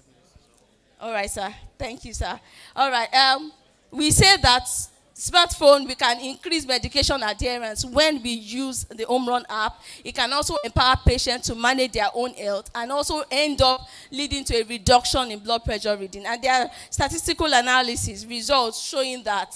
And these are the benefits of free Home Run Connect. Okay, they understand their numbers, they are able to connect to other applications, they share reports. And we are saying that we want to implore that you could become a part of this journey. So come on board with us. Encourage your patients to download the Home Run Connect app, to use our devices. It's easy to connect to our devices. By Bluetooth, your phone just connects to your blood pressure, Home Run blood pressure monitor, and you can have your data. You can share it across board. Now, we are saying we are introducing to you our NHP antihypertensive range. What are the benefits? We choose uncommon routes, and companies that produce for us also are the ones that manufacture for Pfizer and Sanofi, and above availability studies offer at 99%. Medications that you can use without the need of a prayer. We are saying that the medications, this antihypertensive range that we bring to the table from the house of New White Pharmaceuticals, don't need prayer. You can actually take your medication and be assured that they are effective. Thank you. Thank you very much. Thanks very much.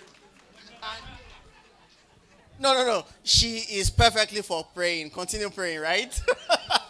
Thank you very much. Just to also bring to you another very quick knowledge pack, we also have pharmacist Tina Eze from Codex Pharma.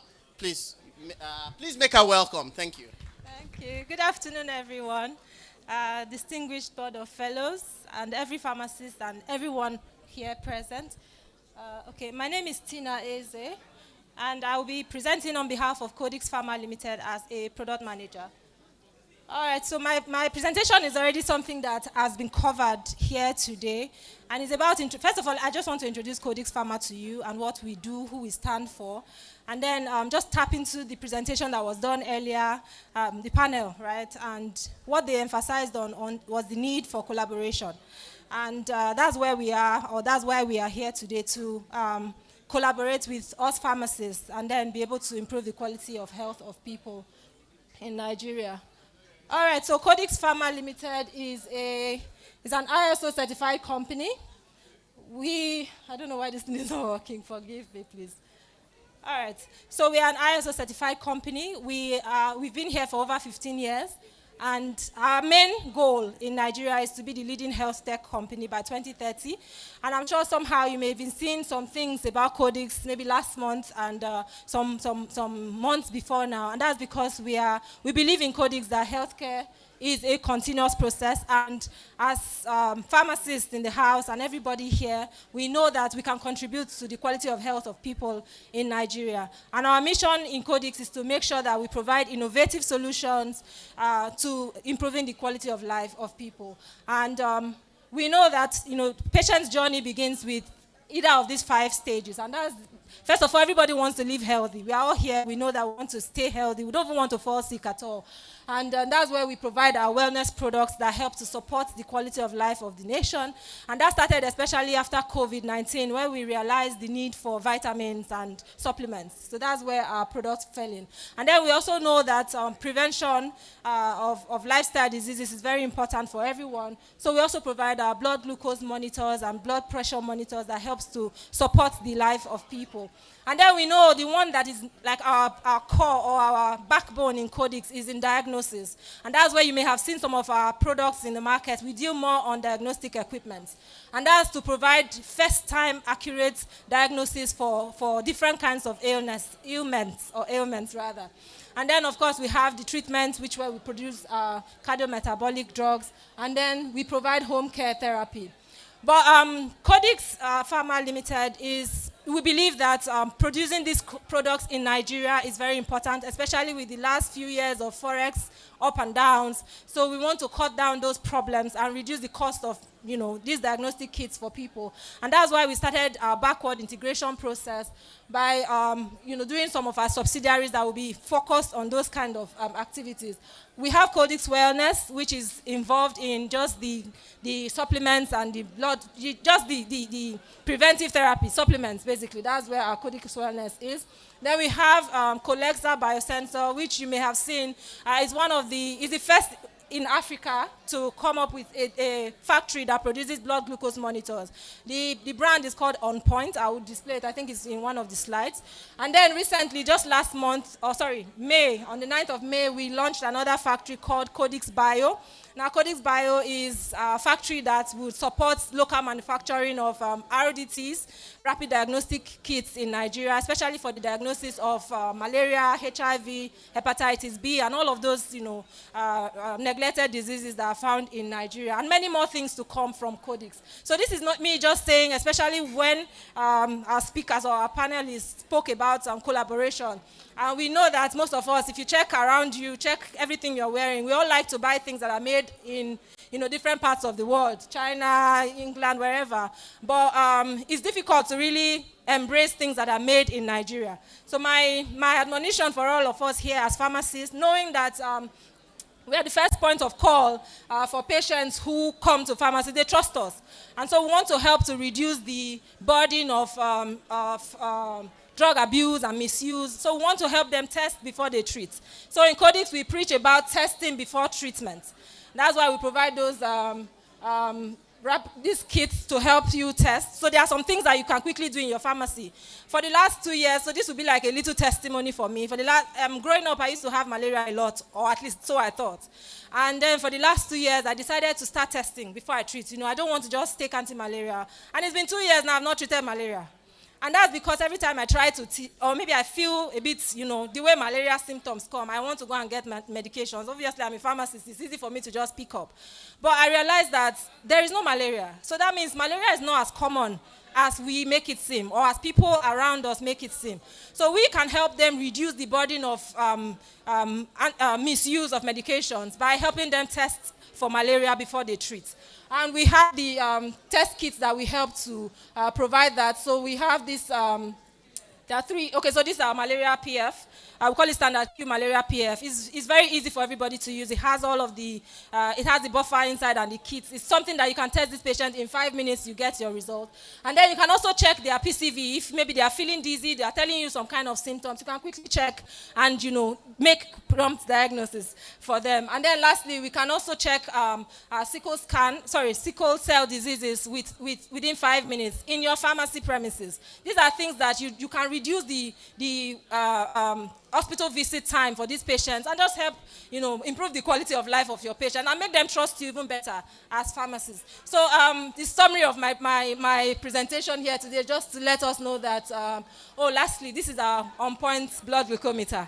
All right, that's the first made in Africa, made in Nigeria. So we should be proud of seeing this from Codex Pharma Limited. So this is just to tell us that you can use it in your premise, you can use it in your facilities, and just embrace made in Africa for Africa. So thank you so much for the opportunity.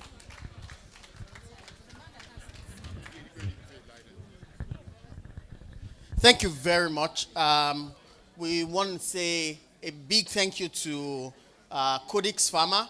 Codex Pharma is one of the companies that we all should be proud of. They're making happen in Nigeria things that we've seen happen elsewhere. So thank you very much, and we'll continue to partner with you. Next, I want to invite Embassy. Some of us earlier on in the morning, we had a taste of Kende's presentation, and they said that we need more of those of their presentation. So they sprinkled a little sugar on it and sent us another person. In the person of... Are you ready? So they sprinkled a little sugar on Kende, and it turned to Abosede Taiwo.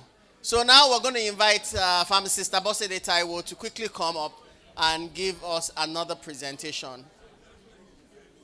That's why his beard is longer than Kende's own. Thank you very much.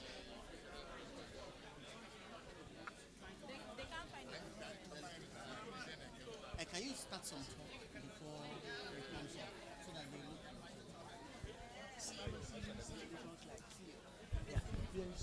Yeah. Good afternoon, everyone.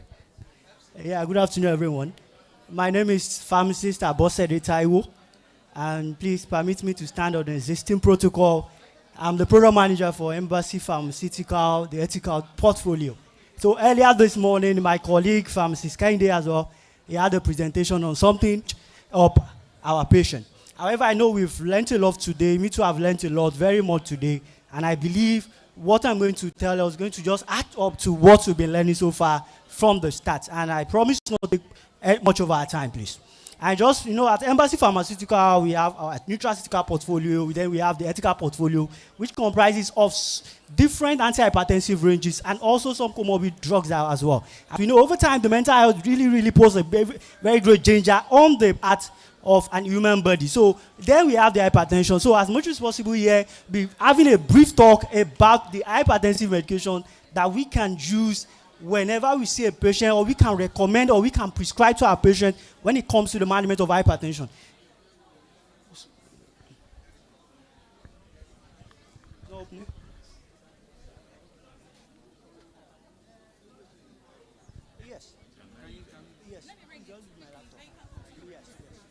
Yes. Please, the presentation will be coming on shortly, please. However, now in Embassy Pharmaceutical, we have a particular combination of antihypertensive we call Embaforge. It contains amlodipine, valsartan, and hydrochlorothiazide. And it comes in 10 milligram amlodipine, 160 valsartan, 12.5 milligram hydrochlorothiazide, and we have the one of 25 milligram, making it 10 160 12.5, 10 160 25, 5 160 12.5, then 5 160 25. Then we have another combination. Yeah, it's coming up, ma, shortly. It's coming up, please, ma. Yes. Then we have another combination of drought tablets, which contains telmisartan and amlodipine. And then we have another one that contains telmisartan and clothalidone. Then we have the fourth one that contains amlodipine and mesatamidozole with hydrochlorothiazide. So as you can see that in Embassy Pharmaceutical, we have the product combination that is going to be very, very good beneficial to our patient. Why we actually stuck with the antihypertensive combination is the fact that when we come to the guideline, because one thing about science is actually evidence-based. And as much as possible, we have guidelines to direct our thoughts and help us to make a very good choice in treating those patients, please.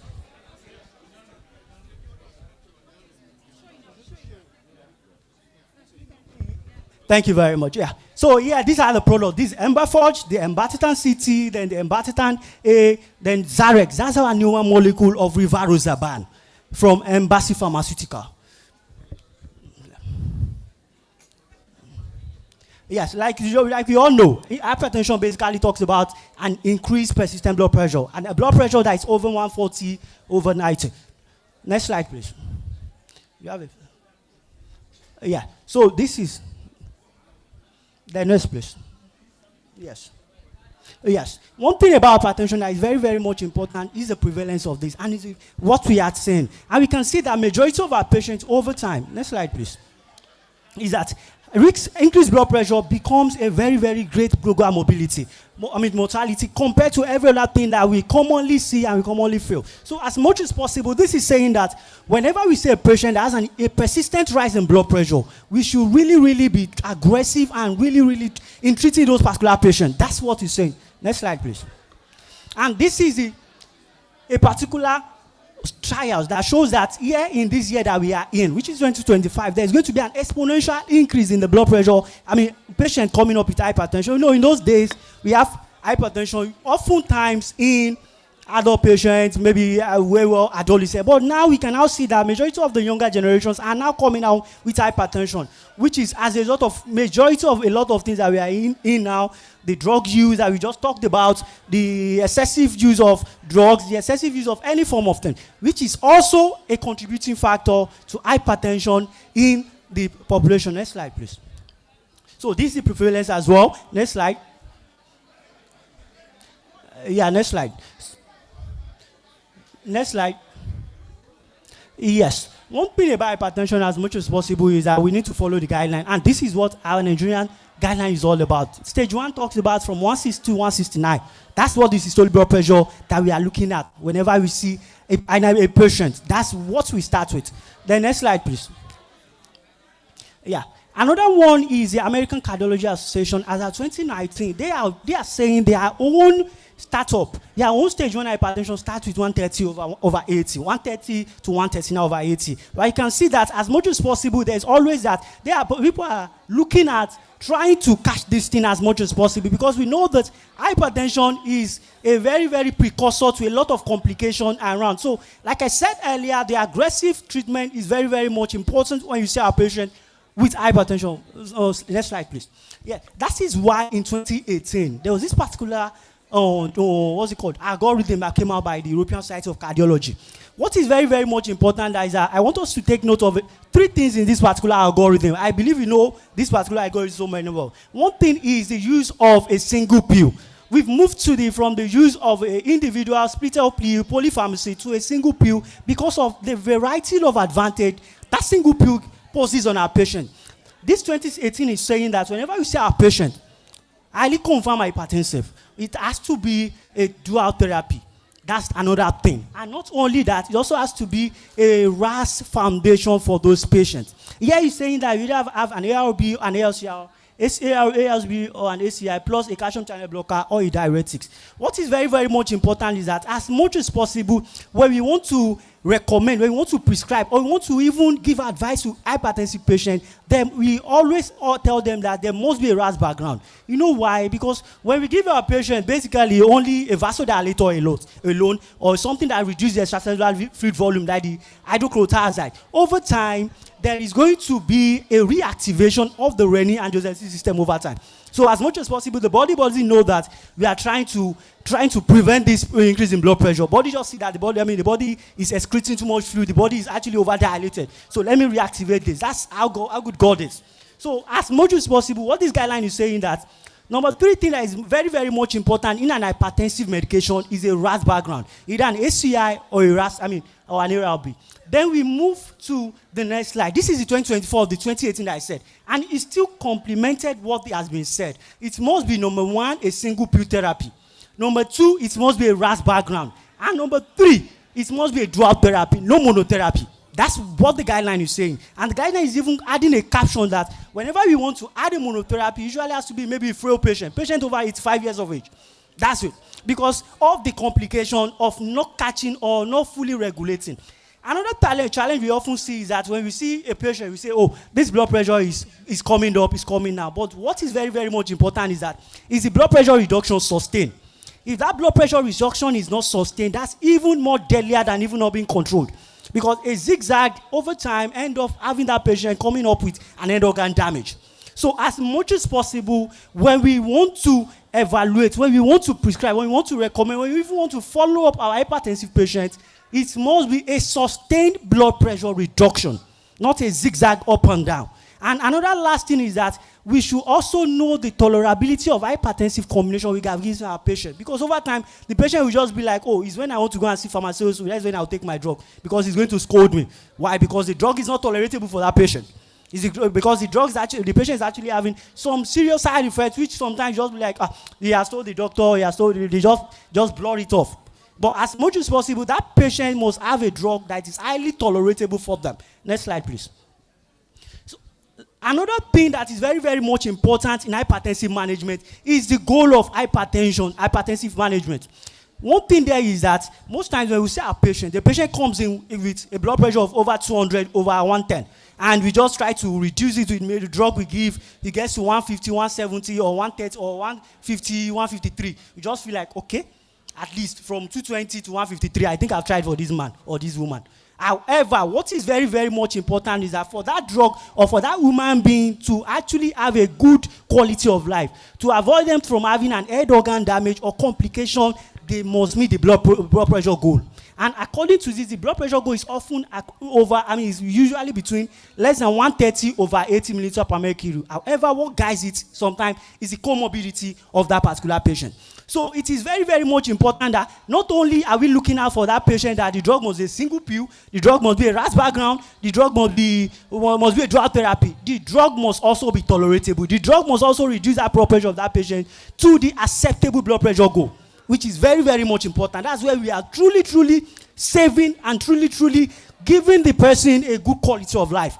Thank you. So next. So this is the complication that we all know. When we talk to the brain, when it comes to the heart, when it comes to the peripherals. That's it. Next slide, please. Yeah. So another thing here that justifies what the guidelines said is that this particular study shows that it's actually a randomized study, and it shows that This, in all these studies that was done, that the minimum blood pressure combination drug that the patient was taking was a drug therapy, 2 drugs.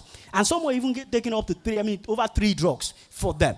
That still says that whenever we are giving our newly diagnosed hypertensive patients a drug, it must be a combination therapy for that drug to truly, truly help that patient prevent end organ damage, increase their quality of life, and also help that patient to prevent them from every other complications. Next slide, please.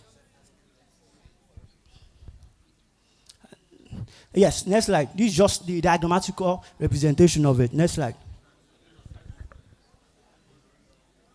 Yeah, these are the courses, primary and secondary courses. Next slide. So now we just want to, next slide, we just want to go to just a small insight in the, next slide, please. Next slide. Next slide. Next slide. Do I have that?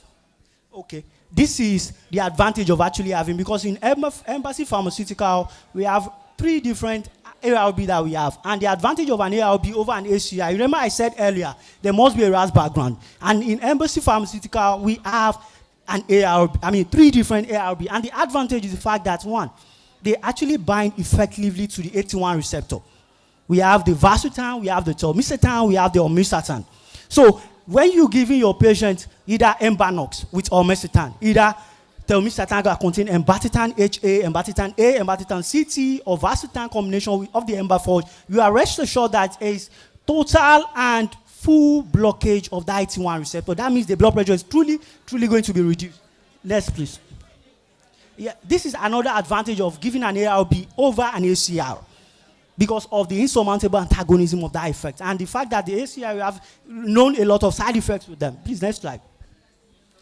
Next slide. This is the benefit that we just talked about. Next slide. Yeah, next slide. Next. It was, next slide.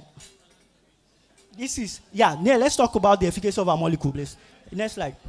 Like I said earlier, in Embassy Pharmaceutical, we have a combination of amlodipine, Vasartan hydrochlorothiazide, or 5 milligram amlodipine, 160 Vasartan, and 12.5 and 25 milligram. And next slide, please.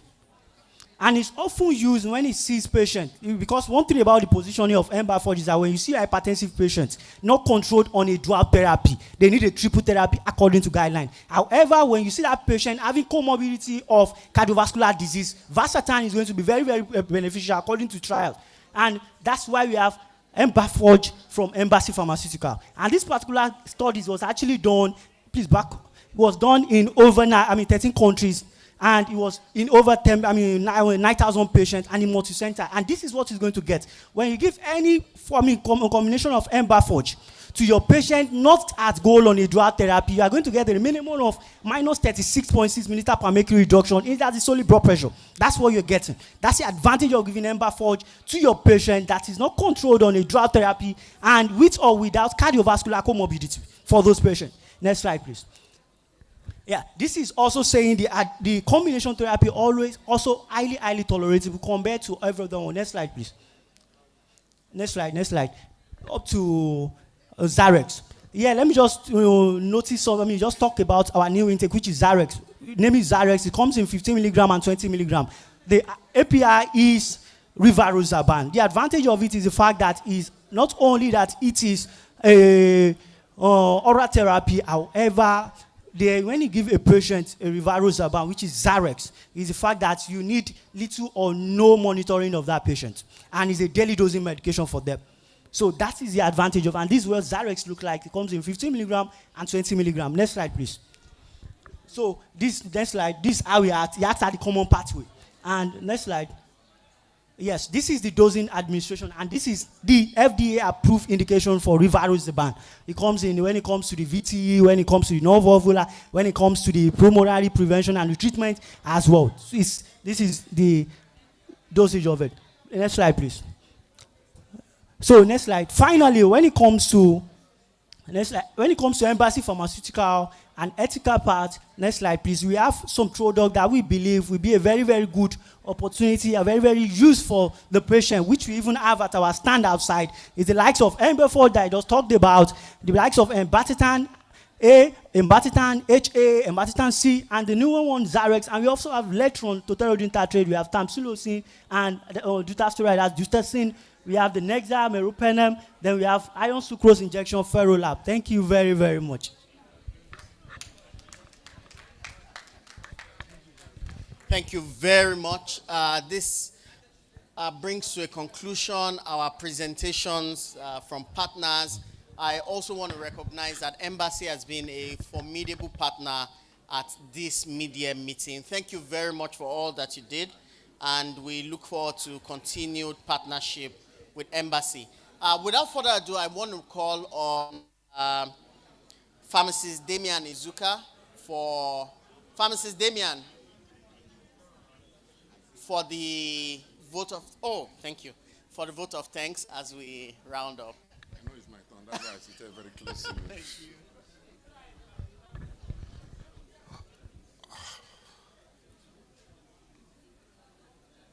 Good evening, everyone.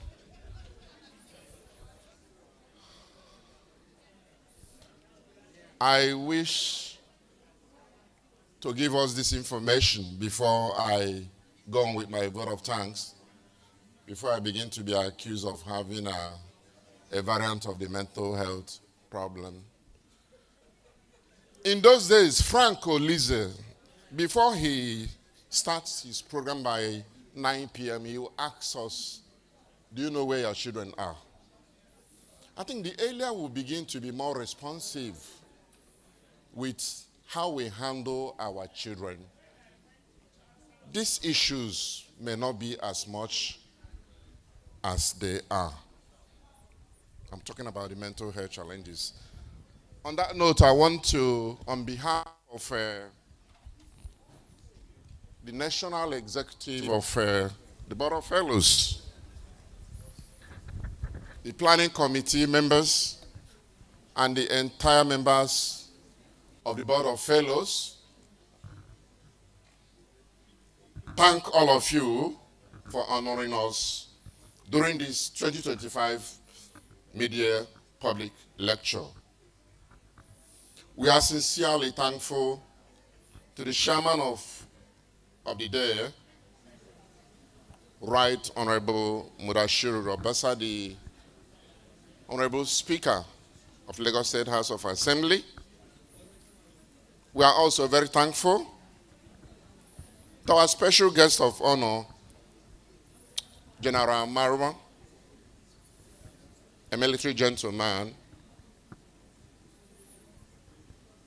I recognize our chief host, the president of Pharmaceutical Society of Nigeria, our own pharmacist Ayuba Tanko Ibrahim. Thank you, sir. Special thanks to the keynote speaker, Dr. Bonjubola Abiri. We cannot thank her enough. Our appreciation also to the panelists who made the afternoon more exciting. You are all recognized and appreciated.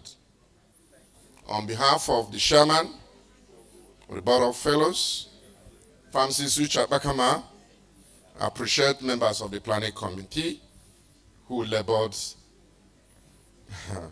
to work with the chairman. I knew they have a good level of energy. For a job well done. You are valued. Finally, I want to thank God Almighty for a day like this. God bless you all. My name is Damian Izuka. Thank you.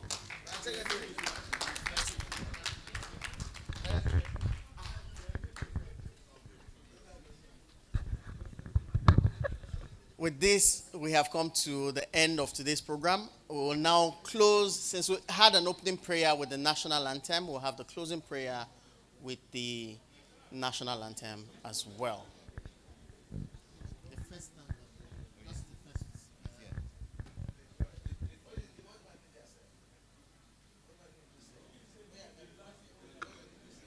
No, it's not the last program for today. Please, there's still a cocktail by the 6 p.m. 6 p.m. poolside. There's going to be a cocktail event, and all the fellows are invited, please. Can we be upstanding for the national anthem? Please, let's be upstanding for the national anthem as we bring this to the last stanza of the national anthem, as we bring this to a close. No, the last stanza. The last stanza.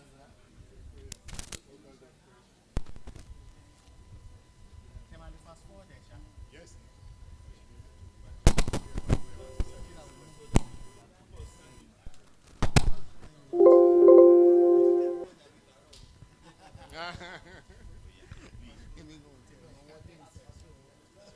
A native land, good tribe and tongue may differ, in brotherhood we stand.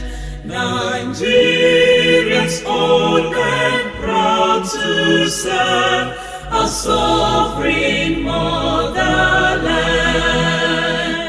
Our flag shall be a symbol that truth and justice reign.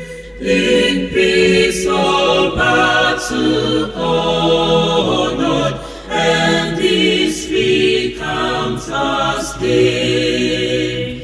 To hand unto our children a banner without stain. O God of all creation, grant this our one request.